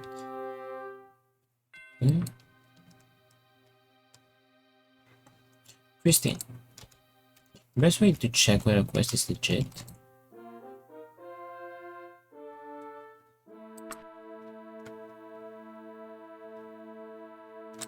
Who's this guy? And,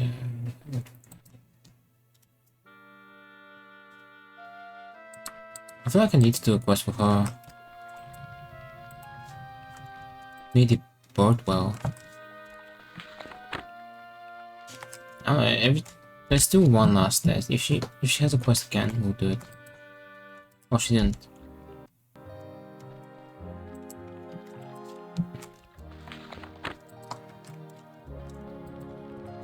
Or the kid know anything. I was wondering if you might do me a small favor. I have a friend who requires certain shipment. Lord. Whatever. I've heard of you, Dehds. I'm Kidasa. May I beg a boon of you? Are you passing by Talmud anytime soon? If so, I need to deliver a package for someone there. I'll gladly pay you. Okay. What luck? My friend is Caroline Wickford in Talmud. Just ask around, everyone knows her. We'll pay you, okay. This wand is a gift to Caroline Wickford that will seal my arrangement with her. She's been a main quest item. Not item, NPC. Talmud. So, I don't know. Well, let's do it. I gotta physically check.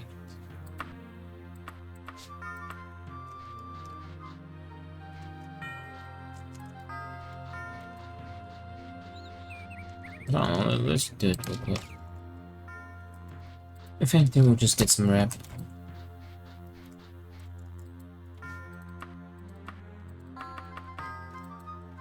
Ain't got a clue. Just mate.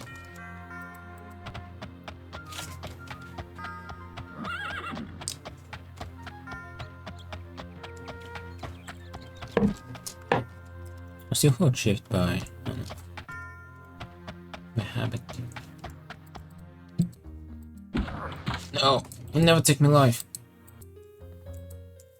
I was hoping this I would be able to get this. Alright, there you go.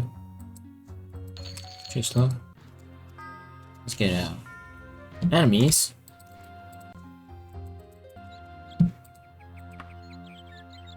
That was a big quest though.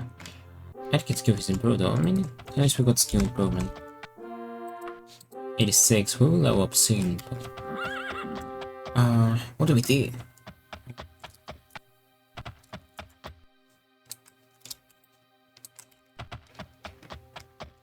I have no idea what the next part of the quest is.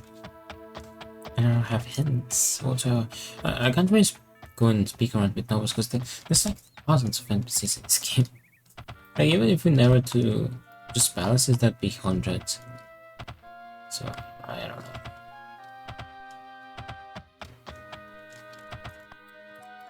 Knights of the Dragon.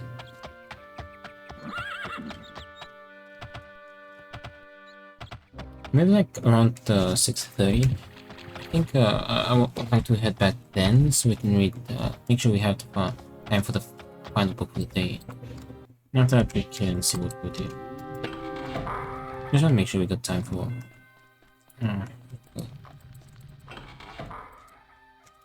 Is Sarah? Nope.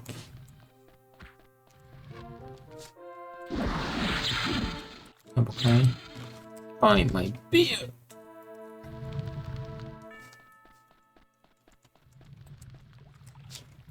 Old Bathiel.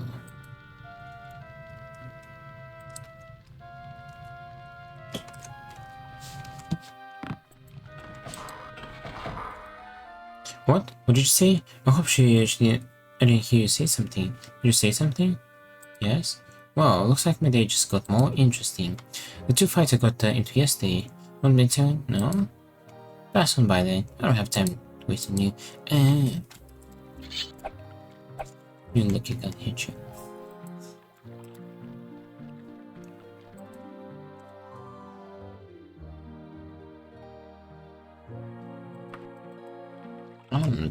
I don't know what we did.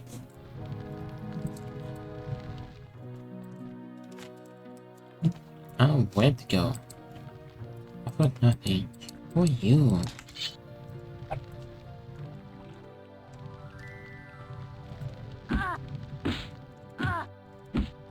Backstab. It's an ambush! This is an ambush. Actually, I won't kill anyone. Just in case. So we don't become even more hated. Oh.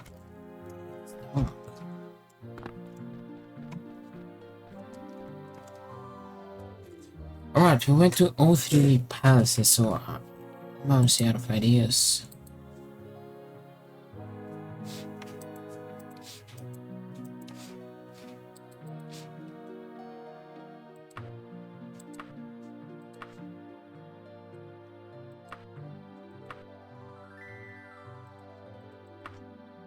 Should we head back to Lysander's tomb?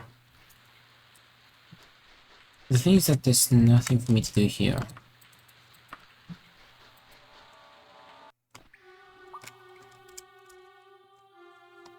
Oh, it's unexplored again. I don't have an item. Oh no, this is the wrong way. That's where we're going this way.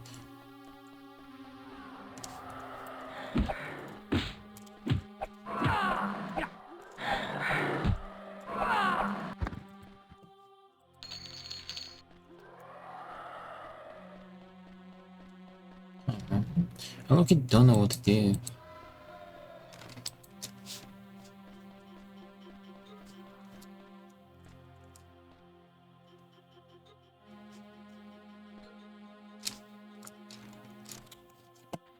Sucker.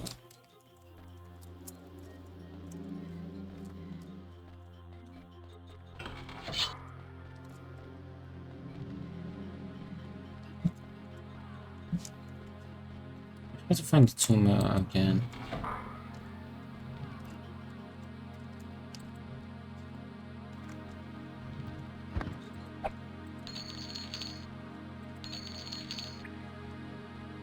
Maybe she's looking, not finding it, but we don't have the item for it. Market places left. It's gone.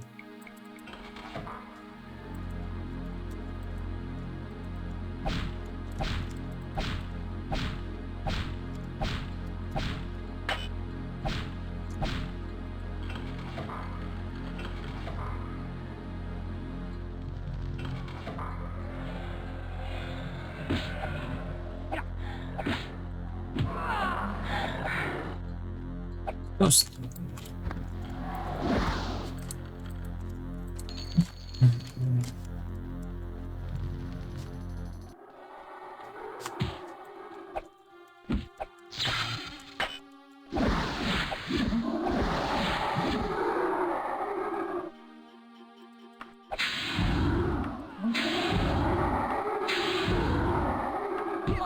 Oh. Our first test of the day.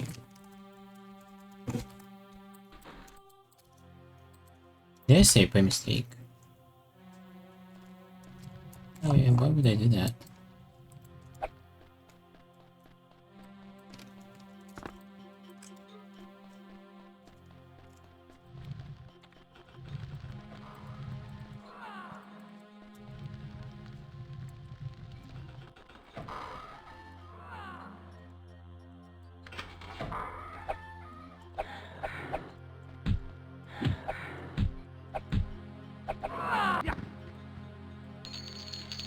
But legit, where the heck do we go?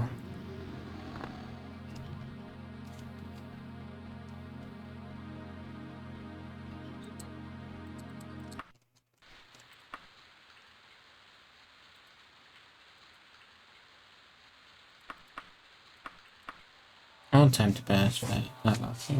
Yeah, I guess that's pretty fast. Alright, trophy. Okay, let's go with the things we have.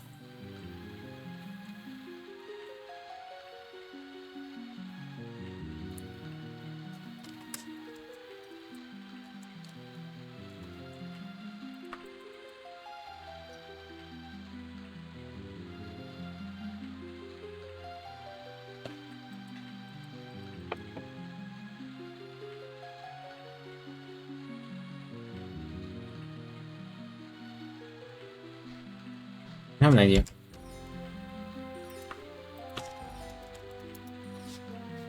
Let's go speak with the Underking. The Underking was connected with Fiber Septim. The Underking is the battle mage, right? So let's go give him a check.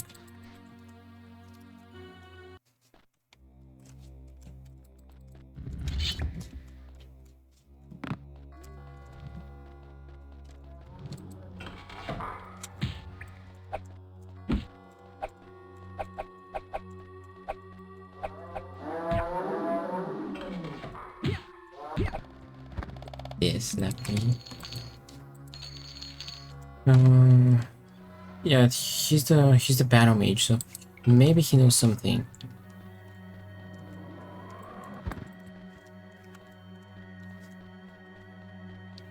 Maybe, just maybe.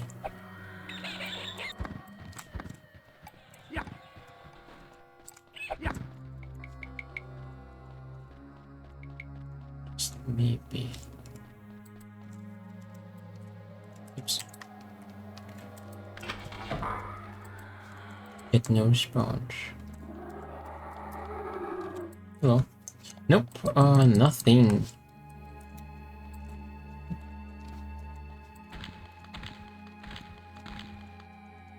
I get some privacy.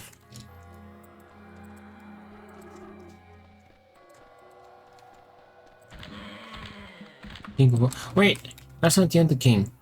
Oh, that's the King of War. It's true. Why do you think he was the?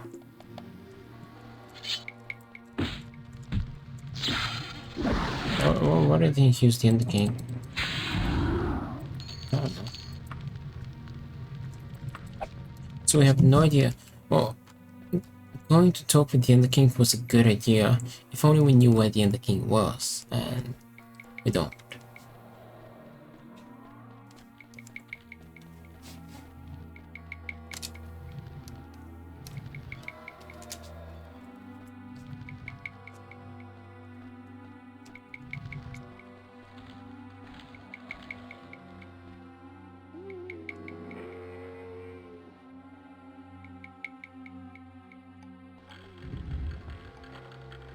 Yeah, we can open all of them. Well, there's no point in being here. I'm gonna travel back to Chest Wolf just simply to pass some time. Hopefully get a letter, but we... let's kinda... see what the next quest should be, maybe. New quest.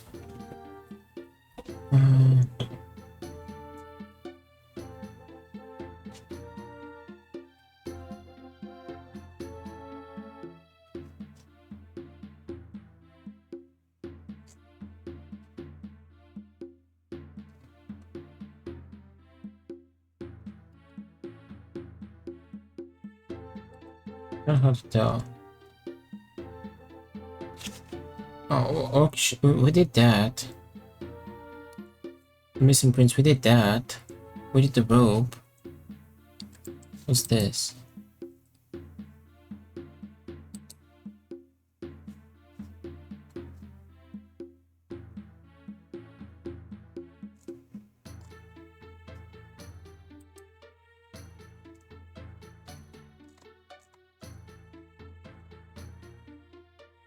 I don't know, but I don't know how to take it.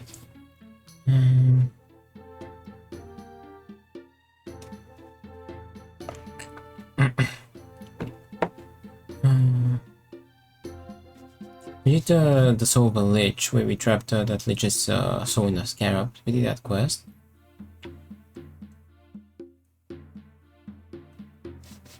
We did the painting stealing.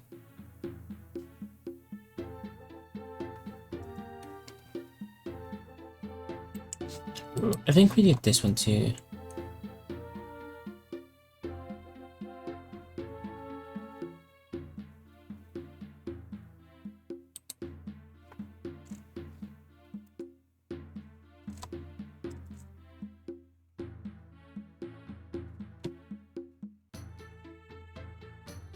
Oh, we've done this one too.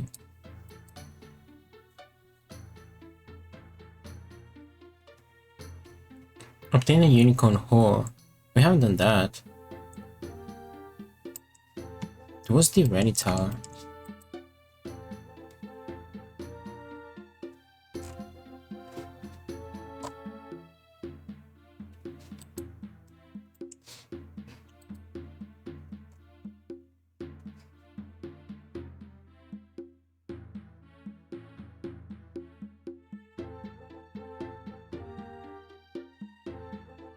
The Renny Tower. We've never been there. Where's that?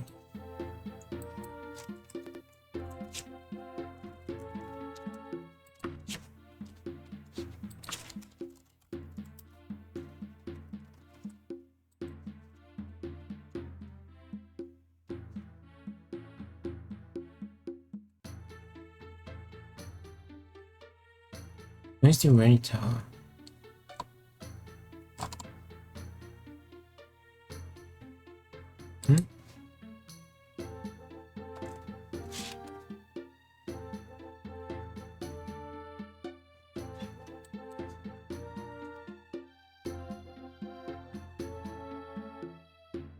She lives in the Renny Tower. What the hell is the Renny Tower?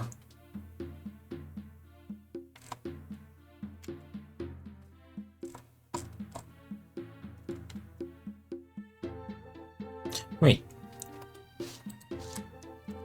Is this... wait. Oh, that's it. We've already been there. So we need to find for somewhere here, maybe? We've already been in this tower for that wizard, I believe. We're about to embark on a very, very long quest, aren't we? It's like use that's fine.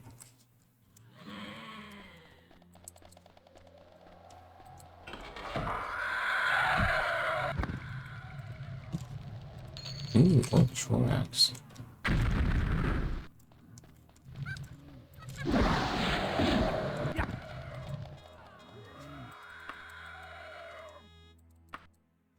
Oh, wrong thinking.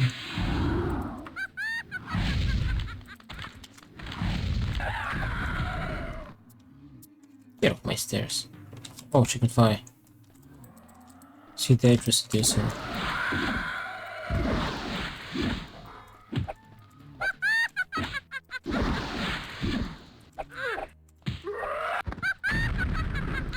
I need that. I have something that lets me fly so good. Special flow of Tamio. Do I have that? Don't think so.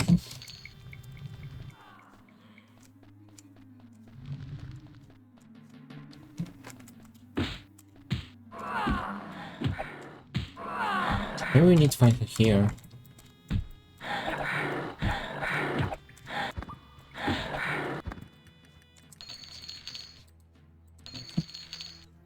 Yeah, I do have the flying, so we should be fine.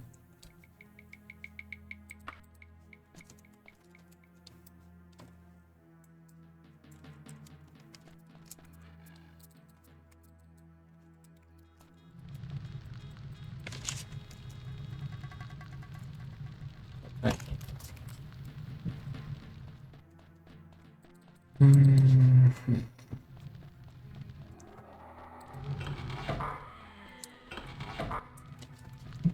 Okay. Oh, that was a teleport. You rascals. Ancient vampire. Not so ancient anymore. Resist frost.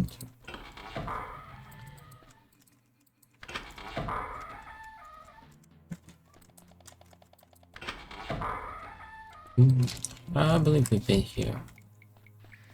Oh, maybe. Let's open. I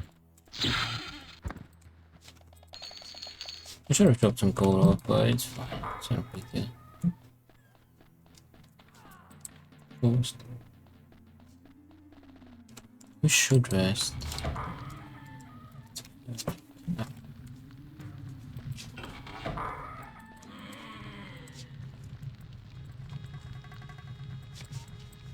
What's this?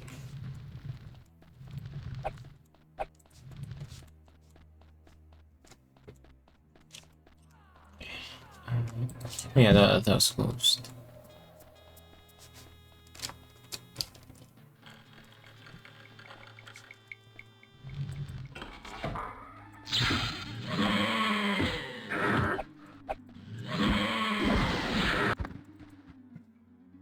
Ocean. Damn, you don't heal. Really though.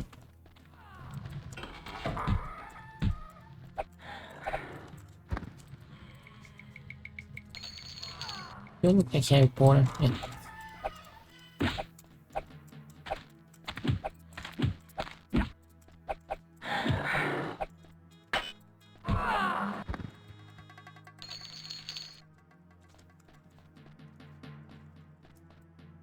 Going over there.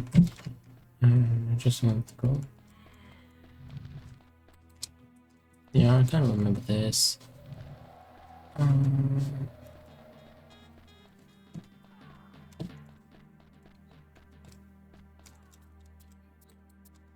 That's fake.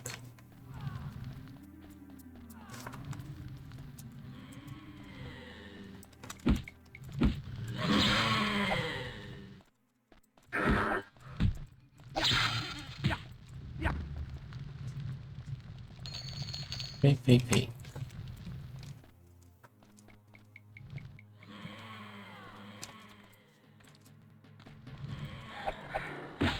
Could have been to this area, but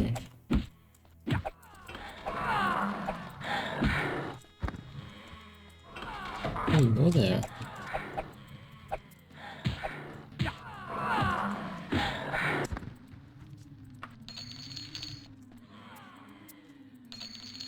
F470. Oops, we're falling right there. Oopsie.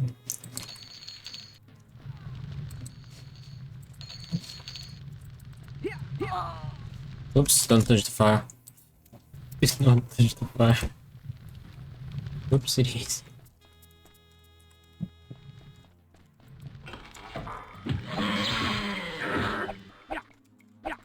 We're trying to explore the whole place, sure. The question is, do we need to be here?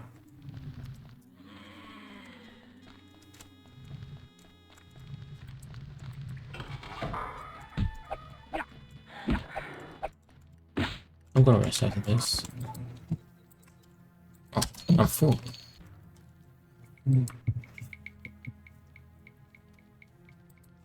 Short blade skill, nice. 53, it's definitely going up. 86%. We probably should level up soon. Yeah, I remember being here.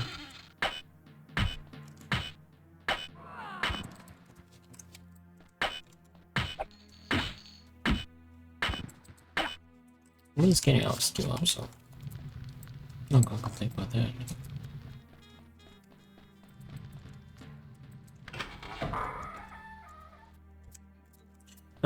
Question is there something new from the last time we were here?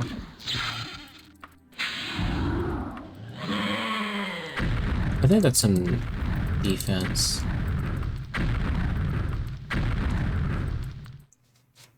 Map. Ruins of the Hold of Greenlee.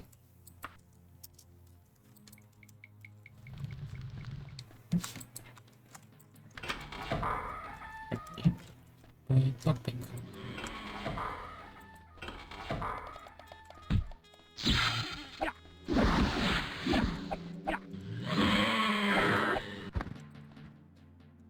Wow, they also.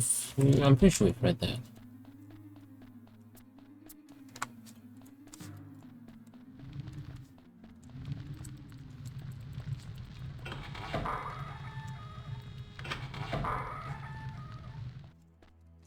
I think I've been here. Oh yeah, I have. I know it's over there. There's a door over there.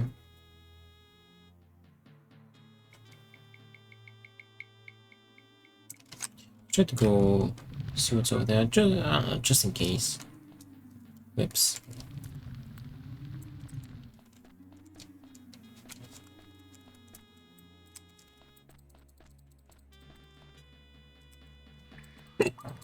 Going hips. Invitation, I already got a cloak. Or robes. That robes of levitation is going to be very useful, by the way. Alright, I just want to make sure that every single option that we have is not right. Everything is explored. Because we're not sure what we're looking for, so if we don't know what we're looking for, better have everything explored, so we know that we haven't mixed whatever we're looking for.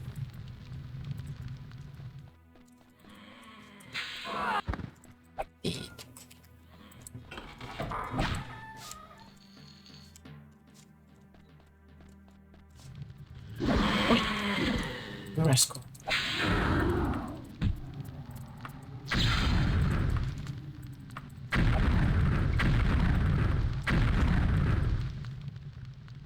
The memory stone, sure. Map. Ruins of the old Kingport Hollow. I should have saved, by the way, but it's fine. Backstabbing skill. Need to. Still at 86.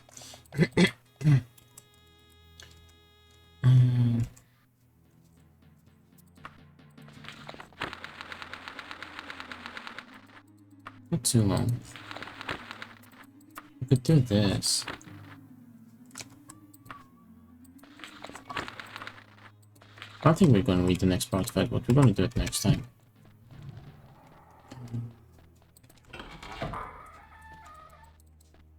But I still like to get another book out of it. For the end of today.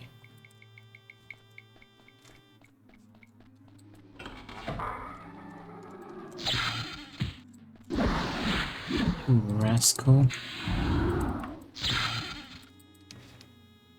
Confession of Thief.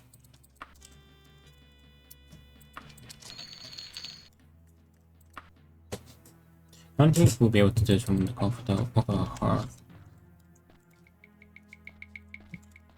Oh, that's okay.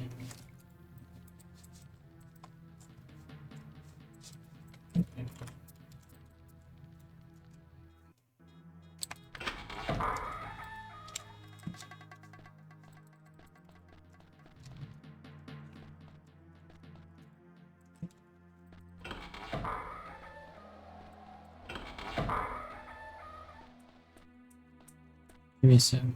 One thing.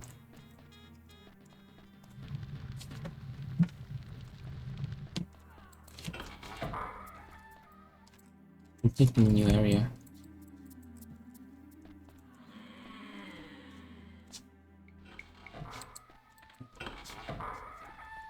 And not to explore as well.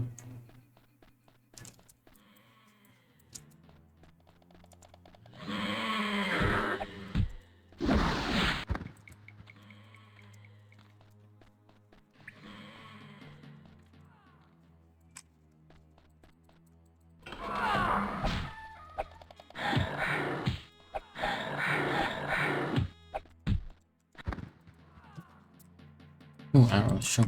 These arrows don't. I mean, they have weight, but the weight doesn't count, so I don't know. That works in our favor.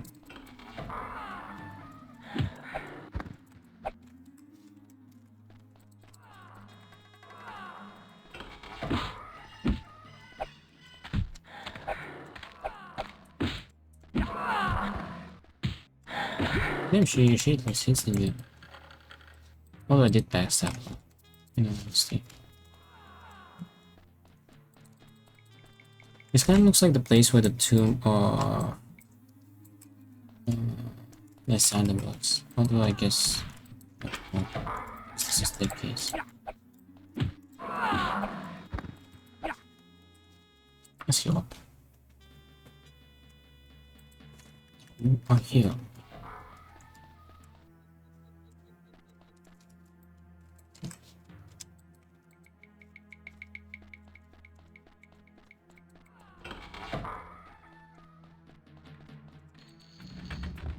Oh.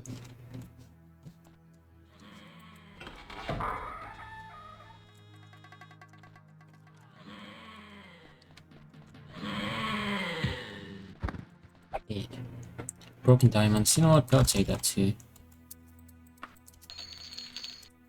You know what? We'll collect the books. Ooh, are we gonna take teleports?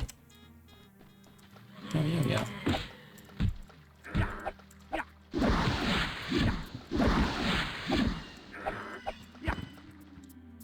Ah, Ruins of Yomit Manor.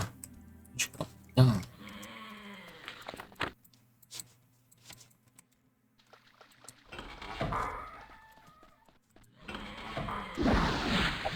This will bring me back to, I think, the hatch. The hatch. You opened the hatch. Look at the item. Parachute burns out. Pretty sure I have that. I did not. I have a red bar 3. Oh, but wait, that's the biography. I've read it. I thought that was the real burns out.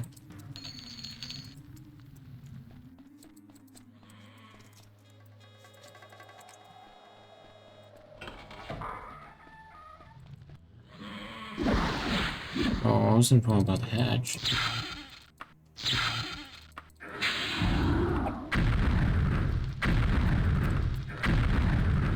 This all the elements sucker. Another hatch. It's 2 hatches. So, what are we looking for? That's magically held. Wait, I have a save. I remember we pulled the lever. Pull the lever, Kronk. Magic held.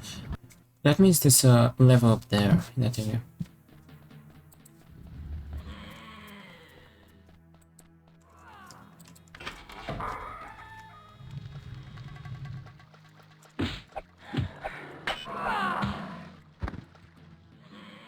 Your burns are about 6.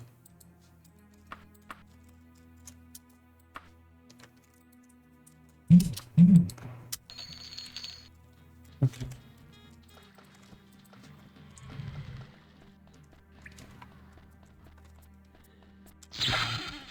Not rescue, by the way. It's full of enemies. So we cannot get frozen.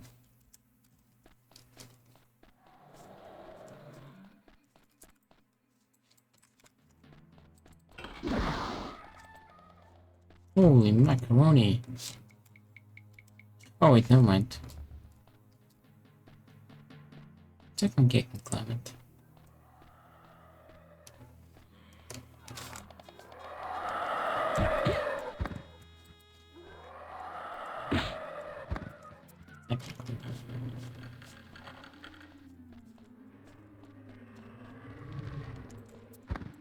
It's this place.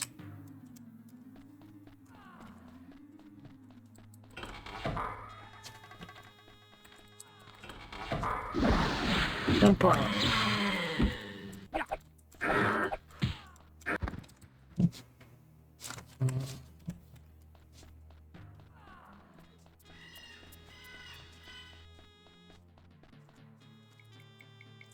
I don't know, we have plenty of choices. Or cut them by one.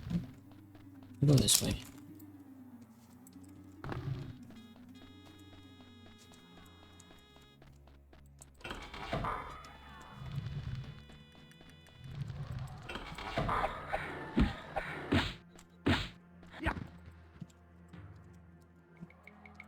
Alright, more choices.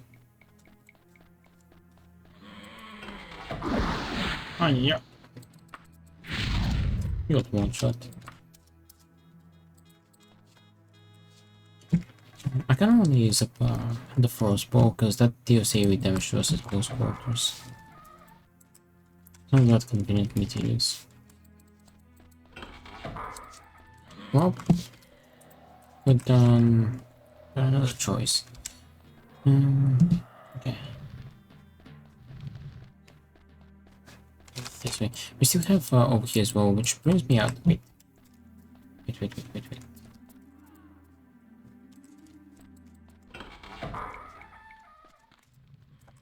Over here, right?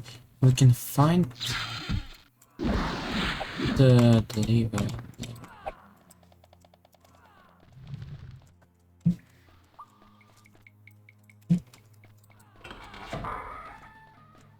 So many choices. It's gotta be somewhere in this maze. Not a dark for that. That was one of the very first books we not the first book. Bonk. Ah.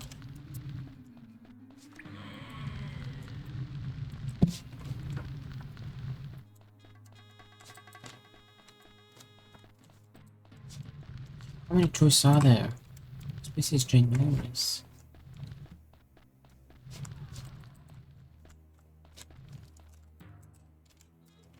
I remember this area.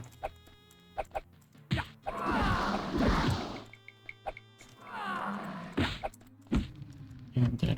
Let's come back to it later.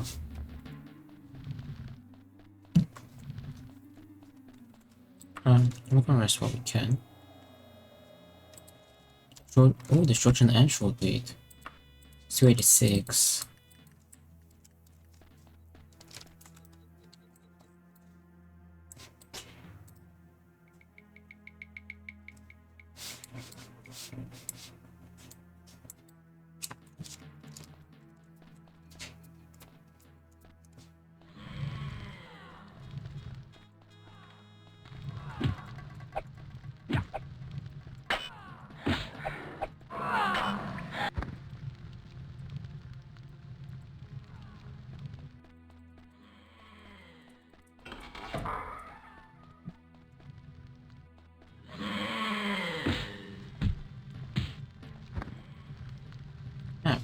The shrine of Medusa.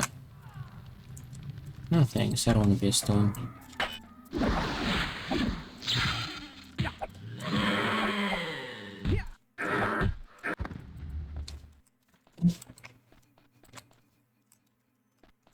Still nothing. I highly doubt that there'll be anything here. There's never anything here, but I just want to make sure it's explored.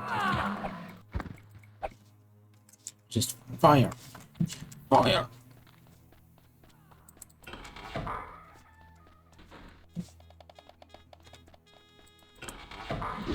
Oh no, I should have saved it beforehand, but here we go again.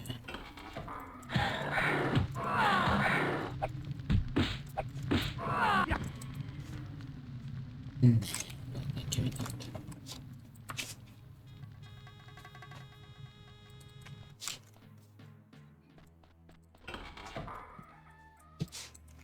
Just checking for secret room and let's get out.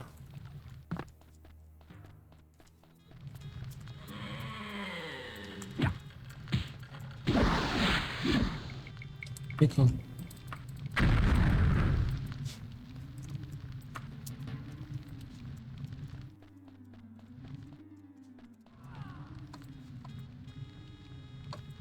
I'm still getting these tunnels. It's gotta be a switch somewhere. Turn.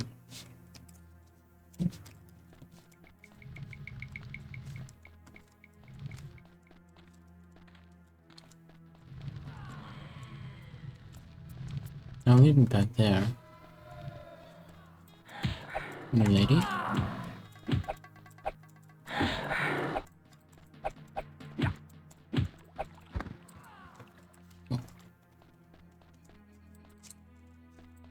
Nothing. There's still a bit more to explore though. There should be a level here that will...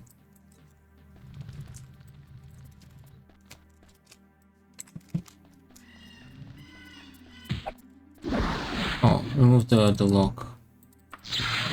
The magical lock from those doors.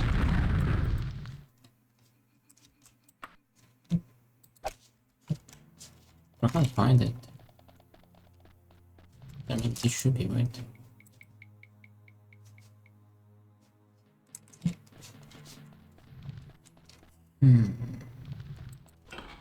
Door.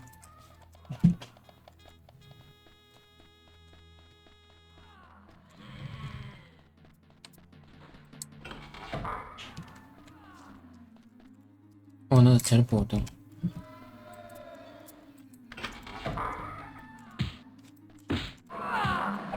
Oh, we'll take it.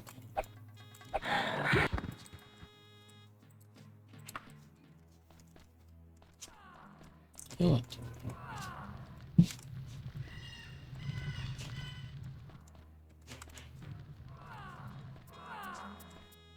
think someone wants to get in.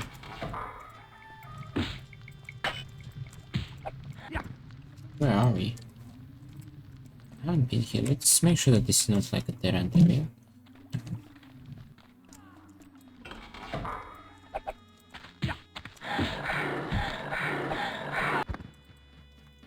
I did. Oh, I discovered this from the maid, right? No one told me about it, like main quest otherwise, right?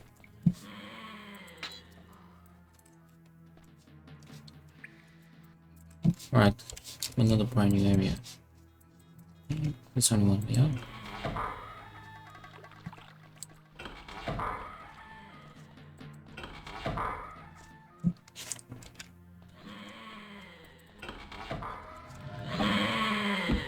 Next up, the story of Lysaurus. I don't think we've read that either. You know what? I don't care that much about gold. To be fair, we have plenty. We need to collect the book, so it's easy and nice. Grab them whenever we can. I actually got a bunch of books from this area.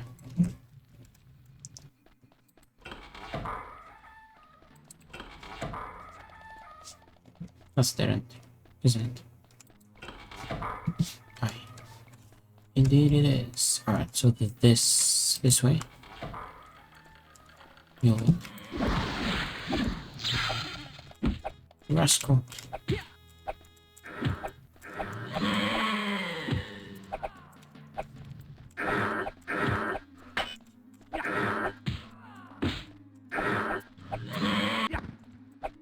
Thank you. In an unknown area once again.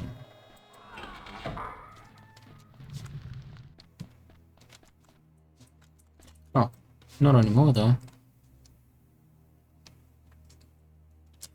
The exit is over there.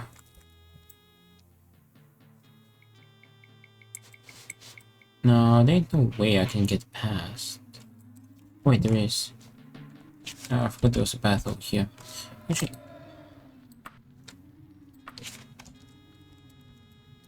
now whenever we see gold, we can pick it up. That hatch is not open, so maybe the other one is. Oh, this opens.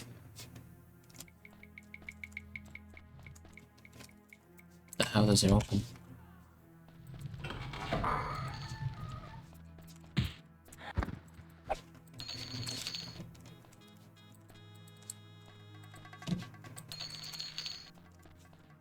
No, we might not need to take this.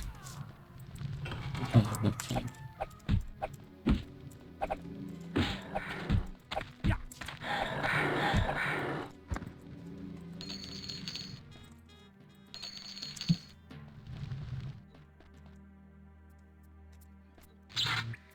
We did that.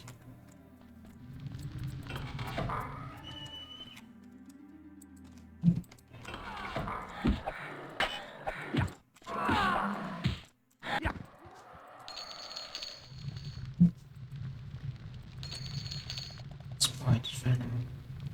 I'm making sure I was not hit by ultra big has increased by the stamina spell. 0.6 before proceed. Oh, he cast the spell.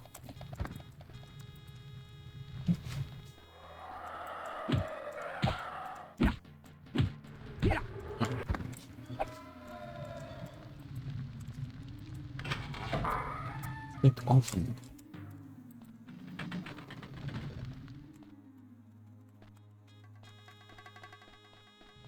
Now he's climbed the stairs back up. Well, that opened the hatch.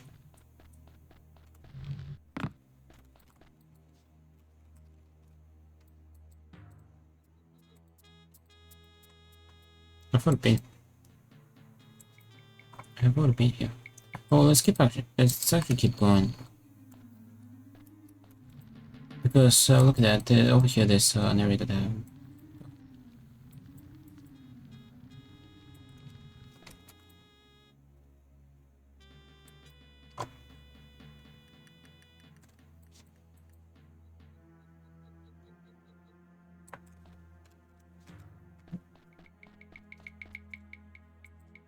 I have to see from that big chalk.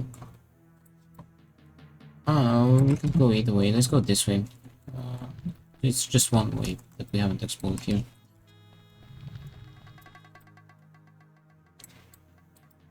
Here we go. This way we never went up here. Oh, it's there. See, that's why we came here first. It's just one option.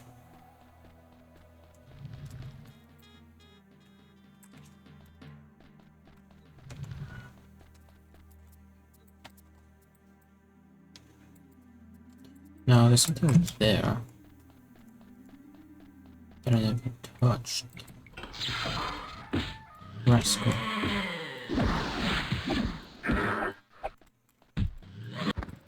Rascals.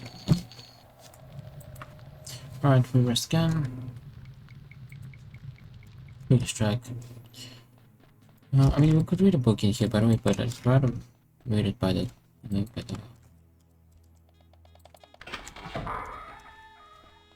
Oops, careful. I'm having a brain fart.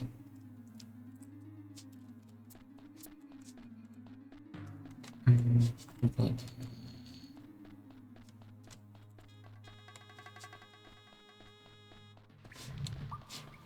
Fireplace, yeah, better fireplace. I'm back in the beginning, which is actually neat. Who did that?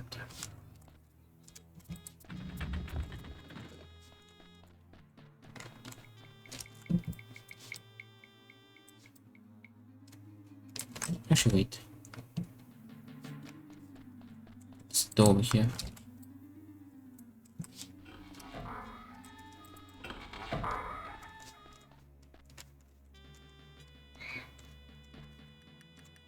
Sure.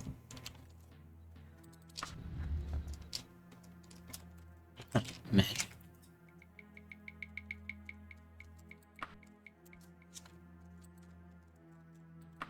can sleep for 0 hours. I'll see. I don't know if I should have cancelled it, but oh, oh, oh well. It is what it is.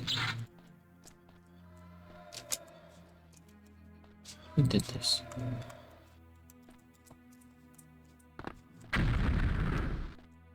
Who's doing? Is that the bonfire? Like the fire thingy?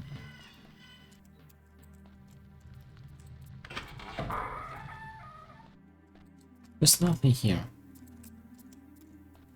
I don't know if we should be here, by the way. What the? Crap. What the heck?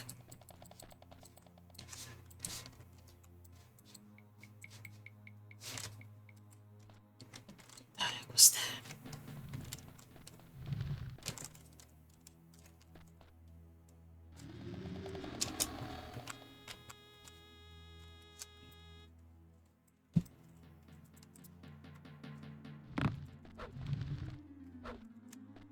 Oh. That's so evil. What the heck? If you're saving there, you look, you might be soft lock. What's not a hatch? You're just out on the way.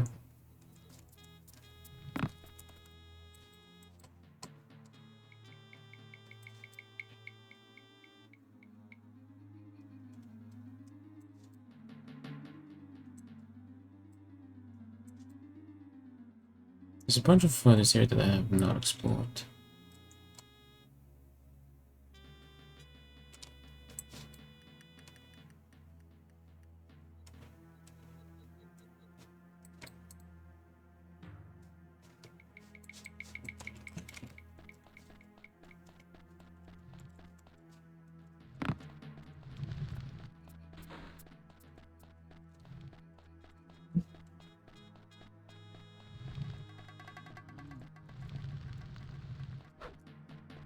Sucker.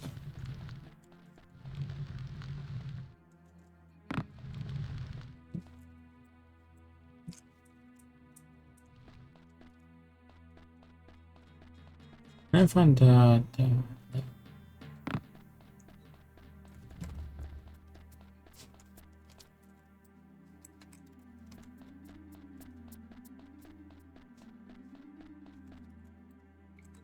never went this way either. Inert.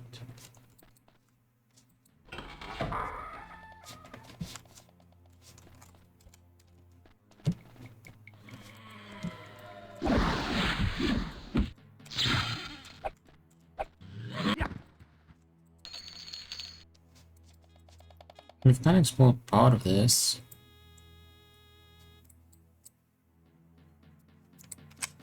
Let's go this way.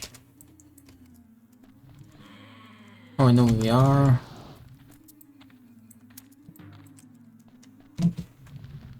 Not dead, am I? Yeah, okay, where they go?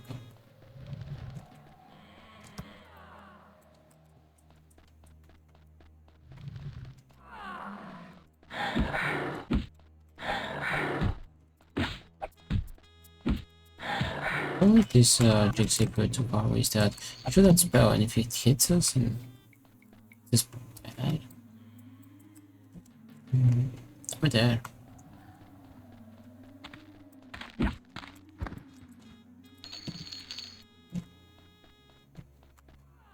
Well, it's still a huge cave network, isn't it? Oh, surprise! So, oh, 4 of you now, see. Don't want to go too far away because they'll cast their spells.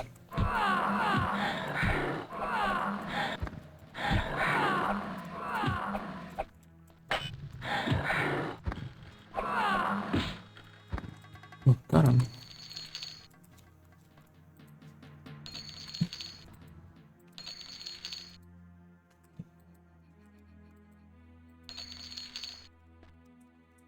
Let's rest and digest. Heal. Whoops. Where'd you come from? Here I am. Oh, it's vampires then.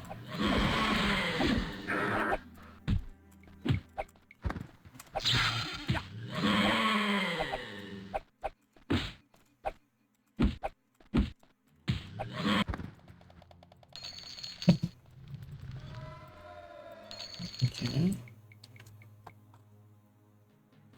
Okay, let's get out.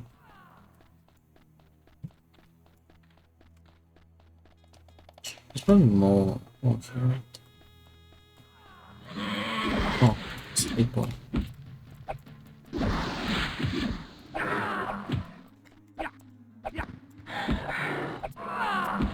There's so many vampires here. Actually, we don't even have to be here right now. I'll be quite sad.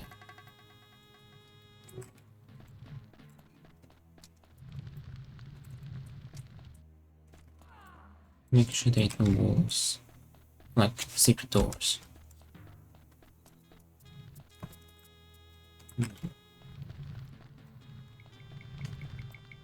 I've been here. I've been on both sides. From here, however, I can come here.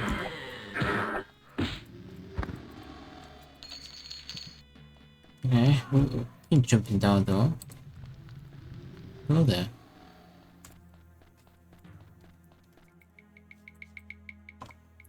There ought to be a door here, over there.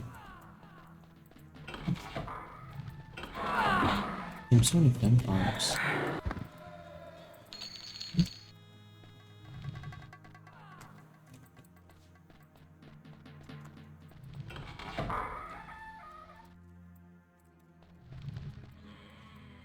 Did this connect? They do. They do. Alright, since we're here, where is it there? There's gotta be more areas here that we have not explored, and one of them crevices. Oh, there's more that we haven't explored there. There. It's ought to be that jungle level. Right, level. We've been here. I'm going this way.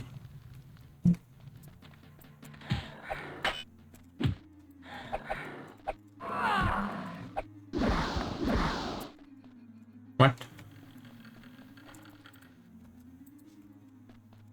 Oh no, I'm dying, I'm dying. What cast that spell? Where have cast that spell?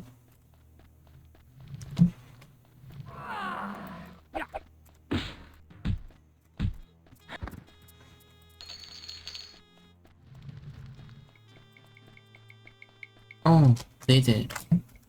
They did.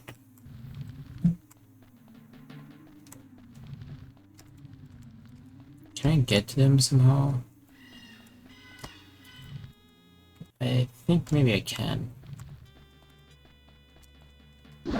Yo, that's hitting me there. No.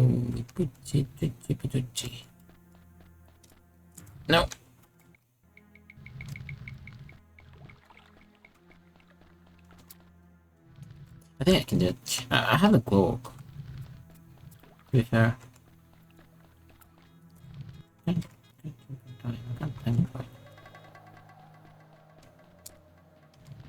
Yes!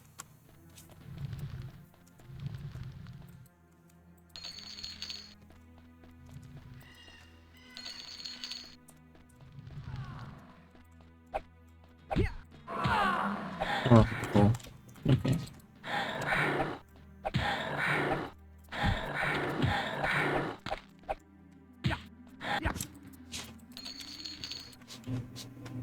Oh gosh, history heroes.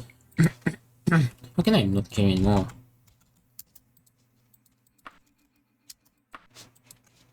Oh, damn. Alright, there's nothing here though. Well, let's give it a save here. Let's rest first. Yeah, we won't be able to read the another for today, but that's okay. We'll read it next time. Alright, next time we're gonna keep going with what is it called? King.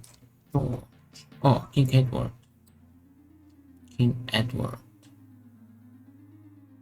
Part 9, 10, 11, 12. Next time I kind of want to finish this series. Yeah, we have 4 parts left. If we went 9 today, we would have had only 3 left next time, but still, 4 is fair enough. Yeah, we're gonna try to finish next time. Next time it's gonna be on Monday though. Well, Daggerfall. Tomorrow is Sunday, so we're gonna keep going with our challenge. No zone right now, so we'll just wrap it up.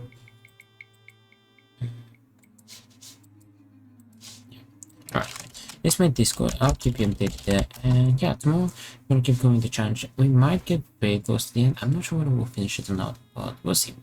I'm not gonna rush. Even if we don't finish it, we can finish it next week and then we'll start a new challenge. But yeah, that'll be everything for today. I appreciate you all being here today, giving me chatting, stop by, hang out, and watching the stream. And I'll see you all tomorrow with Diablo 1. So yeah, have a good one, take care, and I'll see you tomorrow. Bye!